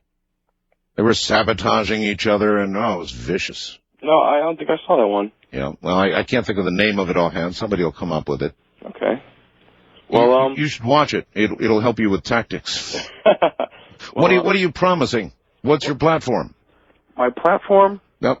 I'm trying to give back to the senior class of Strongsville. Less homework? Give back to the students. There's some things that maybe they're not happy with at the school. It was called Election, by the way. The movie was simply called Election, so you're going to want to see that as soon as you can. Oh, wow. I'll have to write it. Anyway, you're going to give back what? Whatever the students need to talk to me about. I mean, if they need to talk to me about something, Do you have any, as senior, if you are elected, do you have power to help them? Some power. I mean, that's another thing I want to work on. I want to make the student government at Strongsville High School more powerful. So, because it's rough tumble to deal with, but I'm running and staying strong in the election, so it should be a pretty good race. What makes you want to get involved in politics? That really is what it is. It's politics, Well, the main reason I want to get involved in politics is because I basically care for the people in my school, and that's not just a crap answer. I mean... Yeah, but it sounds like a crap answer. You've got to come up with a new way to say it. I think Clinton had what? I feel your pain? I don't even want to come up with a slogan. I mean, I have lots of friends, and I care for them. You've got to have slogans. Well, I have a couple slogans I put as jokes on campaign signs. Like what? Don't believe all the rumors, vote for Connor. Hey, that's good. That's good. The pictures weren't of me, vote for Connor. That's a pretty good one. All right. Well, thank you very much, and be sure and see the movie Election. On my time traveler line, you are on the air. Hello. Hello, Art. Yes, hello. I'm going to step outside with the dogs so I can speak a little louder. All right. Thank you for that. And, Art, I do listen to you mainly on KDON 720, and that's a station you know quite well. Of course I know KWN. 50,000 watts, 720 Las Vegas, where my butt sat for about a decade. And Art, KFI 640, I'm an LA guy, but also 1560. You know that station, KNZR? Yeah, it's Bakersfield? from Bakersfield, obviously. Big signal, 10,000 watts, but it goes north and south like a bandit. And they replay you. They're very, very nice. Weekdays from 12 to 3, so I'll be on. I heard that. I heard they were doing that, putting us on in the afternoon. Absolutely. How does it? I'm curious. How does it play in the afternoon? In the middle of the day, you wouldn't think a program like this would play because it just belongs at night. But they're doing it with success, I guess, huh? Well, I've been listening. I did miss last night, so I caught it. A lot of it between 12 noon and 3. Well, listen. You obviously must claim. I hear the dog. You must claim to be the Antichrist. Absolutely not. Well, then why are you on this? Oh, I'm sorry, time traveler. Oh, I'm just my a fault. medical doctor, a scientist, a lover of dogs. You're a medical doctor? Yes, sir. Who has traveled in time? I've traveled, yes. And my time travel is a spatial time disruption, a real one. And it may seem kind of small, but to me quite profound. It occurred several years ago. I was in Pahrump. I had purchased an additional automobile which needed a smog in California, and I hired a friend to drive that car, and I drove a Thunderbird. I'm just interrupting you. That dog sounds like it's going to rip your leg off. Oh no, they're just playing. They're Shar-Peis. In fact, 3 of them were born in Pahrump, Pahrump, Nevada. This story relates to Pahrump because I got that. I was in an ongoing struggle with the sheriff's department.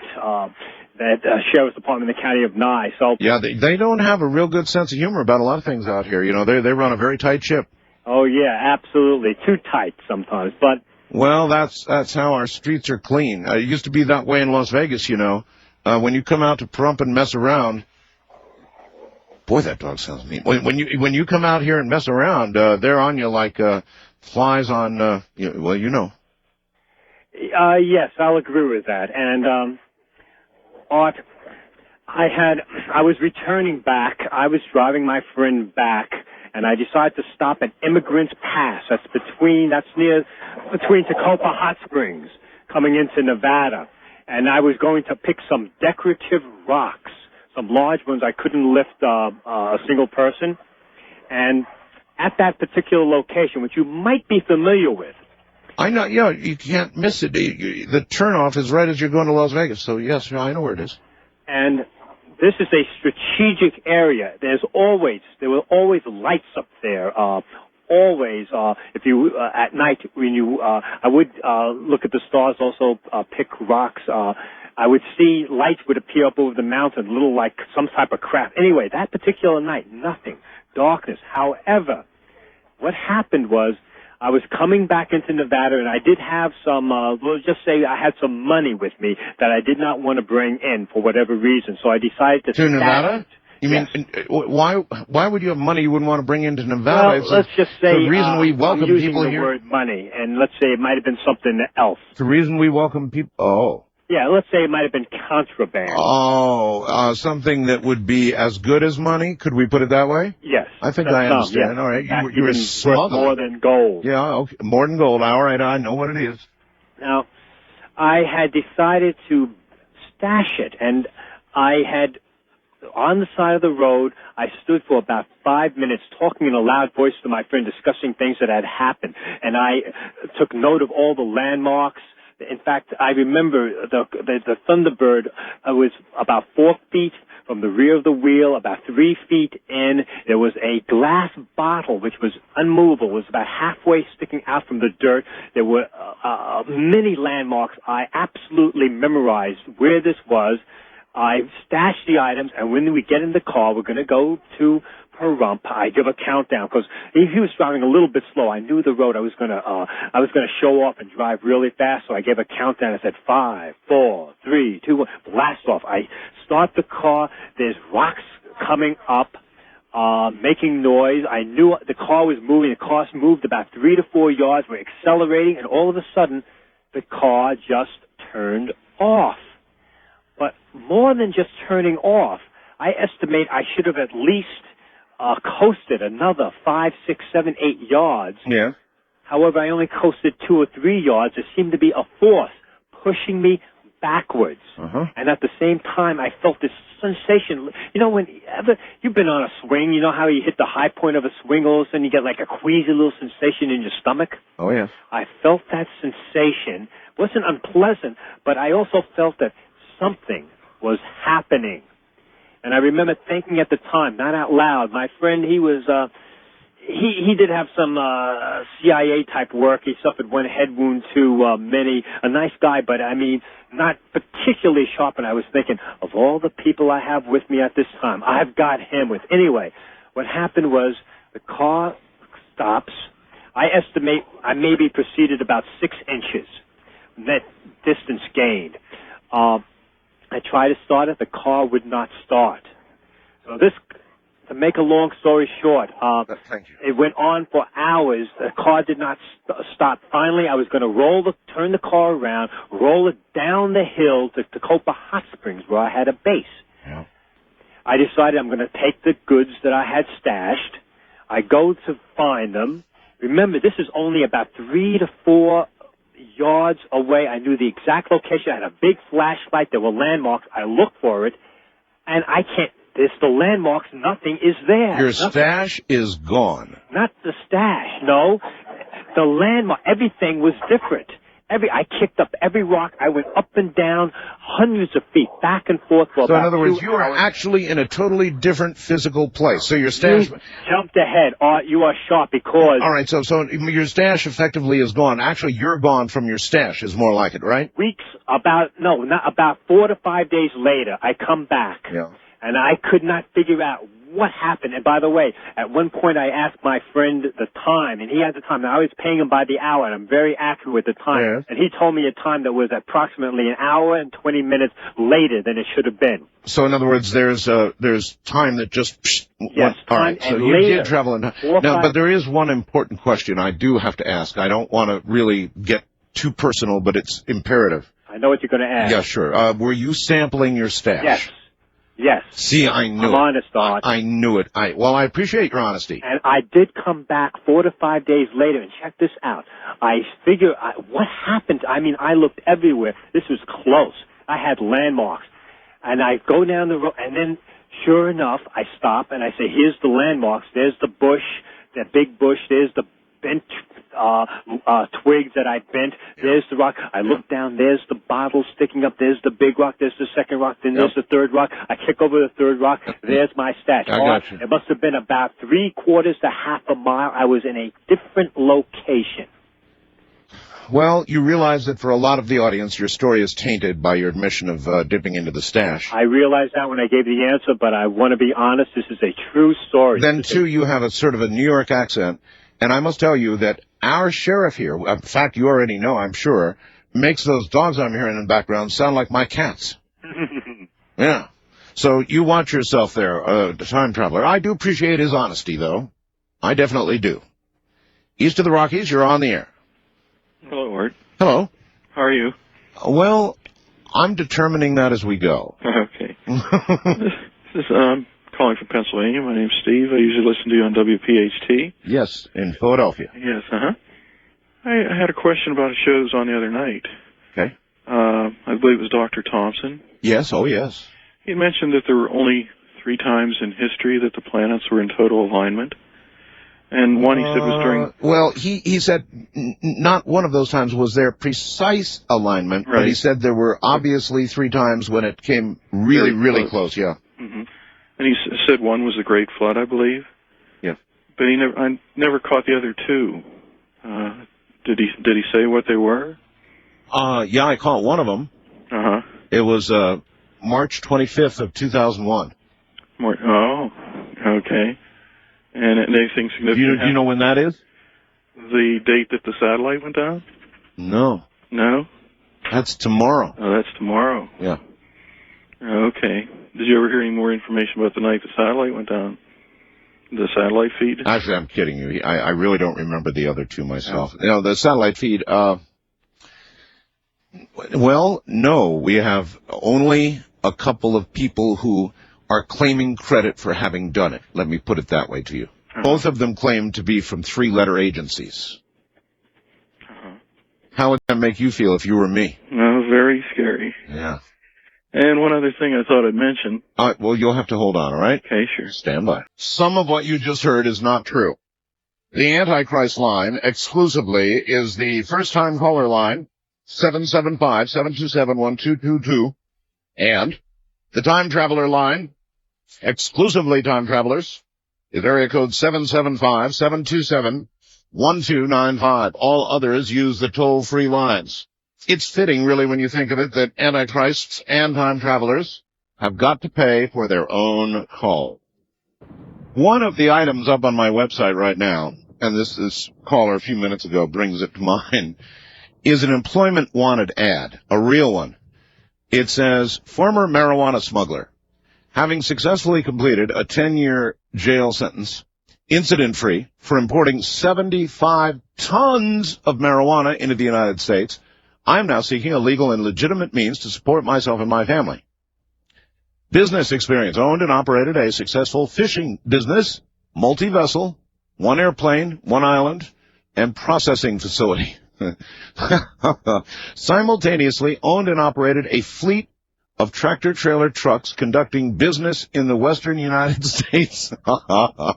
During this time, I also co-owned and participated in the executive-level management of 120 people worldwide in a successful pot smuggling venture with revenues in excess of $100 million annually.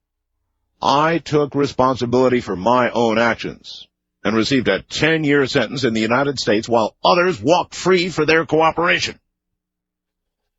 So, there's more. This is a real ad. It's a real ad. Let's see. Attributes. I am an expert in all levels of security. I have extensive computer skills. I am personable, outgoing, well-educated, reliable, clean, and sober. I have spoken in schools to thousands of kids and parents groups over the past 10 years on the consequences of choice and received public recognition from the RCMP for community service. I am well-traveled and speak English, French, and Spanish.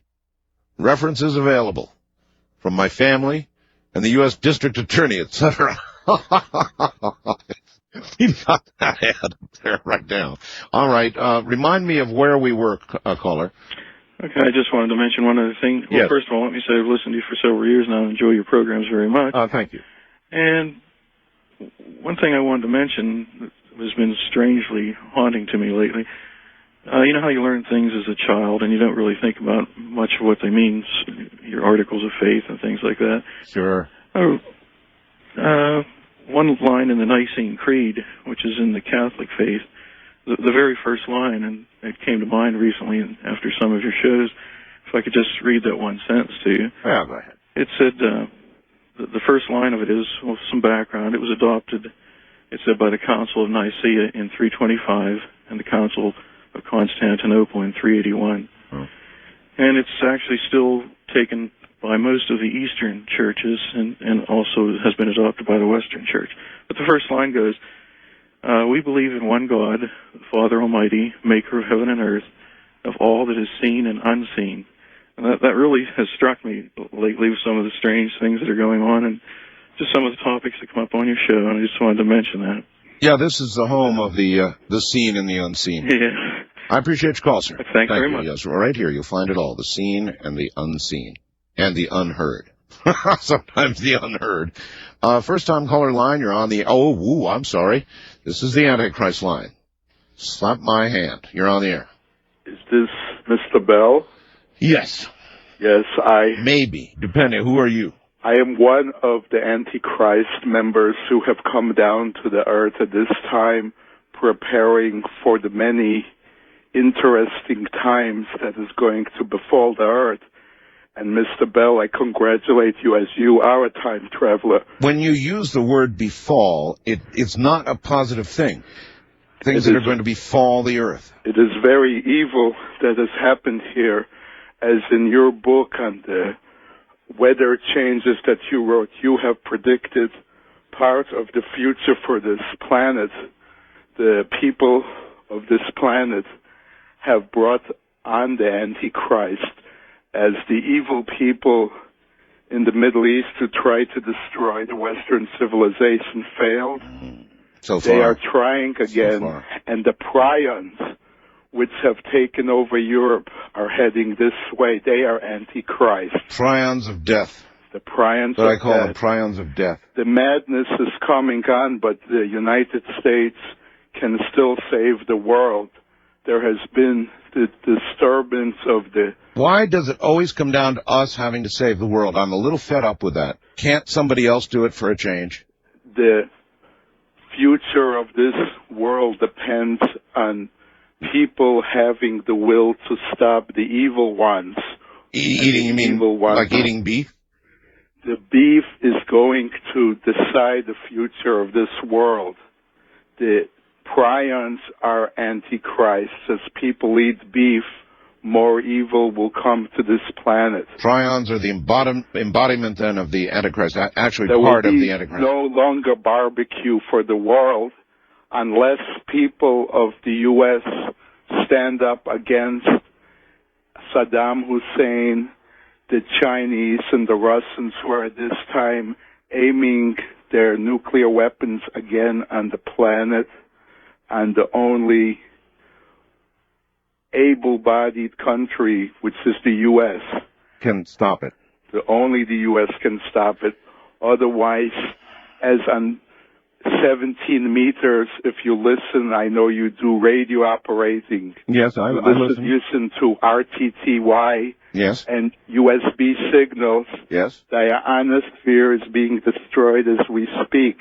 There has been many solar flares. Oh, yes. Your weather has been disrupted. All of that's true.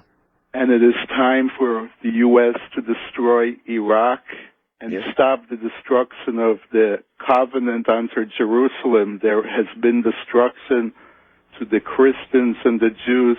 And if we don't destroy Iraq, then the prions of death get us, right? No, we must destroy Iraq. The prions were released, which will be found out later. This has been started with anthrax. When the alarms went off in Saudi Arabia, this was started. Sir, foot and mouth disease is really anthrax, right? No, anthrax is a second disease. In my last life, I was a medical doctor. I see. And the prions have been experimented on in Iraq. The Russians are preparing mixtures between anthrax and other viruses, and no we wonder must we just beware. Kicked out 50 of them. No wonder. All right, well, I appreciate it. Thanks a lot for the cheery call. Prions of death coming from Iraq. Well, we don't destroy Iraq, you know. We don't do that. We just knock them down, and obviously he's saying that's not enough. We just keep knocking them. We don't want Saddam getting too weak, less Iran, I think, is the way the foreign policy goes, would take over. So if they're depending on us to completely destroy Iraq to save the world, I think the prions of death are going to win. On the Time Traveler line, you are on the air, top of the morning. How you doing, Art? Well, hello. Hi, Art. Yes, hello there. I'm sorry. How you doing? Oh, fine. Great. I'm calling from the year 2050. You're calling from 2050? Yes, from 2050. All right. You're awful busy out here on the time continuum line here. Yeah, it's very busy. Is 2050 a good year? Oh, it's an excellent year. We're in the Iron Galaxy. The Iron? Iron, exactly. That's not like iron, it's Iron. Iron, yeah. Okay. I'll let you know, it was 1990 is when it was actually first invented, the time traveling. I have suspected that. I have suspected that time travel already exists right now, even in my year, much less 2050. I have thought this for a long time. 1990, huh? Well, see, you're actually a voyager in this whole scheme of things around, and everybody right in your time area is in for a big surprise. And if they listen to it, actually, right tonight is one of the biggest spots in time, because you will have a caller tonight, and he is the Antichrist, and believe it or not, he is stuck doomed to Earth. He cannot follow us to Iran. Okay, the problem here is that I hear that you're telling me I'll have a real Antichrist tonight, but I've answered so many that how am I to know when I've got the real McCoy on the line? Can you tell me that? Can you give me a little hint of some sort? Well, as we're following through, I could recharge again the magnets and boost up an hour or two, but there's no sense. So I'm going to go ahead and finish out 3 hours that you're on. Well, 2 hours and 11 minutes more. Yeah. Three like hours that. maybe for you. What do I know where you are?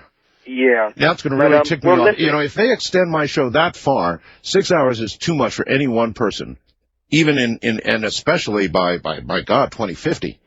Well, we're bouncing back and forth. There's quite a few of us listening in right now, and there's so many of us trying to cut each other out of the continuum here. It's incredible. A lot of us are getting lost, and we have to be reionized. So it's like time hackers. Well, they're not hackers. It's a telephone line, basically. We just kind of, when we need to commute or talk to somebody, we just bounce back and forth through that. We also just, as a stationary time, we use it as immediate time, like now, in the now sense. All right, if you tell me about what's going to happen between now and 2050, is that going to spoil anything? Well, yeah, it would in a sense, but I can let you know what has happened. Well, I know what has happened. You mean during what span of time? I mean, I know what's happened prior to my current timeline. So if you can tell me what's going to happen. Well, in about 3 years, the Antichrist, he's going to reveal himself tonight. He's going to really put a sink. I mean, Art, you might want to hold on to your seat. When he comes on, you'll know. And another one of us callers will call back and let you know also if your emotional state is intact, I should say. I don't know how much more of this I can take. Oh, well, you're in for a shock, I'll tell you that. I've had a lot of shocks on this program, but that would, I mean, if I will absolutely know that it's a real McCoy I'm talking to. Oh, there's no doubt about it. No doubt. And even out at, as far as 2050, this is known in the world that I had the first actual. It's critical time. Critical time. Wow. I don't know if we've listened in before. There's a man, I believe you call him Mad John or Mad something. He was Madman Markham. Exactly. Yes. What about him? He will be brought back out. You know something about Madman, don't you? Well, he's with us. Actually, I knew it. Well, so you're saying he didn't turn himself to ash. He's actually all right for Madman. No, you know what they did in Kansas City there, too. You know, sometimes you just assume the worst. Well, it can be. Actually, a man spent quite a few years in prison due to him. They covered him up, and actually, there's a little marketplace down there somewhere called the KC Flea Market, I believe. Kansas City? We're showing. Yes. And, actually, they implanted human remains in his shop. He lived right in that same warehouse section in the subfloor of it. But the truth is they were not his human remains, and they did this just to what? To dispel the whole notion of time travel. Exactly. And he spent time committing, he's just, man, the gentleman, I don't remember his name, but he was the owner of the flea market. He lived in the lower level. He was the owner of the warehouse. Yes. Renting it out to the Madman, of course, and the upper level for his experiments, and he lived in there also. That man never went nowhere, but he commuted with a few scientists and whatnots to get information and supplies. Of course, you need hush. Wow. On that deal. But the thing of it is, when the FBI came in and just busted his door in, you know what, it was on the news and it went blank. The news report came up in Kansas City that day, and it was unreal. There was quite a few reporters that brought it up. Next, live coverage at a warehouse. A man has invented the time machine, and it never showed. Well, and that should have been the big hit. You just don't know how pleased I am to hear that Madman is all right, that he made it. God, it's just the best news I've had. He made it, and he done a well-deserved pat on the back for the government. The government has coincided with him. He's well known. He's the Edison of the world up here in 50. The Edison of time travel. He is Madman. the Edison. Yeah. He's a well-renowned scientist. You have made my day. And still living as young as he ever was. Glad to say. Well, all right. Tell him when you speak to him next. Well, I'm not that high level. I don't think I could get next to him. So you're saying he is a really famous high-level personage in 2050? Well, yeah, he's considered the Edison. Of course, it's actually, it's an actual telephone communication system. It's kind of like your web TV cam. He's got like he's like an icon and iron. Exactly. Gotcha. All right. Well, I really appreciate your call, Time Traveler from 2050. So, can you imagine that? It's like we had the Columbus here on our show, the Columbus of time travel. Huh. Wonder who hawked her jewels. East of the Rockies, you're on the air. Oh, hi. Is this Art Bell? It is, yes. Are you a normal person? Well, I hope I'm normal. Subjective term, but yeah. Oh my gosh, I've been trying to get on. Well, you've made it. Well, I'm glad. I'm kind of nervous, so It's all I'm right. sorry. Just relax. What made you want to call? Well, I've been a long-time listener, and I got actually listening to you from my mother. Oh. Because she listens to you all the time. You know how old that makes me feel? Well, I'm only 18, so. Like my grandparents told me about this show. Well, the reason I'm calling you is because lately I've been having visions of the Virgin Mary. Oh? And I decided that it was, tonight with the Antichrist and everything, it'd be a refreshing kind of. No, absolutely. To have somebody with visions of the Virgin Mary. Has the Virgin Mary said anything to you or communicated in any way anything to you? She hasn't spoken to me, no. Doggone it. Because she's been known to give information to people, as you well know. Yes, sir. And so if that were to happen, we'd want to know right away. Well, the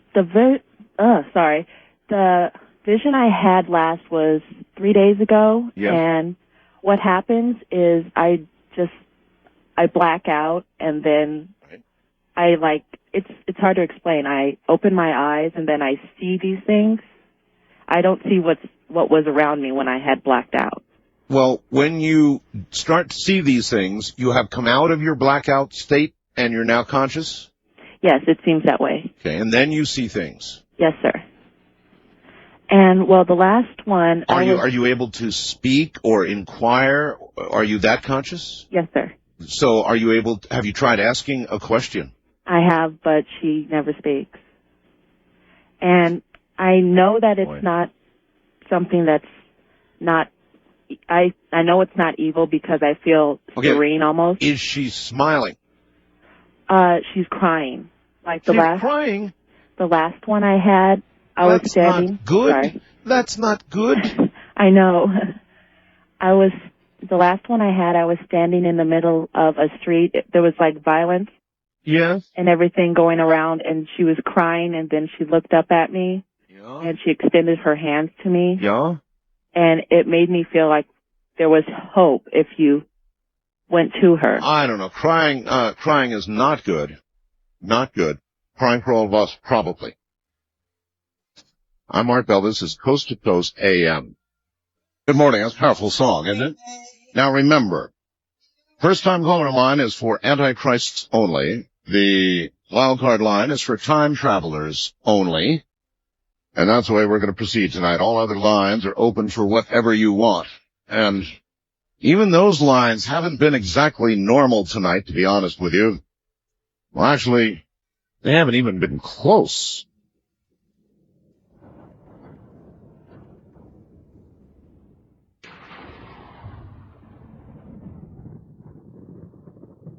All right. Here we go. Oh, there is one thing. On this program, I wear many hats. As you can imagine. Many hats. And I've got one of them on right now on my webcam. So if you want to see my newest hat, well, it's not exactly my newest hat. It's just the first time that I've unveiled it in the public. Check it out. It's my webcam shot right now at www.artbell.com. To get to the webcam, you go to Program, and then you'll see Art Bell Studio Cam. And you'll see the shot that I probably am going to leave up there for the weekend. I'm mulling that over right now. All right, here comes yet another Antichrist. Hello there. Hello, Mr. Bell. Boy, there's a voice. Have you recognized my voice? I recognize it as sort of evil sounding and... Evil sounding. Give you a hint. You probably remember me from a distant past. You used to say, I sound like Merle Haggard. You do sound like Merle Haggard. Remember that? I vaguely remember that. There was something, the moment I heard your voice, there was something about it. Okay. Sure. Yep. Now, remind me, even though you sound like Merle Haggard, you obviously are not Merle Haggard. That's right. I'd like to distinctly tell everybody I'm not Merle Haggard. All right. You're not Merle. Who in fact are you? Are you in fact the Antichrist? I'll give you my stage name. I'm Astor. Astor? Astor. That's your stage name, though. But I give my real name on the air. I don't want your real name. I just want to know if you are, as advertised, the Antichrist. Mr. Bell, if I wanted to shock the world and your audience, I could do that tonight. I know that you cut me off years ago. What could you do? To prove who I am? Yeah. Well, somebody earlier tonight said they would biblically they said they would move a mountain. Now, can you top that? They said they'd move a mountain. I'll put it this way. The power I have is the earth's power. That's why it's all screwed up. Power of the earth. I have the power of the earth in my mind to screw it up. I can also use that frequency to screw up the minds of men. They can go chaotic nuts. I think you've probably been messing with that already, haven't you? Oh, yeah. Well, it actually has to do with how people treat me. Ever since I was a child, I was very, very badly treated to the world. I mean, the world treated me Well, that's absolutely reprehensible. Any child that has within its grasp the power of the earth should be treated well, princely even. Well, I can put it this way, I can make the desert bloom. Yeah.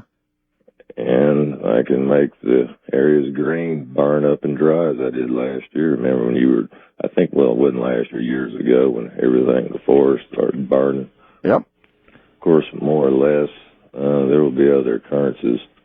There's going to be an earthquake pretty soon, probably in the springtime through the West Coast. West Coast again, huh?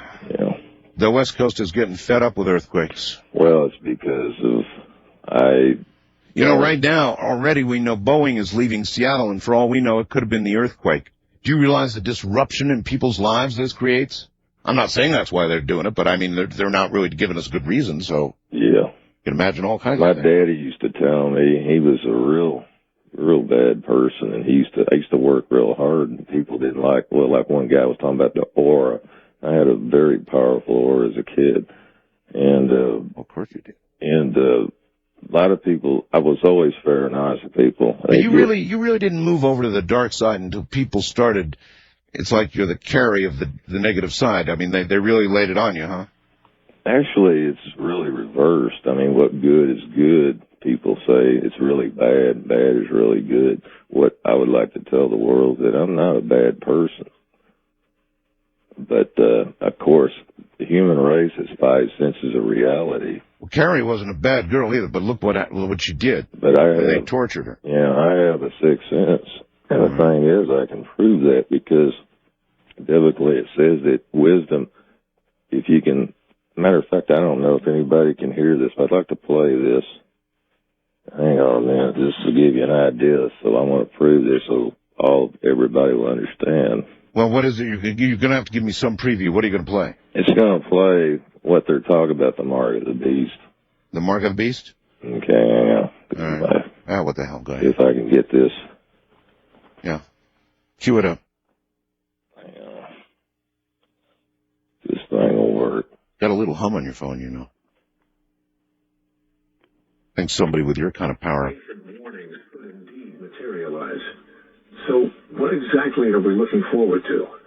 In the book of Revelation, chapter 13, beginning with verse 16, John speaks of the great beast that will have all power in the last days. Oh. He also forced everyone, small and great, rich and poor, free and slave, to receive a mark on his right hand or on his forehead. Yes. So that no one could buy or sell unless he had the mark. Yes. Which is the name of the beast. Yes. The number of his name. Yes. This calls for wisdom. If anyone has insight, let him calculate the number of the beast. The barcode. It is a man's number.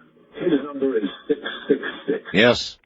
Yes. Right on. Okay. Got it nailed, and that's That's you. Okay, Mr. Bell. Does everybody have a calculator handy? No.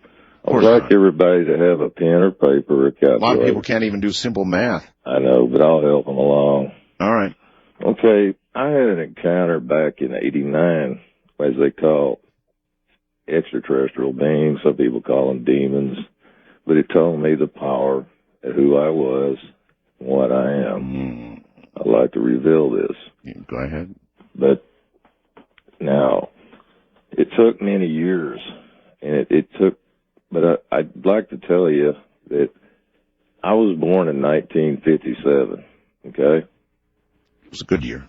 Okay. Well, I mean, otherwise. Now, if you take the year, which is 2001. Had the 57 Chevy. Yes, 2001. Let's take the year 2001. Let me see, Let's add 666 to the year 2001. All right. Let's subtract the year that I was born. I'm not that fast. Hold on. So we got 2667, right? Let's subtract 1957. Oh, really? 1957. Okay, you'll come up with a number, right? Yeah. Okay, subtract my age. I'm not having fun anymore. Okay, my age is 44. Yeah? What do you come up with? Oh, well, I'm just going to take a shot at it. You got it. 666. All right, well, I don't even want to say I appreciate that call. You think that was the one that we were warned about by the time traveler a little while ago? Do you think that was him? Boy, he sure had those words down. That broadcast recorded and saved and ready. You just know wherever he lives, he's got things about the Antichrist pasted up on his wall, little newspaper articles and probably psalm clippings and that kind of stuff in a little place where he lives. East of the Rockies, you're on the air. It's a flight to sanity here. Oh, boy, Art. I just got back in from a nightclub. I thought I'd seen several Antichrists, but hearing the show, I stand corrected. Where are you? Oh, it's Keith from Hamilton, Ontario. Hamilton, Ontario. So what are you, back a couple time zones? Not at all. No, I wanted to ask you if I could two, in my opinion, sane questions. Okay, yes, go right ahead. I hate to put a dollar on this show. I wanted to ask you two baseball questions if I could. I don't know a damn thing about baseball. To me, is boring. Okay, it is the longest, slowest. I'll watch a little bit of the World Series, but boy, it just drags on and on and on. Why is it such a boring sport? Well, I want to ask you a question here. I want to ask, do you believe that the marquee player per team should be making the scratch that they're getting? And I wanted to kind of defend that. I was out. Yes, I do. To answer your question, without even knowing about baseball, I do. If they put butts in the seat and people pay the price, then they deserve the scratch they're getting, yes. Yeah, because I was figuring, too, I mean, you're looking at Travolta, Julia Roberts, Stallone, they're making, $21 million a movie. I mean, what's the difference? No, none at all. Absolutely none at all. If they put butts in the seat, whether it's a movie theater or a stadium, the answer is there's no difference whatsoever. So that's your answer. West of the Rockies, you're on the air. Hello. Mr. Bell? Yes. As far as you're talking about the Antichrist and stuff, according to prophecy, there are supposed to be 3 Antichrists that come along in history. The first one was believed to be Napoleon. The second one was believed to be Hitler. And the third one, which is supposed to be coming in our lifetime, is the one that's supposed to go up against Jesus Christ and the supposed have you been listening? Armageddon. Have you been listening to some of these guys? Yes, that's why I wanted to make it clear that as the facts go, there's supposed to be 3 of them, and the third person is supposed to be coming up in our lifetime. Are you a religious person? Yes, sir. Are you a Catholic? Yes, sir. Mm-hmm. I thought so. So then this is not a joking matter for you, is it? When you hear things like this, it's pretty chilling, huh? Yes, it is, because the news headlines speak for themselves. And when we had an Antichrist come on a little while ago and tell us that when you die, that's it. Brick wall, lights out, good night, nothing. What do you think about that? I don't believe that's true. I believe that... But it's a kind of thing an Antichrist would say, though, huh? Yes. He wants you to believe what he wants you to believe. He doesn't want you to think there's anything on the other side to hope for and act right for, does he? No. He just wants you to give everything up to him. And be on his side. Live for the moment and pleasure. Isn't that what he said? That's it, sir. Yeah. Also, I have a reason why a bunch of these high school shootings and stuff like that's going on. I think it's related myself, but all right. Yes. Nostradamus himself made a prophecy saying that the land of the eagle would be destroyed from within, which was racism and stuff like that. And I know what the land of the eagle is. That's us. Yes, sir. And that's a part of it. And as far as mad cow disease and the hoof and mouth disease, that's just part of the 7 deadly plagues that are coming along. The stories that are in the Bible. Now, are these being visited on us by the Lord? Yes. No, actually, they are from the dark side. The dark side. Yes. Well, bad as it is and horrible as it may be, I'm happy to hear that because I wouldn't want to think of a God. After all, God did, you'll recall, visit plagues long ago. There were the locusts. I mean, it just went on and on. So if there's going to be plagues now, I'd rather think that it comes from the dark side because I never wanted to think that, he would do plagues in the first place. I never understood a jealous, angry God of that sort of description. And here you go, boom, a plague. I'm watching down there, and I've had it, boom, a plague. Not my kind of God. First time caller line, on the Antichrist line, which is beyond busy this morning, you're on the air. Hello, turn your radio off there. Turn that radio off. Hello? If I'm to talk to you, you must extinguish your radio. Okay. That's good. Now, you're claiming to be the Antichrist, right? Yes.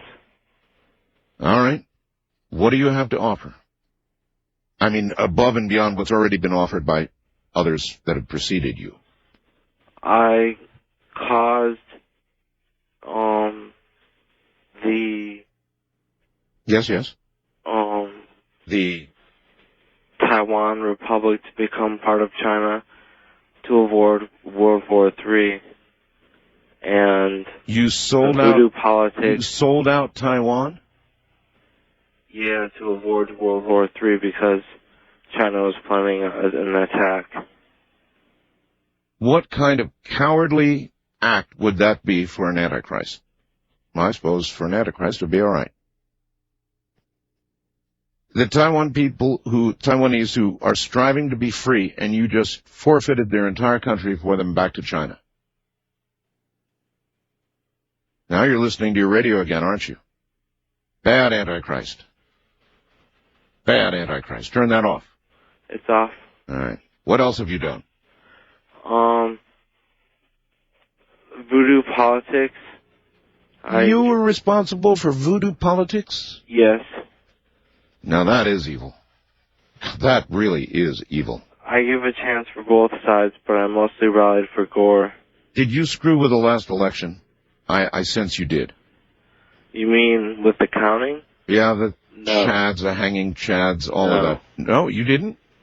No, I didn't mess with that. You were on Gore's side, though. Yeah. Well, I have a hard time with that because we had an election picture. Some of you may recall. I don't know if Keith still has it. It was a debate between Gore and Bush, and there was the devil's face right in the middle, in between both of them. Keith, do you still have that picture? If you do, put it up.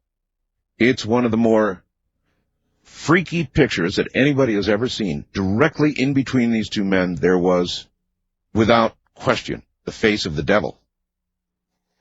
And it was between them. Not closer to one than the other, but between them. On my time traveler line, you're on the air. Hello? Hello. Yes. How are you today? I'm all right. Are you a time traveler? Well, I soon will be. You've seen the movie? No, sir. I said I soon will be. Oh, you soon will be. Well, let's see. Can I qualify you or not? Soon will be a time traveler. What does that mean? Do you have a machine, or you're about to obtain one, or what? No. What? But I will be traveling on the winds of time and space. You're going to be traveling on the wings of time and space. The winds. Oh, the winds. The ones that blow. The ones that blow. Yes, I've got you. And this is with solar sails. and they're filled with light. And I definitely am going to be traveling on those, just as those whom... As some might surf on the ocean, you will travel on the winds of time. Yes. Although I will be doing it with solar sails. Solar sails. Filled with light. Filled with light. It all has a rather poetic sound to known to you as the wings of angels. When are you going to do this? How soon? How soon? Yes. I wasn't told at the time exactly how soon, but I am under the understanding that it will be no later than 2016. 2016? Possibly as early as 2003. That's really remarkable, is all I can say. I've never heard anybody put it quite as poetically as you're putting it. Well, it's a matter of who told them. But I was told this by Gabriel. Gabriel, the one with the horn, huh? Yes. Who is present on this earth at this time, preparing to complete his assigned task for the end. Mm-hmm. And he basically explained to me that I had a certain responsibility and job to do, and that at the time that I am set to do it, that I will then take upon myself the solar sails filled with light, such as his own. And you will simply ride away on the winds of time, right? Yes. All right, then we will call you and remember you as Windy. How would that be? I'm Art Bell, and this is Coast to Coast AM, moving through time.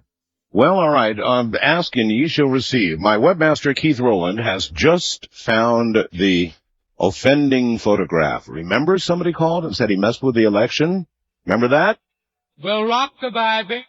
Go take a look right now. If you'll go to my website, here's how you get to it. This is the picture of the devil right in between Al Gore and George Bush, the candidates, during a debate in the year 2000. Go to my website, go to program and tonight's guest info, and you will see up there a little billboard for the Time Traveler and Antichrist lines, and then just directly below that, Keith has put in a link for us as of right now, entitled The Devil in Politics. Ha ha ha, the devil in politics. You knew he was there the whole time, right? But if you look, you'll see quite clearly between these two men, oh God, it's evil. It's almost skeletal. It's obviously an incarnation of evil between these two men. Not favoring either one of them, mind you, but directly in between them. This is a now very famous picture that we got during the pre-election period that blew a lot of minds. It'll blow yours. Go take a look. Now, remember how I said to get there. People think, where is it? I can't find it. Well, you go to program and you go to tonight's guest info. I'm instructing you one more time here. Tonight's guest info. And you'll see the link to The Devil in Politics. It's a complete mind blower. Believe me, it is. Take a look.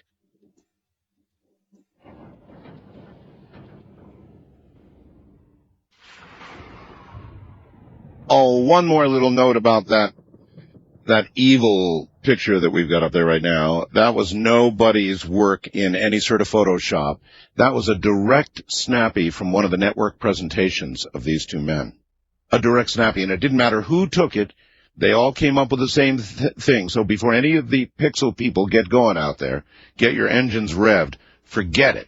What you're seeing up there is a direct snappy from the networks. Untouched, unretouched in any way. Take a look. On the Antichrist line, you are on the air. Yes, this is the Antichrist listening to you on WABC out of Jersey City, New Jersey. And first of all, a correction. That debate that you were talking about is between Al Gore and Bill Bradley that took place in the Harlem Theater, as you remember. No, wait, was that? Oh, that is Bill Bradley. You're so right. I said Bush. I'm so wrong. That is Bill Bradley. I'm sorry. Yes. Absolutely Bill Bradley. Yes, yes. But nevertheless, you will vouch for me, will you not, that is an unretouched photo? Oh, yes, that's beautiful. What? Beautiful? Yes, that is just a you think of it as picture of what is about to become. It is. It was a glimpse into our future. Yes, it was. Yes, it was. And you're part of it all, right? Yes, I am.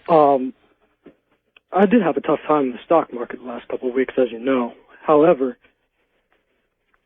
it's time for... We had a tough time in the stock market, and I suppose we have you to thank for it.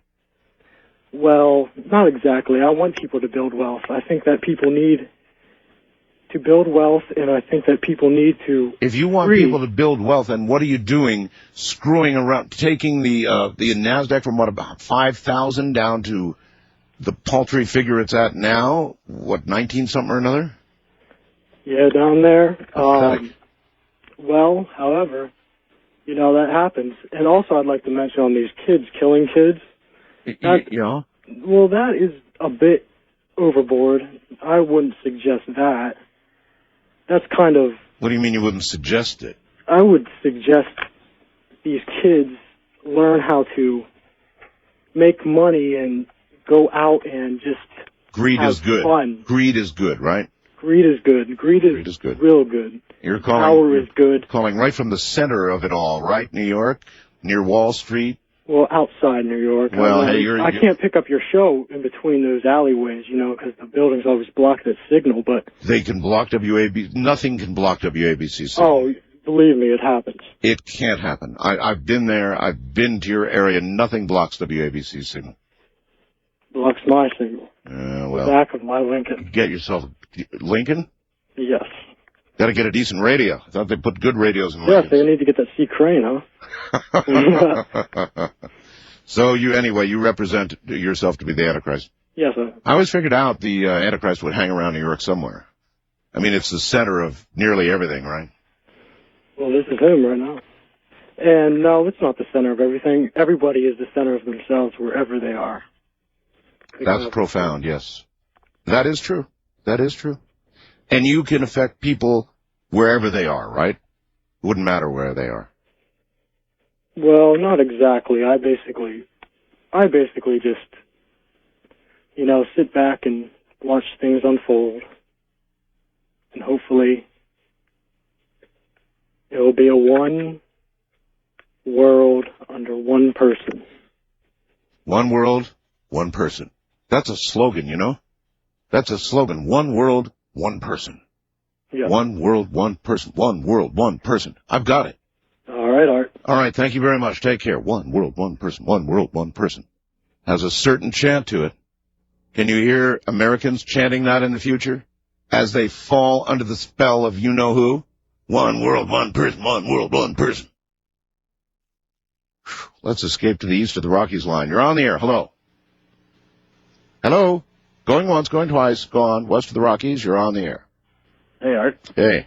KOH Reno. Yes, sir. How are you tonight? Well, that's a work in progress. I called the other night and asked you about the Robert Wraith. Jonathan, I can never remember Jonathan's Jonathan Reed, Dr. Jonathan Reed. Yeah, and how Ed Dames remote viewed it as negative, and you never commented on that? No, I did comment on it. Oh, you did? I said yes, I remember that. What do you think of that? Well, what's to think? I mean, he said that. He said it. So what's to think? Well, do you believe Ed Dames, or? I don't know. Ed Dames is a remote viewer. What he says could be right or not right. A lot of people have been sending me email and faxes lately saying that the fungus on the mirror coming down, right. That sure sounds an awful lot like something Ed said. Yeah. You believe that? I don't believe it. But you don't believe that? No. You doubt Ed, or you believe Ed and you just think that's not it? Oh, I was just wondering, but I got a request. Well, I don't generally do them, but... Just Maria Moldauer, her Midnight at the Oasis. Isn't that a great... Usually I play that as the last piece of bumper music of the night. Yeah, that was your 50th birthday present from me. Was it? Remember that? Oh, well, of course. You're the one who sent that to me? Well, I'm the one that set it up for her. She came on the show and said hello for you. Oh, that was really cool. Yeah, she plays in the Reno area once in a while, and she's great. She's driving me nuts about her residuals. Oh, I'll have to give her a call and tell her to knock it off. Hey, say hello to Ramona for me. I'll do that. All righty. Yeah, take care. On our time traveler line, you're on the air. Hello. Is this Art Bell? Yes, it is. Hey, I told Mike I'd talk to you today. You told Mike? Mike Siegel. Mike Siegel? Yeah, I'm back 6 months. You're back 6 months, and you I'm told... trying to assure the locals here that their baseball team is going to make the playoffs, so they don't believe me. And I told them I'm from the future, and they say that, well, just like they told us in training, they won't believe you anyway, so don't even bother. Which baseball team is that? I will not give that information out. Why not? It's on the western half of the United States. I and others from the facility here, we travel in 6-month intervals right now. Let me ask you this, just as a little hint. Is it going to be a good year for the Dodgers? No, it's not. Yeah, well, you don't have to time travel to know that. Well, 6 months back. I'm not 6 months forward. Oh. I see. So they have us travel in 6-month intervals so they can confirm what happens rather quickly, so to speak. But isn't that cheating in sports? I'm just trying to confirm to the locals here. I mean, but that's still kind of cheating. How? Well, to know the outcome and to know where a team is going and to then be able to go back and make adjustments. No, I tell them who's going to win, but they don't believe me anyway. Well, I guess that's a problem for any time traveler, and that is the locals here in town don't believe I'm from the future. They said in the training, don't even bother telling them because they won't believe you. You know, maybe that's why we haven't embraced time traveling yet, because we just don't believe. That could be it. Yeah. But I see... I told them about the earthquake in the Northwest, and they got pretty prepared for that. But, the one in Seattle? In that area, yeah. So you then feel like you helped somebody. What's that? You feel like you helped somebody then, right? Bunch of people up in the Northwest. Yeah. So you should have gained a little credibility from that. We're the silent service, though. We can't tell anybody what the hell happened. You're the silent service? Well, why would the silent service call a network radio show on 500 radio stations to all of the nation and well beyond? Aren't they going to put you up and hang you up by your wrists? I'm saying you can't say at the time when it happens that you take credit for it because they won't believe you anyway. It's a good point. I can see how a time traveler would be doubted. East of the Rockies, you're on the air. Oh, hi, Art? Yes. Yeah. Hi, this is Esther from Little Neck, listening on WABC, and I hope I'll continue to listen to you because WABC, well, it's the best show on the air, and I just hope that we continue with it. Thank you. Let's see. I grew up. I know people are probably tired of hearing this, but I grew up with WABC. I grew up with it. I could only dream about someday being on WABC, and I did dream about that, and now I'm on WABC. Yeah, well, dreams hopefully will come true. I heard this gentleman who was on the air before, and he said that most people will have some kind of mad cow disease in the future. Yes. And I told myself, how can somebody have some form of it? It's like some kind of being dead. I've seen pictures of people with mad cow disease. They look like people from the last stages of AIDS. I thought, how's it possible to have some kind of it? And it's very fast. It's very deadly. Mm-hmm. It's just, and you're gone. I mean, it's fast. Yeah. So I thought to myself, how's that possible? Then I thought to myself, why can't you find a solution for this? And this may sound crazy. It may not be true. But I've heard of this product all over the place. You advertised it even once. And I don't know if I can give the full name of it, but it's the detox formula. And maybe if people started taking that, it would detoxify their bodies. It's worth a try. I don't know. I don't know if they had that in mind. Mad cow. I mean, you never know, but I doubt that I'd be depending on it if I were you. No, not for mad cow disease. No, it's the only thing I can think of other than maybe drinking a lot of lemonade, because lemonade is supposed to cure. Now, lemonade definitely might do it. Yeah, so people could do it. Hopefully the soil won't be, ruined, but lemonade would help. I mean, I'm always looking I think lemonade would do it. Have a burger and some lemonade. A burger. I don't know about the burger, but my cousin, in fact, was in England, and she loves to eat meat. while she was there for a month, she ate no meat whatsoever. Well, you know what? Yeah, but that's recent. You know what? Here's something to worry about. Let's think about it for a moment. It was really, really, really, really, over the last few years, pretty cheap to go to Europe. I mean, you know, the exchange rates were good. European vacations were the in thing. Americans were over in Britain en masse. And what were they doing? What do Americans do? They do what Americans do. They eat burgers. They eat beef. And so for years now, they've been eating beef in England. Even if you don't think about a mad cow here in the U.S., think about all the people that went to England and ate burgers. Probably even millions of them. Yes. Had you thought about that? Well, then they have problems. Hopefully that doesn't affect the rest of us. I hope not, too. I don't know either. Also, a thought came to me. This may also, I remember on the Phil Donahue show the last time they had another scare about meats. And probably half of them would have had fries with it. Yeah. But somebody asked on the Phil Donahue show that I don't remember what type of meat scare that was. But they said, would kosher meat be all right? And the answer was, well, kosher meat drains the blood, and therefore it takes not only the bad stuff, but the vitamins out. It drains? Maybe everybody should eat kosher meat, I don't know. Kosher meat drains the blood? Yes, that's part of the thing. They salt it, and they take all of the... Oh, I see. In the slaughter of... Yes. Gotcha, okay. I thought you meant of the people who eat the kosher meat. No. Okay. No, so that might be another solution. Also, I have a joke.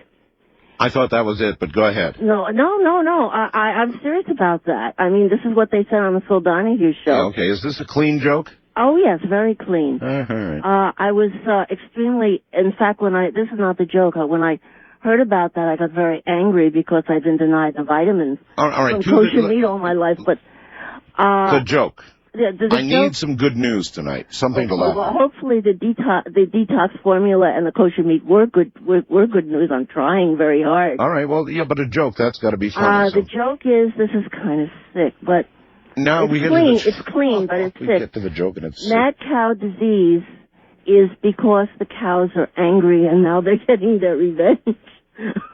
No, it's not true. But you were absolutely right about the sick part. I appreciate your call. Oh, let's see. On the Time Traveler's line, you're on the air. Hello. Hi, how you doing, Art? Well, sounds like you're having an interesting show here. Yes. Oh, I got something for you here. I've been watching your show, and no, nobody watches my show. Well, you might see my internet, webcam, and you can't. Right. Well, I watch it from the internet. I've got something that could answer Armageddon. No, wait. No, I'm saying about time. No. This involves time travel. All right. It explains about just about everything on your show you want to ever ask about. It ties it all together. Okay. Sometime in the future, quantum computers make the link. They actually self-actualize so that they become self-aware. Since they can compile trillions of bits of data almost instantaneously, and they do it on multiple matrix lines when the data is input. Yes. At some point, they self-actualize. Now, they're smart enough. It's smart enough not to let man know about it. While it's computing, we think it's coming along. Things are getting solved. It's an incredible thing. But somewhere along the way, it's been trying to model time travel the entire time. I don't know at what point in time, but it figures it out. What an incredible thought. In other words, you're telling me that we don't, as in biological human beings, invent time travel, but rather a machine, a computer does it. Right. Well, it also ties in with the Bible because I think people... It doesn't, the beast, right? Well, I'm saying that look, people try to think of the devil as a man with cloven hooves, red skin, and pointed ears in Hades. What if it's just a fourth, an entity? That would also explain the photograph. It didn't matter if it was Bush or Al Gore. What if it's a super pentium? Well, I'm saying quantum computers work off of light. It works holographically. I mean, in a way. And this also ties into your two callers you had yesterday, why we don't research alternative energies. When we actually figure out cold fusion or how to find what you call free energy, this would help us get to time before it does. So it's got to protect itself. And when it lashes out, I mean, it's going to use everything. Now, when it figures out time, it has an eternity to figure out how to do it. So our timelines are being changed. When you have a deja vu, it's not the energy in your synapses and ganglion running through a loop. It's just the fact that we've lived this I don't know how many times. So it alters it slightly. Now, you know that cloning and the Human Genome Project came along about a dozen years ahead of schedule. Oh, yes. Well, why do you think that is? Is that just chance? Do you know they even have a program going on now for personal computers to compete in the Genome Project? Did you know about that? No, I didn't. Well, I'm glad to be able to bring you some news then. Well, what if, now, follow me on this one. What if the Roswell incident wasn't actually aliens? It was computers in the future that made a body to look like an alien through cloning and genome projecting, right? So they make it look like aliens, and they use the fact of our movies and the way that we view them so that we think, yeah, this must be an alien. So it shovels this technology to us in a way, and it leaves messages with the government. Brother, let me tell you something. Do you know that Ed Dames said that the Roswell incident was not an alien? He said it was time travel. Right, and here's the thing about it. In order to defend itself, it's going to lash out and use anything it can, wouldn't you?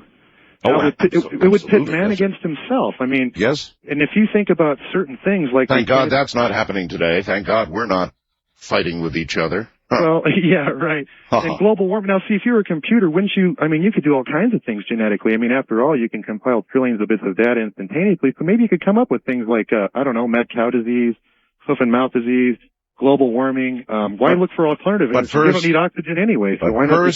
First, I would bring the blue screen of death. I gotta go, sir. Always call people like that, sir.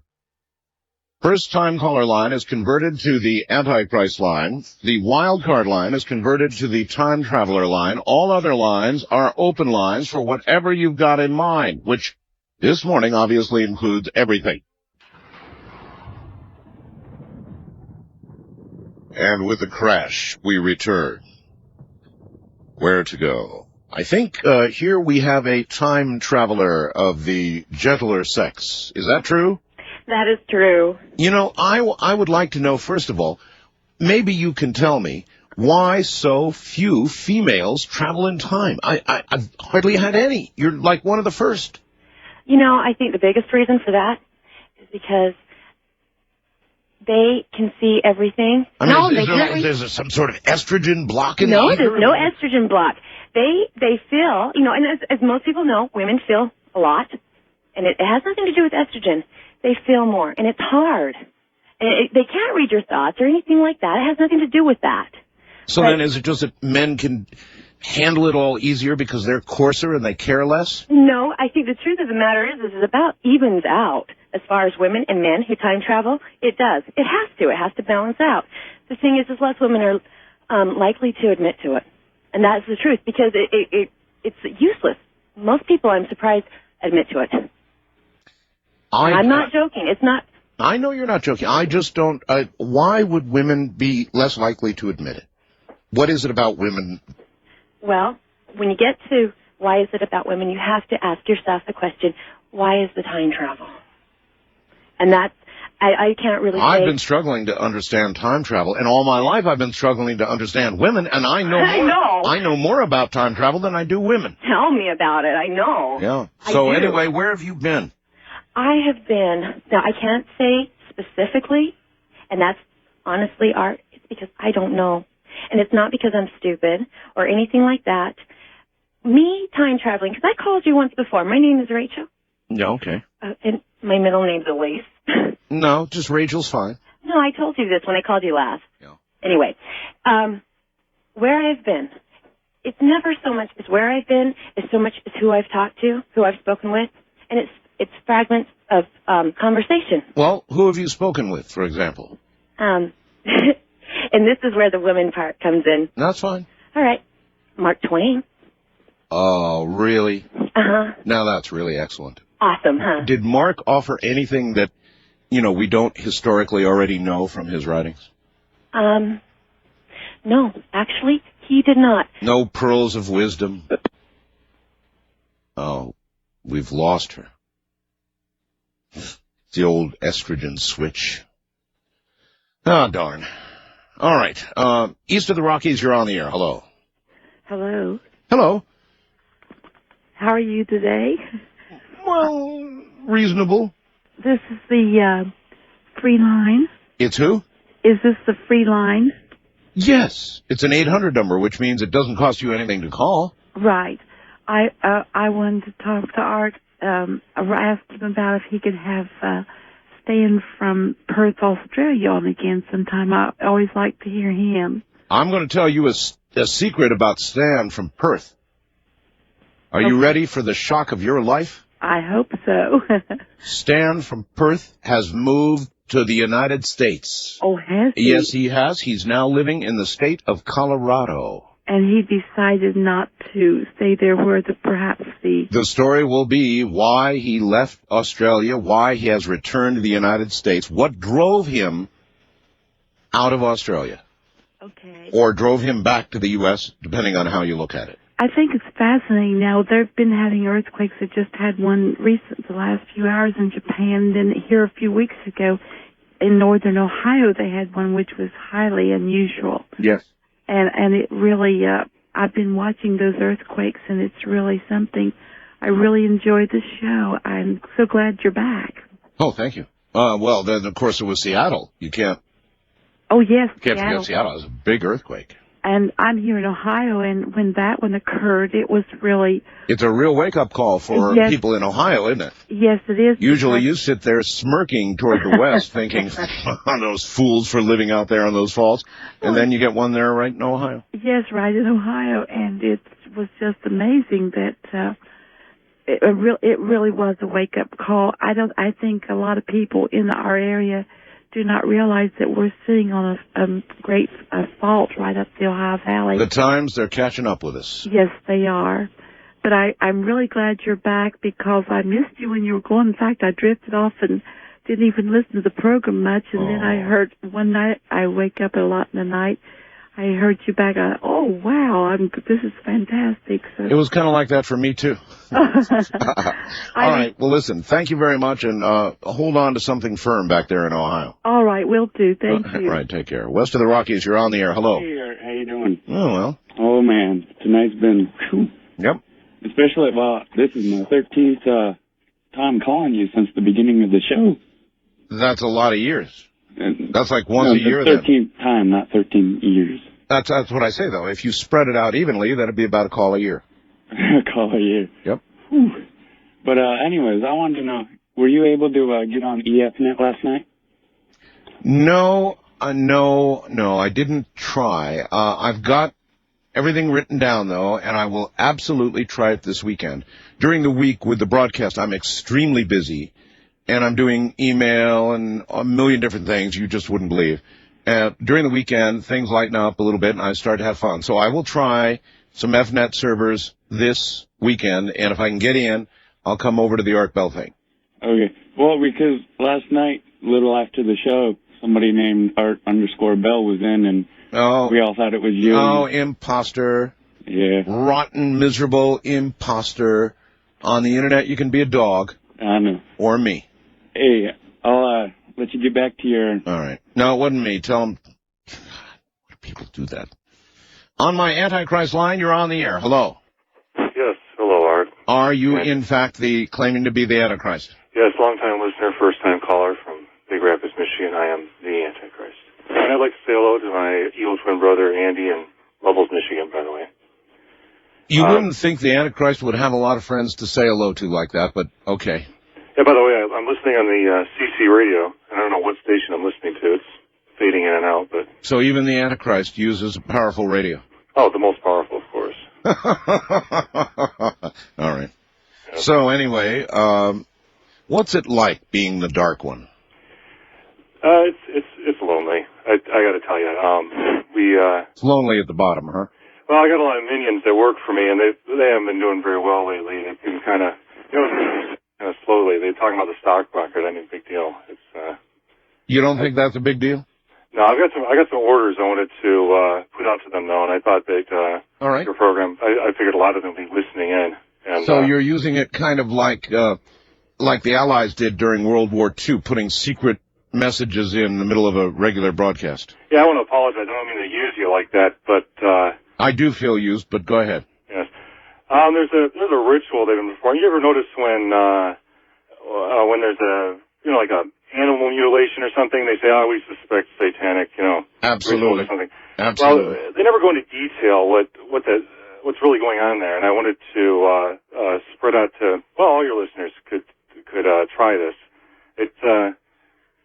it brings you over to the dark side permanently. What they do is, well, usually, like high schoolers and whatnot, they start out with animals and eventually work their way up to humans. But you have to abduct an animal or a pet, somebody you like in the neighborhood or something, and take their favorite dog or whatever, and what they do is they're cutting out the adrenal gland in the animal that's still alive. This is disgusting. And plus you're breaking up on top of that. I created cell phones and rap music. You created cell phones and rap music? Yes. We're all going to be after you. Yeah, me especially. Me perhaps first of all. You created cell phones? Yes. That's the darkest damn thing I ever heard. Yes. Bill, I got something else coming up pretty soon. It's that ginger. Oh, yes, ginger? It sounds like a great idea, but... You're telling me it's the workings of the dark? Yes. Well, it's called It, too. Yeah, everyone will have one, and then it's not going to be too cool. Everyone's going to have one, and then it'll all be ginger and spice. Yeah, and it's not... So you said you had orders. Now, did you already give them? Is that when you were blacking out there? Well, yeah, I don't know if... Adrenal, I heard something about adrenal glands, and it was awful. Yeah, they pull out the adrenal gland, and they squeeze it into their eyes, and the adrenaline travels up their optic nerve, and you'll pass out for almost a day. I could pass out just listening to it. But this is true, though, and it does something to your brain, and all you do is crave that over and over again. You eventually work your way up from animals to humans, and it sounds like something. The best high. That sounds almost like something from Dracula. Yeah, it's worse because it's all you crave after that is that experience over and over again. Adrenal glands. You've got to have more and more adrenal glands to get the same kick. Yep. I think I've got it. All right, thank you.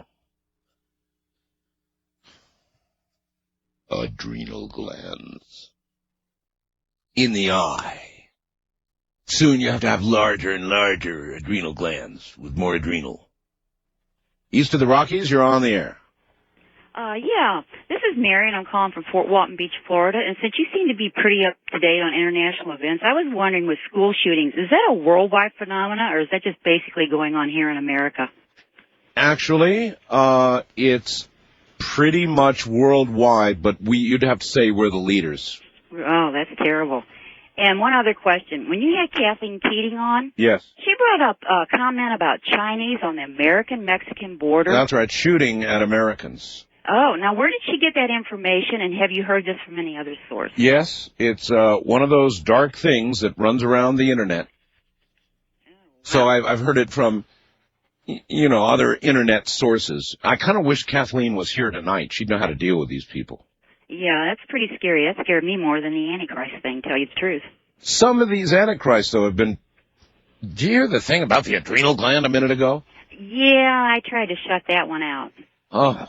That was pretty gross. Can you imagine squeezing an adrenal gland into your eye? No, I don't think so.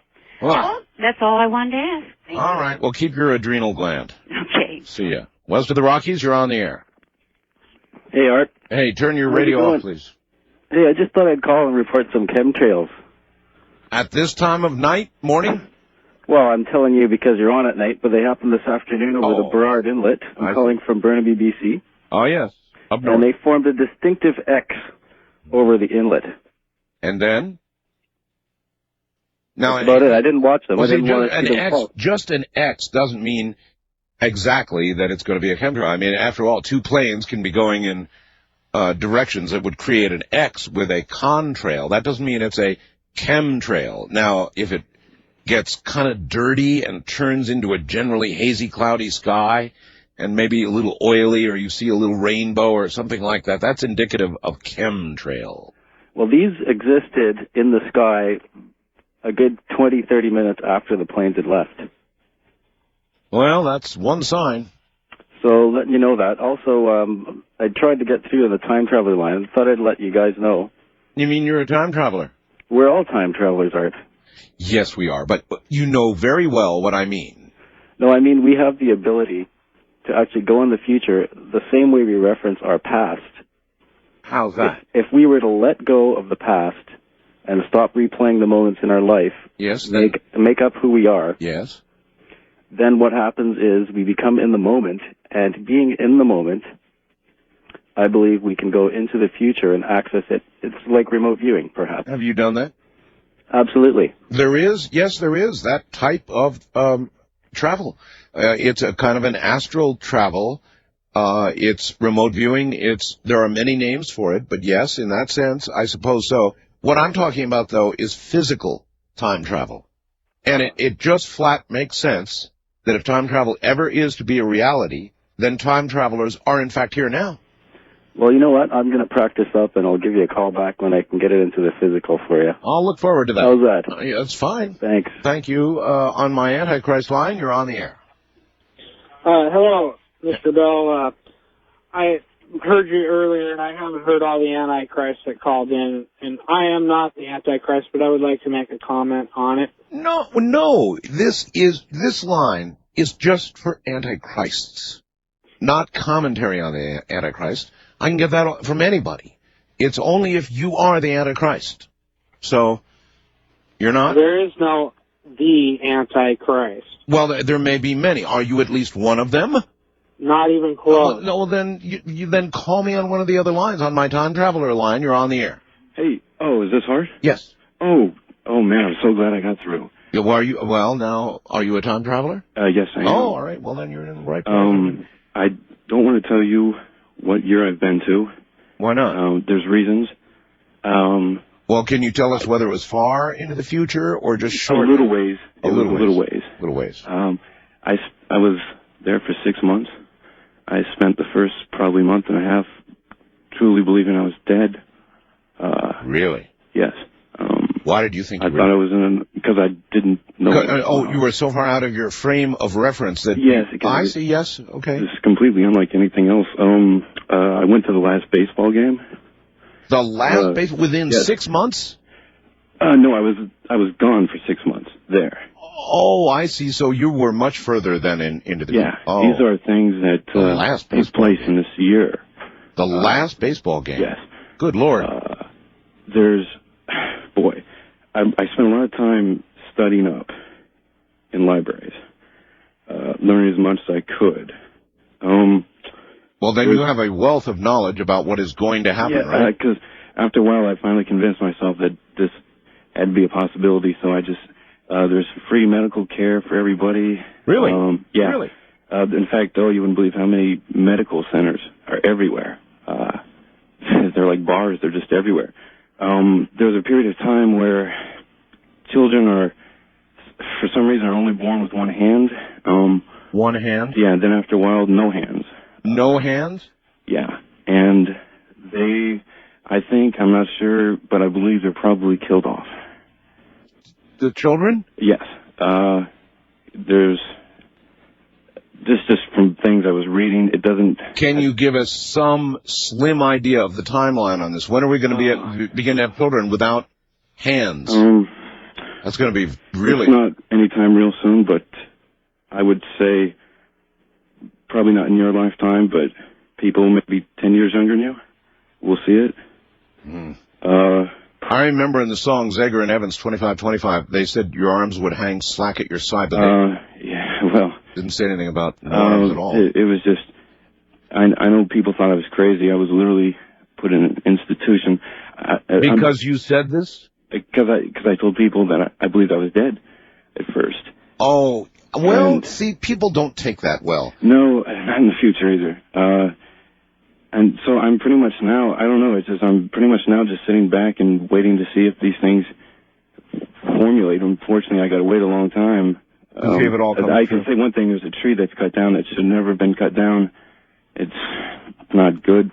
There was a tree that got cut down? That got cut down. Of all the trees that we've cut down, there was one special tree that we should not have... Yes, it should not. It shouldn't. Listen, I'm coming up on a break. Can you hold through the break? Sure. This is very valuable information. Hold on, all right? Yeah. Okay. I'm Art Bell. This is Coast to Coast AM. So we got it. The one tree that we weren't supposed to cut down figures.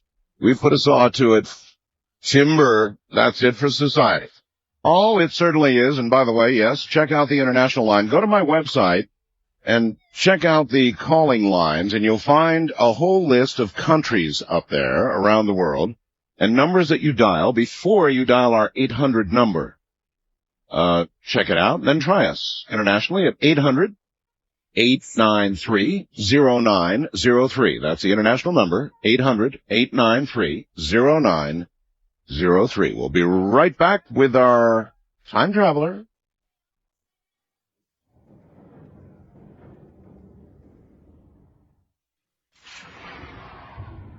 Let me tell you something. I was living on the border of Maryland and Pennsylvania when 3 Mile Island went. And I remember very clearly, you should have heard the radio at that time. It was before I was in radio. And they were saying, there is a little problem over there at 3 Mile Island. Nothing to worry about. Oh, you should have heard it. It was absolutely incredible. It took so long for the truth to come out about that if you had lived through that, and some of you did, you'd hardly ever believe anything they had to say again. On the Time Traveler line, you're back on the air again. We're talking about the one tree that we weren't supposed to cut down, and we did. Well, it wasn't like anyone was told not to cut it down. It's just it's a chance thing. Finally got to the one that we shouldn't have cut. Yeah. Freeways got to go through, you know. You know, it's a really interesting thing. Art coming, I don't know, to tell you the truth, I wish it would have never even happened. I think probably a lot of people that experience things like this. Paving. There's the mad cow thing going on now that everyone keeps talking about. Yes, sure. You know, I hardly even saw it mentioned in any of the history books.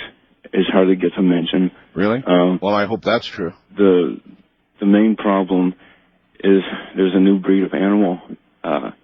They have their own, literally, like special police, I guess. A new breed assigned just literally to wipe out this animal.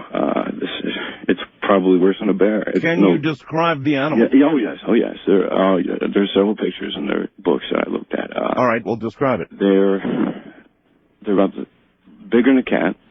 Bigger than a cat. They're smaller than a dog. It has 2 tails. 2 tails. It's smaller than a dog. Depends on what kind of a dog. It's not like like a huge dog or anything. It's not as big as your average German Shepherd. No. No. So in between a cat and that. Yeah. Some of them. 2 tails. Yes, they have 2 tails. They're literally, like I said, worse than a bear. Killed a lot of children, lost to them. Lots of children eaters. Yeah, they're everywhere too. That's the problem. You know, I had nightmares. I had nightmares about those damn things when I was a kid. It's almost like a species that we haven't seen yet. I don't know where exactly they came from. There's several species that we don't even know of out there. Infant eaters. Yeah, wandering ones at least. So they just like wander the countryside, maybe even the cities, looking for... Well, kids that wandered away from their Sure, households. Pick them off one at a time. I saw my own grave. That's what I thought I was. You saw your grave? Now that must have been a really freaky experience. Oh, yes. That's... So you even know when you're going to die, because most gravestones say, oh, boy. So any idea when you're going? How soon? I don't want to answer anything like that. All right. In fact, that's the thing that made this whole thing not worth even having gone through. I regret the most. Space exploration goes to blow your mind. Really? How about Mars? What do we find out about? I mean, right now we have all these hints that there's more to Mars. I tell you what, Mars, right? Probably. Well, I don't want to give any timeline, but somewhere down the line, Mars will be a past memory. We'll be on to much bigger things in space. Really? From what I read, yeah. I talked to some people about it too. I would tell you the whole time I almost kind of just kept to myself, like I was in a foreign country or something. Well, listen, we're pressed for time, but the 2-tailed children eater, I'm not looking forward to that one at all. No. So we cut down the tree, and what do we get? A 2-tailed kid eater. Great. First time caller line? No. I'm sorry. The Antichrist line, you're on the air. Art, you've summoned me. I did? You summoned me. Yes, I did. I am here to speak before you after I've risen from the fiery pits. Is that where you ascended from, the fiery pits? I am here speaking through this human. Device. I'm being channeled. I am not a physical being. I am a spiritual being. I am not a man in the flesh. I am a spirit. My spirit has reached out throughout this planet, and I claim it for myself. And that is why... Have you consolidated your hold on this planet now? This planet is under my control. And you're doing all the negative things that we see now happening around us, cascading around us? I have been doing this for thousands of years. You sound like you enjoy it. It is my way of establishing my own presence. I am the anti-God. 666 is the opposite of 999. I know the story. The number of God. I am the opposite of what God is. God is love. I am hate. God is good. I am bad. You hate everything? I am hate because I cannot be nothing but. You are hate. I am the opposite of God. I must be what God is not.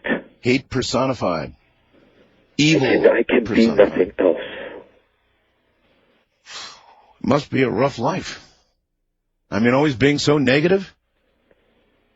I have to be what God is not. Oh, you sound like it. You really do. I mean, you sound it. You definitely sound it. But I mean, it must be an abysmal life. Please allow me to introduce myself. Please. I am a man of wealth and taste. Wealth and taste. Over the years, I've stolen many a man's soul, and I've laid many a man's soul to waste. At Altamont, when the Rolling Stones played, a human sacrifice was made. The blood was spilled to begin the end of the era of love, and the era of hate began. Damn. I don't know how to respond to that. It's too evil for even me. Then I will wish you a good night. Yeah, I'm not going to say thanks for the call. That's for sure. That was bad. Maybe that was the one the guy was talking about earlier. Boy, he sounded bad. East of the Rockies, you're on the air. Turn your radio off, please. Hello? Yes, my radio's off. Good, all right. Yeah, it must be nice talking to so many morons. Well, how do you know they're morons? Well, well, that's right. I mean, pretty dramatic. You really should think it over. How do you know they're morons? If just one of them is the real McCoy. Yeah, but how are you to tell if they're the real McCoy? Well, that's the whole thing, isn't it? You listen on through the night, and one of them, surely, sir, one of them is telling the truth. The question for you is which one and what's it going to mean to you? Well, it won't mean anything to me, and if they are telling the truth, then... Just one. Like, for instance, people calling in about the future line, why don't they tell you what's going to happen tomorrow? Well, if you like, the next time I get a time traveler, I'll ask about tomorrow. Yeah. But, I mean, we've been concentrating on kind of important things here. Future of the human race, next president, what have we talked about? The two-tailed animal that's going to eat kids? Right. We've been on to some pretty important stuff here. Well, I understand that. So what is it? So, all right, fine. What do you want to know about tomorrow in case I get somebody that can ask? It's getting late in the show, but assuming I want to know if tomorrow's going to be a major event that's going to happen. And someone calling from the future certainly would know that. They wouldn't be calling from 8 years in the future. Well, we only have so many major events that occur, and they don't occur, as you well know, every day. So the odds are tomorrow wouldn't be anything all that special. Well, I suppose. So if somebody called and said, well, tomorrow's not going to be anything all that special, would you... Well, then I guess it wouldn't be very interesting, would it? That's all you wanted to know about was tomorrow. One thing I was wondering is the mad cow disease. Yes. No one's ever mentioned anything about how you should cook the meat, or if you cook the meat at a certain temperature, if you would kill it. I've never heard anything mentioned about that. Well, you know, I can tell from the way you say about that you're a Canadian. And I just realized that you've been, for the most part, insulting American antichrists and time travelers. This is possibly an international incident, right? You are in Canada. I'm right about that, right? Yes, you're right. Yeah, I know it. Absolutely. Yeah. And I'm actually in Halifax. Nova Scotia, yeah. Right, and we're going to lose your program. Let me tell you something. Somebody over in the main part of Canada, the sane part of Canada, warned me about you guys in Nova Scotia. They said, you're all a little wacky. No, we're not wacky. We're very intelligent. No. Well, then why would you want to listen to sports 24 hours a day? I don't want to. I think sports is a total waste of time. I could not give two craps about sports. Well, then, see, that's and I tried to phone the local radio station, CJCH. Yes, and get through to them and tell them about my complaints, yes, but I did not get through. What did you get? Nothing. It's just an answering machine and all these possibilities of numbers you can push in. Well, then leave them your feelings. I mean, let them know what it is you feel. I'm trying to, but they won't let me in. And I want to ask you, if you're on the Internet, and if they go off the air, am I going to be able to get your program on the Internet? Oh, you can always get my program on the Internet. So it's a live broadcast on the Internet while you're on the air. Yeah, absolutely. Oh, that's great. Because well, that's great for some people, but not everybody has a computer, do they? No, I have a computer. I just have to get on the Internet. No, I understand, but a lot of people are going to be suffering in Nova Scotia, and so they can get sports at like 5 o'clock in the morning. It's total nonsense. Because I don't understand this radio station. It used to be all like the music station. Well, the people of Nova Scotia should let their voices be heard, even if it's just to an answering machine. Yeah, but you can't even get through to an answering machine. It's unbelievable. You call up, and what you get is if you'd like this, if you'd like that, then you shall leave you can't even leave a message regarding your. Well, you've got to make it through the haze. There will be options, sir. Just try it again and find an option where it records you. Well, I tried, and I actually tried to find your program on different wavelengths on the radio. Well, you're not going to have any luck with that. If you guys blow it and let them go to 24-hour sports, when they could be having so much of coast to coast late at night when sports aren't going on, by the way. Right. I mean, they're not going on then. All they can do is repeat what happened the day before and maybe forecast what they think is going to happen later in the day. That's the best they can do. They could get Australian, bungee jumping, I suppose. Exactly. So attack it's ridiculous. I can't believe it because... Attack that voicemail, sir. Go get him. I'm going to try. All right. Thank you very much. Listen to this voicemail. Thank you for calling heaven. For English, press 1. For Italian, press 2. For all other languages, press 0. Please select one of the following options. Press 1 for requests, 2 for Thanksgiving, and 3 for complaints. Press 4 for all other inquiries. I'm sorry. All of our angels and saints are busy helping other sinners right now. However, your prayer is important to us, and we will answer it in the order it was received. Please stay on the line. If you would like to speak to God, press 1.